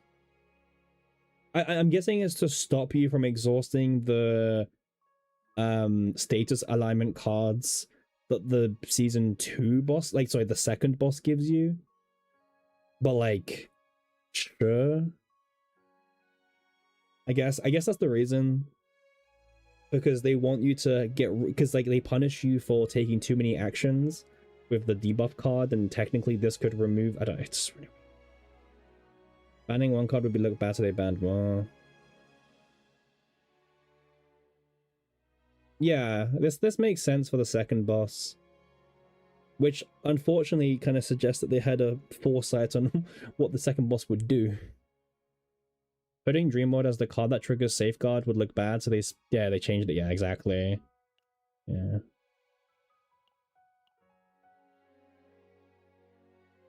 Is there a reason why this Fate is banned, by the way? Does anyone know? Why is a Fate banned? Yeah, Bubek. That's what it's for. The latest boss. Because obviously that you only get those debuffs if you take extra actions outside of, you know, him hitting you. And they want you to not, you know, they want you to follow the 7 action rule. So yeah. But is there a reason why this Fate got banned? Or taken out of the pool? I mean, if they're taking out useless Fates, I mean, I have a whole long list for them to remove. By the way. Like, I have a huge long list they could remove. So this isn't to make the pool smaller. Because they could remove a lot of Fates. And I think CZN's very much shown that they don't want to do quality of lives where they make the pool easier, right? Like, remember, like, okay, the Divine Core happened, and the compromise for having Divine rerolls was we're going to add new Divines into the pool, which are, most of them, at least, are like only for this one god, right? That was like their compromise. It was like, here you go, now you can reroll Divines, but we're also adding this to specific gods. Such as combo, or such as at the start of the turn, if the first card played is done, draw 2. Imagine this riff without new Divines, it'd be crazy. It would be wild without the combo. Well, the combo on Ray specifically. But that was the compromise, right? At least the combo's not too hard to farm for. Like, there's the new Seasonal Chaos at least has a good amount of Divine events that I quite like. They did a good job with that. Because, like, the only reason to play Chaos nowadays is Senectus farming. Or the, You're 99% sure they didn't anticipate the combo strat? Maybe. Maybe. I mean, I will say, overall, I do like this season for Divine farming. For the new god. Like, they made Divine select farming for the new god super chill, personally, compared to, like, what we had in the past. Is it the easiest thing still? Not really, but that I can appreciate. They did good there. And I think it's important to give them some credit where credit is due. Now, there's still a lot of, like, I think this season, unfortunately, has also been one of the worst seasons in the fact that there's been a very gross amount of bugs and mistranslation issues. And unfortunately, in a game like this, these are bugs and mistranslation issues, which usually mean that someone has now wasted like hundreds or tens of hours, or even like wasted black mass or wasted divines and duplicates, you know.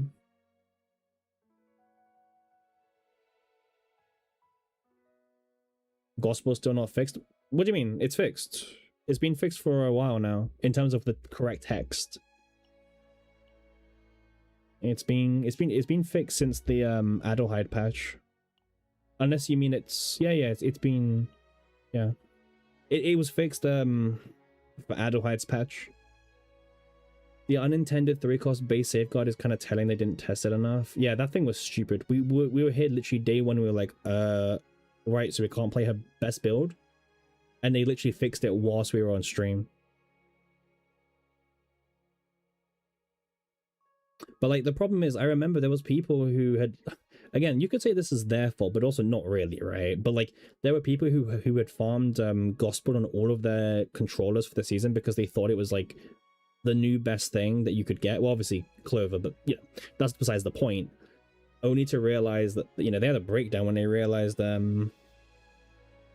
every CC was saying that it was bad when but like we literally said that this is her best build one day before she came out, because we knew the way, like we literally knew the way it scaled based on Typhera. Like it was the exact same wording as thingy. Yeah, it's literally the exact same mechanic as creation, where creation's base cost becomes the you know, how many rhythms you own. What's the best persona for the Dream World build? It's wait, which character? You mean for your controllers? Yeah, like we knew how this worked, but I guess every CC and they're like, yeah, they just like every CC was like just wrong, because like we had an example, but that's how we knew that's how on stream we knew it was really insane, because we've had this interaction before, but a lot of people just didn't realize it works like this. Nia, who are you? Are you just building this very generically? If so, this is probably like the best version. When discarded, activate it and discard one random quietus card from draw pile for more consistency, and then on disc, and then when it activates, you discard a random quietus card from your hand for each Umbra engraving. And we remove the auction achievement from this season, please. Bubek, does that achievement actually count towards the 100%? Did we test that? Because I know some achievements weren't adding to the overall 100%. Oh, it doesn't? Oh, okay. Okay. That's good. That's good. The main issue is new rhythm cards on all in Tenebria's decks. Yeah, this is the persona card you grind for the build. Yeah. I don't know. I mean, I think a lot of content creators expose themselves based on their initial videos talking about Tenebria. Says a lot. Says a lot.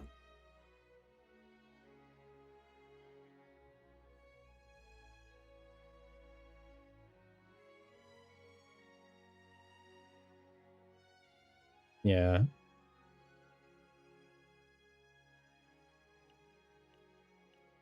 But it's fine.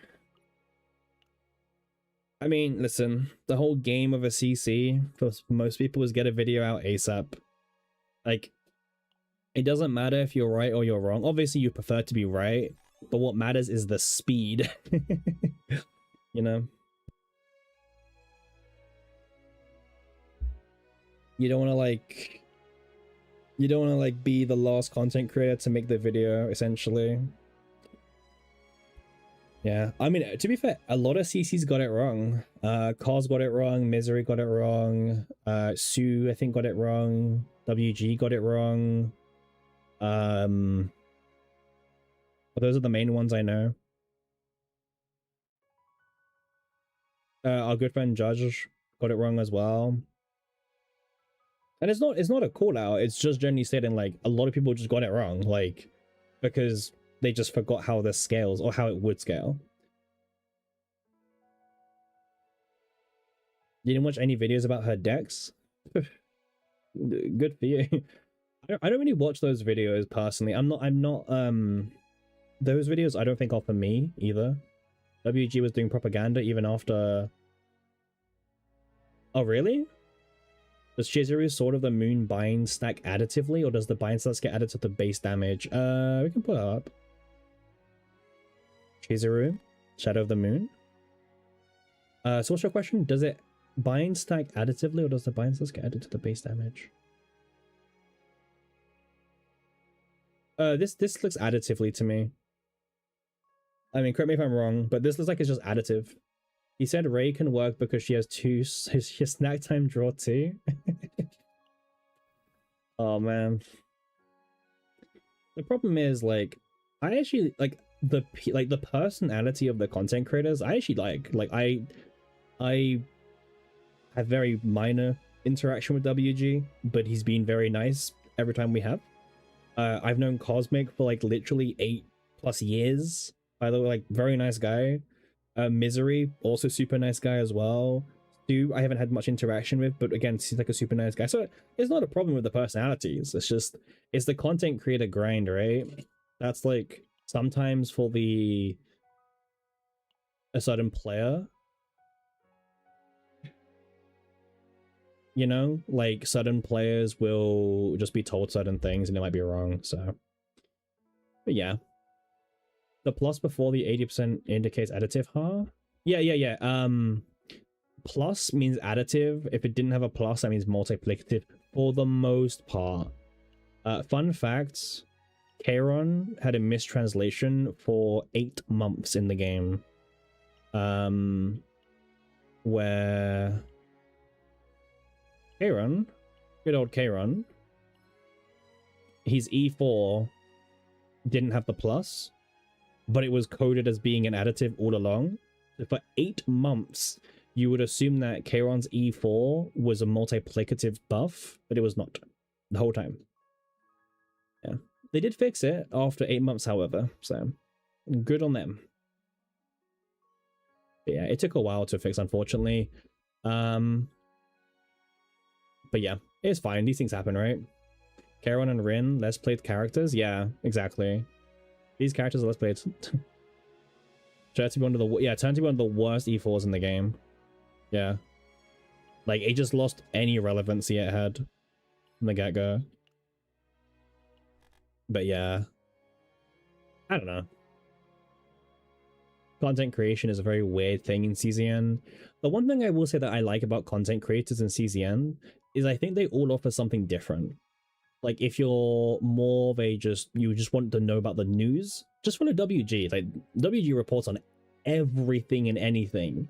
You know, there's like silhouette previews that get shared on Twitter. He will report on them like straight away, which is cool. Like, for some people, they just want, they don't follow them on social media. They don't see their stuff.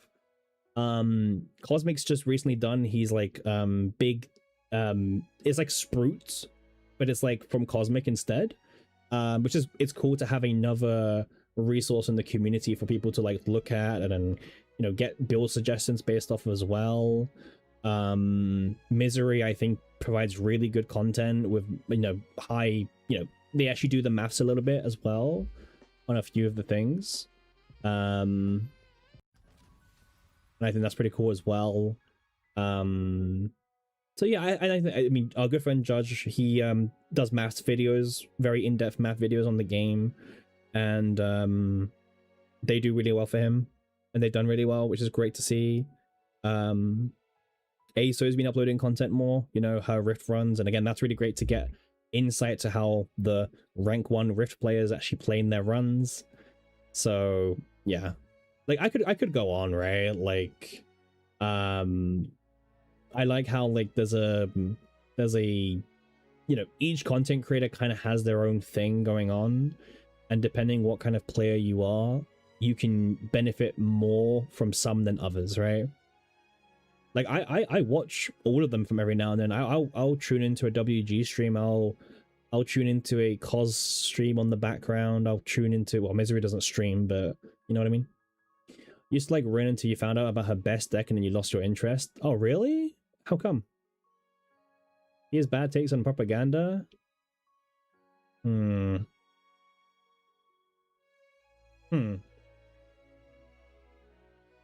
I mean, I have propaganda. I have Dream World propaganda. Yeah, I have Dream World propaganda for sure. But yeah, the TLDR is that every content creator is perfectly fine. They have their own audience. That's the bottom line. Everyone has their own audience. End of story, right? Alpike top 1 CC. I agree actually. Pray the Dream World God. Yeah, Dream World is like my favorite thing probably in the game so far, I want to say. Like, I think Dream World builds are so clean and fun. Like, really, really fun. Yeah. Yeah, Halpike is my favorite content creator. Just uploads like 6 daily Kalipe videos. Doesn't talk at all. Just the whole run from start to finish. Yeah. She has one way to be played. That's a lot of characters though, right, Vera? Especially the launch characters, because the devs you guys might say the devs still don't know what they're doing, but the devs didn't know how to make standard pool characters have like multi builds. You know what I mean? Like they pretty much all had one universally good build for the most part. Very few standard pool characters had more than one good build. I mean, it took. I mean, you could keep going up and see like, okay, how many different builds does this character have? You can't do 6 vids per month. Neither can I.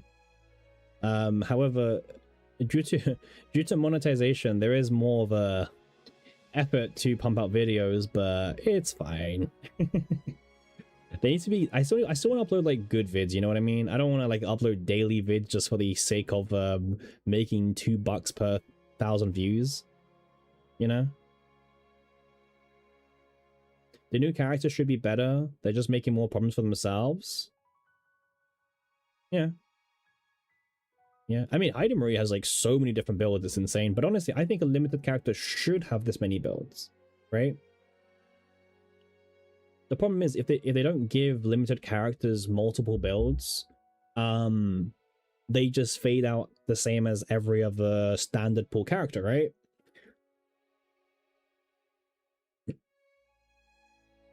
Right? Like the same thing. Chizuru has 2 builds. Yeah. Maybe that's why you haven't been building your initial release combatants. Yeah, they're just one trick ponies, unfortunately. The initial launch people. Like, you could say Kalipe could be a vulnerable bot. You could say Olea has some different builds. Yeah, Maylin probably got gutted the most, or probably did actually the most. Yeah, if you play away character in the same way, I agree. That's why new characters are fun, right, Fang? Because new characters is like this whole new kit for you to explore and to discover and to figure out like, okay, what's the new best thing? What's the best way to play this? And you know? Heck, you gave Yuki and Rin 0 decks to be able to. Well, I mean, I built up Yuki more recently, and it was fun learning her for a little bit. Rin is really strong. Rin is very strong in, like, tower, but, like, that's the baseline, right? Like, we've had this discussion before about, like, what is the baseline content for CZN? Like, and realistically, you have to look at something like tower for the most part, because Great Rift changes every meta. Like, Great Rift is, like, its own meta, so you can't really rate units based on Great Rift because it will usually be the new unit plus whoever. It's kind of why doing tier lists are quite pointless, you know? Rift tier list is, yeah, Rift is too short, like, yeah. Let's say, so you have to do tower, and then like tower is like so easy anyway. Yeah, you have to rate units based on like damage per turn, I guess. Oh, and like I was doing I was doing Tenebria rotations. I know I have E6 obviously now. I was, again, 135 died too easily, but I was projected to reach around 450k, 500k on 135 with Tenebria. I don't know where that rates against Heidi Marie Selena. I mean, you've used that build more than I have, so. And it's fair to rate it because E6 Heidi Marie doesn't really add much to her save data damage. It's like a little bit, but it's not much. Maybe like 10, 20k more. Maybe 30 on the Crimson Blades. I don't know. Crimson Blade, I mean, they crit as well. Tenebria is way up, no? I mean, I don't know the damage. Heidi Marie Selena was like 300k plus. So an E6 Heidi Marie probably is like, what, maybe 350k, right? Perm Von is like, yeah, I know. But like the Selena comp hits a lot and they hit very hard. But based on what we're next saying, I would probably project that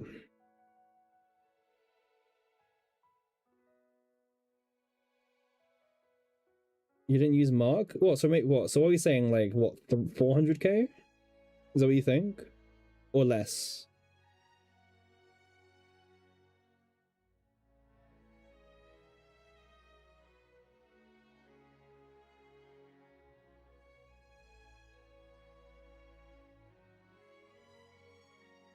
Like, one second. Let me pull up Selena.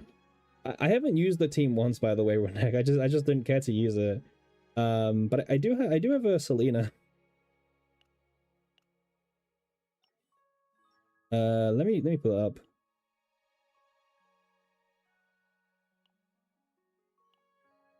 It depends. It's RNG, Renek.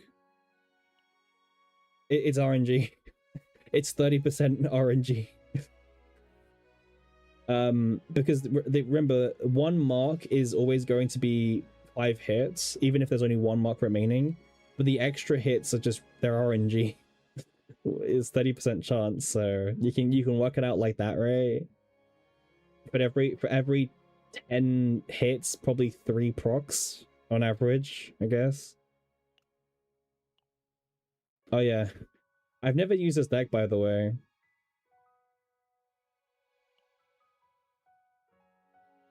I have two I have 2 of this engraving.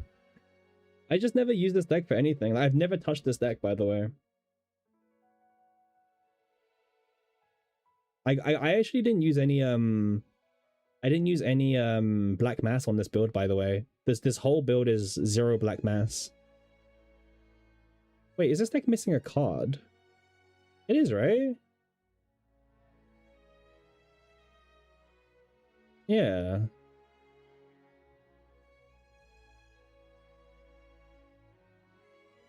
Huh. Wait, how did I even get this deck? What did I even do? Oh, this card didn't show up yet. That's why. Yeah. I mean, I can add it back in if I want to. That's a crazy deck and engravings. Oh, what you mean the double 5 or more cards I've created? This is all natural. Not a single black mass was spent on this deck. Like, I'm not joking. Not a single black mass got spent on this deck. Yeah, I didn't get the I didn't get 1 epi. Because this is 2 cards, right? High power and drone bombing. One of my cards didn't spawn in. Yeah, it's a 6 remove deck, yeah. One of the cards didn't spawn.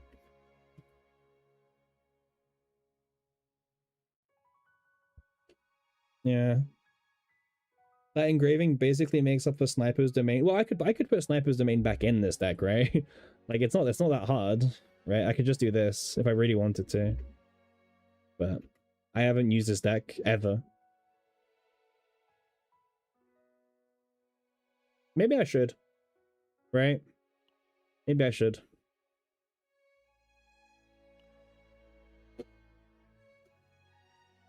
I think I've got the team. I just need to like change a few things around. Where's my blades? Yeah. I need to change a few things around. I got this stupid ass weapon. Oh man. Yeah. I mean, it's probably... I mean, E6 Tenebria probably does just beat the Selena Heidenreich comp based on the maths. But it's like, it is really hard to compete against, like, this. It's really hard to compete.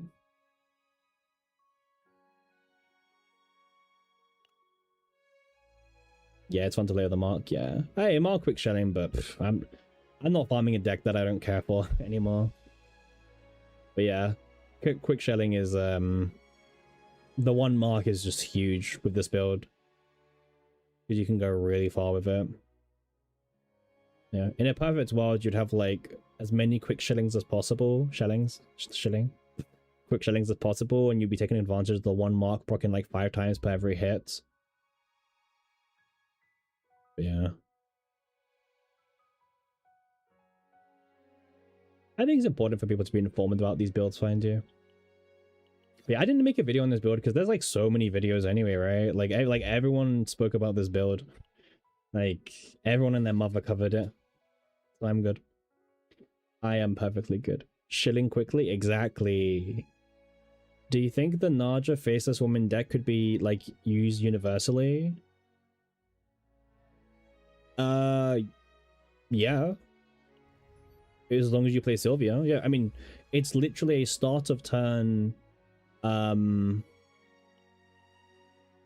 It's a start of turn draw 5 every turn start. But like, okay, you do need to proc 3 Veracity every turn. So like, you know, you have to keep that in mind for this build to be like universal. Yeah, I think we all wish that Winegg. Maybe in the future we'll get like an FSO that's like a pure punching bag, no shield mechanics. You know?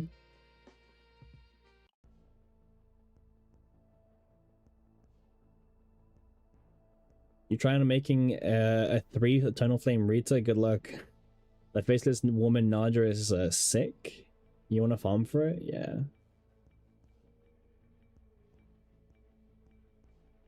Voluntary Control can have draw 1, neutral, and combo divine. So I guess we could make it universal. Oh, you don't? Oh, you see score. Well, I mean, just record a video. Renee can just count it up at the end. just like count it up turn by turn, I guess. Well, the basic one is definitely better for thingy, for this event, but yeah. Good luck counting. I mean, I'll leave that to you. I'll do the Tenebria counting. You can do the Selena counting. All right, we can take turns. We can split the roll 50-50, and we can go like that. But yeah, I wouldn't be surprised if E6 Tenebria just absolutely mogs the Heidenreich Selena comp, because like the dupes on Heidenreich don't really add much damage to her. Is it just a flat 50%? I didn't even pay attention to the buff because you're not even playing it for that. You're just playing it for the Veracity, really. But yeah, this is it's just plus 50. Yeah, like it's just plus 50, not to the base, but to the final number, just plus 50. So yeah, this plus 50 doesn't get multiplied. It doesn't get increased. It's just plus 50.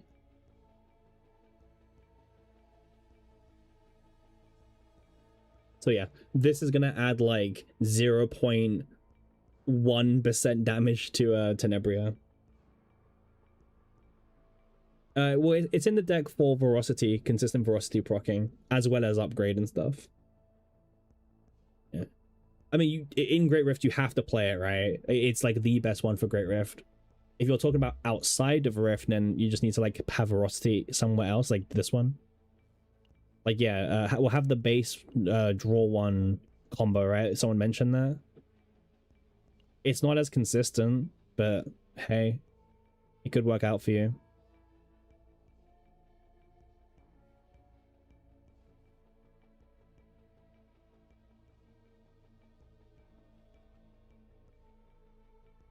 Naja partner is Biss? No, it's not. Nah, not Naja partner is not that good, man. Gaia is not good. I hate to break it, and especially as someone who has technically E1 now. It's not like it's one morale, which for Tenebria is terrible. If you mean art wise it's best, then yeah, I agree. Why not the second upgrade that gave ferocity or move?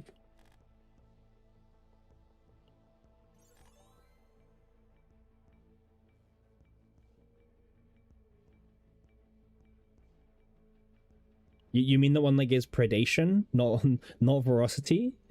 Do you mean this one? It gives you the wrong keyword.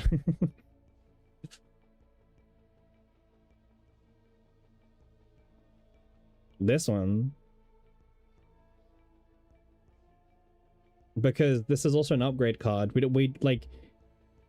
Oh, you mean in general, or do you mean for Rift?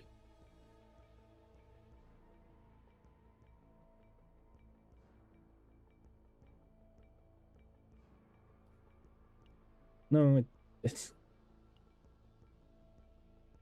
Plus 20% to damage amount of all allies, right?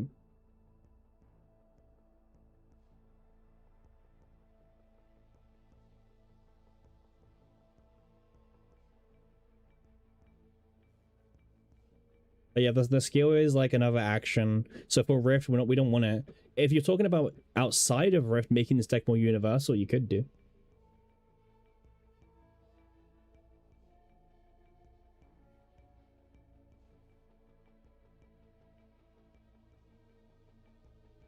And also the fact that and even too many keywords, but also the fact that most Naja decks, if not every Naja deck, does also remove mealtime anyway, doesn't help Gaia.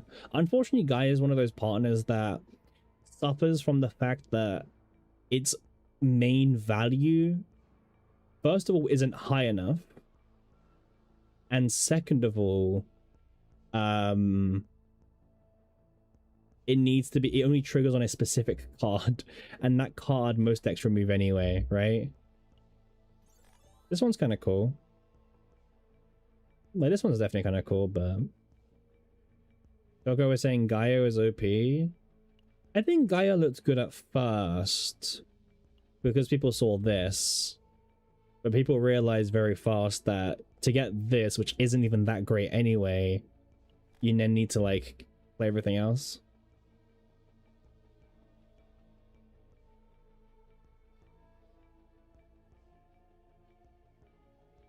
Plus 20% is replaceable with gear bag. Yeah. I don't think like Gaia just kind of, she just kind of fell off, right? Like that's just, yeah.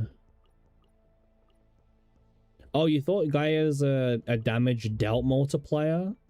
It's plus 20 to damage amount, not there's specific like ways to read this, right? Like you can tell by like the percentages as well. Like it's all about the wording, but also it's not even just wording, it's like every you have to test every interaction, right? Like, wait, where can we go? Do I have a... Yeah, like if it was a final multiplier, it would say things like damage taken, right? Where's thingy?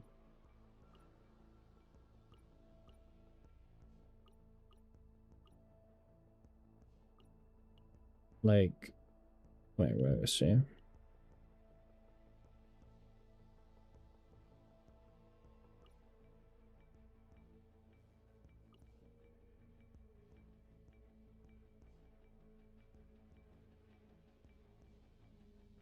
Yeah, like this, like the new buff to Yuki is like somewhat better because it's a 50%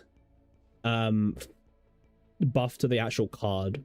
So it takes the card's current like not base, but it takes the card's current value even after all the buffs, and this is like a final multiplier by 50%, right?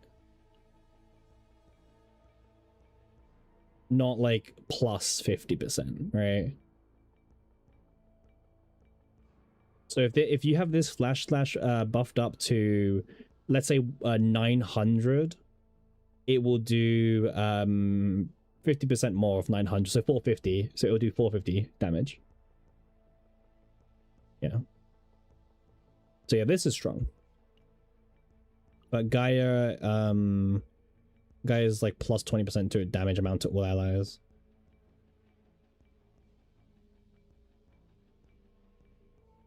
Yeah. It scales with additive? It does when like we tested it today. Yeah, it does. It scales the flash, well, these buffs are a final like buff multiplier. Yeah. Yeah, so if she has 1,000 here, it becomes 1,500 if there's only one enemy remaining. It makes Iceberg Cleave kind of funny. Unfortunately, the best build doesn't change, and you don't really notice the damage. We did a Yuki tower clear today. Yeah. I think the way to make it more noticeable is if you do an Iceberg Cleave build. But the problem with that is you're losing the morale, and the morale is still the best build to do. So I don't know. Still Hugh. Yeah, but it's a cool buff to Yuki, but it doesn't do enough. What do you predict would be the best Tenebria deck outside of your Great Rift meta? What do you predict would be the best Tenebria deck outside of Great Rift? Honestly, probably just the same deck. Like, you know, the Encore attack version that has Vulnerable 2? Probably this one, man. Like, it's very similar to this one, but it costs less mana, which is good. Technically, this one can pull from the deck, right? So maybe this one's good for pulling, or you can play one of them, and then the rest of the Encores, I guess. I don't know.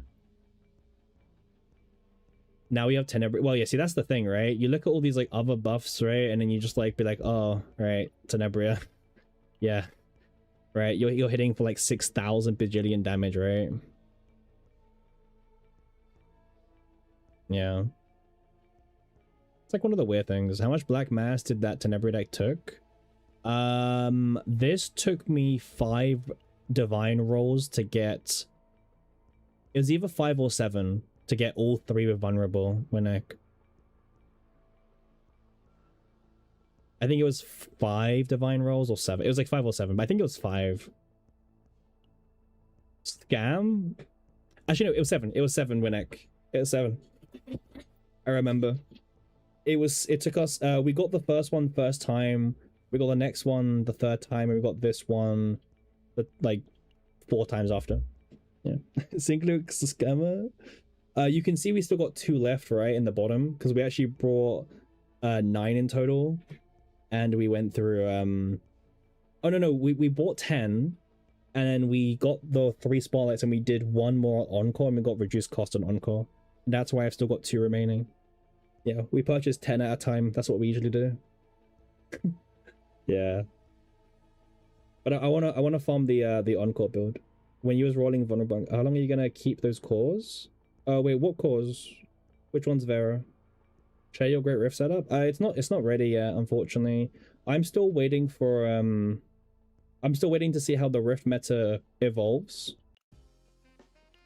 But why does music play when we're in this Rift? This is gonna bug me.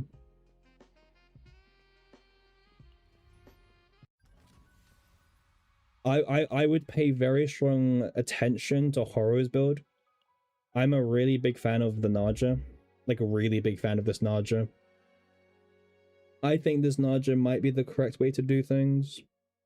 it's like one action to draw 5 cards consistently every single at the start of the turn, right? Instead of playing all this like near hunger draw, discard draw, you know, this is just start of turn, Shackles comes back, you play it, draw 5, you know. Well, compared to what, Winnick? This Tenebria deck I think is like very close to being correct. So so by the way, this was a test run for Horror. He didn't put any divines on Tenebria yet because he was testing how consistent his deck can be, because this Rift is all about consistency. So he didn't even bother doing these yet because he was testing these 2 characters, right? So that 1.369 is not his like full damage, it's a test run. But my prediction that I'm personally thinking is that this attack encore with Vulnerable 2 is probably like the best way to play it. You can probably fit 3 of them in this build because you've got 3 AP spare. So then the last card is probably something like this, but like reduced cost by 1 or something, I don't know. The meta is very open still. I think the Ray deck is kind of solved. I don't think anyone's got any questions about the Ray deck. You do combo. What stop people using unlimited Heidi Sword of Cassius and Nia on second half? First of all, if you every 3 turns, well, first of all, the boss restricts you to only playing 7. So you can only create 7 cards every turn. First of all, okay. So the blades, remember we were making 24 every turn before, at least minimum. Now you can only make 7 a turn. Also, the boss has a mechanic every turn 3, 6, and 9 that makes you stun one of your characters for 99 turns, and you lose all of their cards. And the only way to get them back and unstun them is if you play 6 basic attacks. Okay, if you don't play 6 basics, that character remains stunned forever, and you lose. You lose basically. It's over. You lose if you don't beat the boss mechanic. Is cooldown response a brick? So Freak, what's happening is you may notice that ASO kept cooldown response because for them, the way this activates is that this activates at the start of the turn if you played a rhythm. It's really weird, but like this card ends up in the graveyard, you play your rhythm cards, and then this card wants to activate again for some reason. It doesn't, and then at the start of the turn, it auto activates every start of turn. So it's just free consistency. And obviously for Horo, he doesn't want to play this version because he's drawing a 10 card hand size every single turn at the start of the turn anyway, and also the Naja card has to be the first card played. So you might be wondering, okay, well, why doesn't he play the other ones, right? The attack ones. Again, it's a consistent thing, right? You want to try and you want to try and draw your key cards as fast as possible with the least amount of actions. So you can still play cooldown response to get like a good score, but for the people trying to pure min max, they're likely looking to not play any of the attack versions because of consistency. Because the amount of damage you lose by not having the Strike of Darknesses in your starting hand versus being at the bottom of your deck is a pretty big deal. Like if Ray's cards are at the bottom of your deck, you lose out on a lot of damage if you have to start like using cards sooner and you don't have enough draw power to actually get to them and everything. But yeah. So yeah, so most people are not playing cooldown response because of that reason in the top level, basically. People are trying to figure out how to draw their entire deck without taking actions, basically. And it's not going too well, but the Naja deck that I mentioned is getting very close to that. Very close. But we'll have to see. We will have to continue seeing. But yeah. Anyway, guys, 5 hours. I said 3-hour stream. You guys got a 5-hour stream, so that's a huge win for you guys. Thanks for all the follows today. We're gonna call stream here. Might stream tomorrow, might not. Need to make some videos, so we'll see about that. But yeah, thanks for coming out on the Sunday evening. It was more of a chiller stream. We did some sorties and we yapped for a long time. Thanks for all the follows, by the way. Huge thankful again. We're like going to probably reach our goal of 130 followers next stream with like 2 away. So thank you for the stream. If you enjoyed it, make sure to leave a follow on Twitch to make sure you find out when we're streaming next, as well as a sub on YouTube. But I know YouTube's a bit weirder, so I'm not too sure what's going on there. But awesome. I will see you guys either tomorrow or Tuesday. And have a good rest of your weekend. Peace. 07 YouTube error.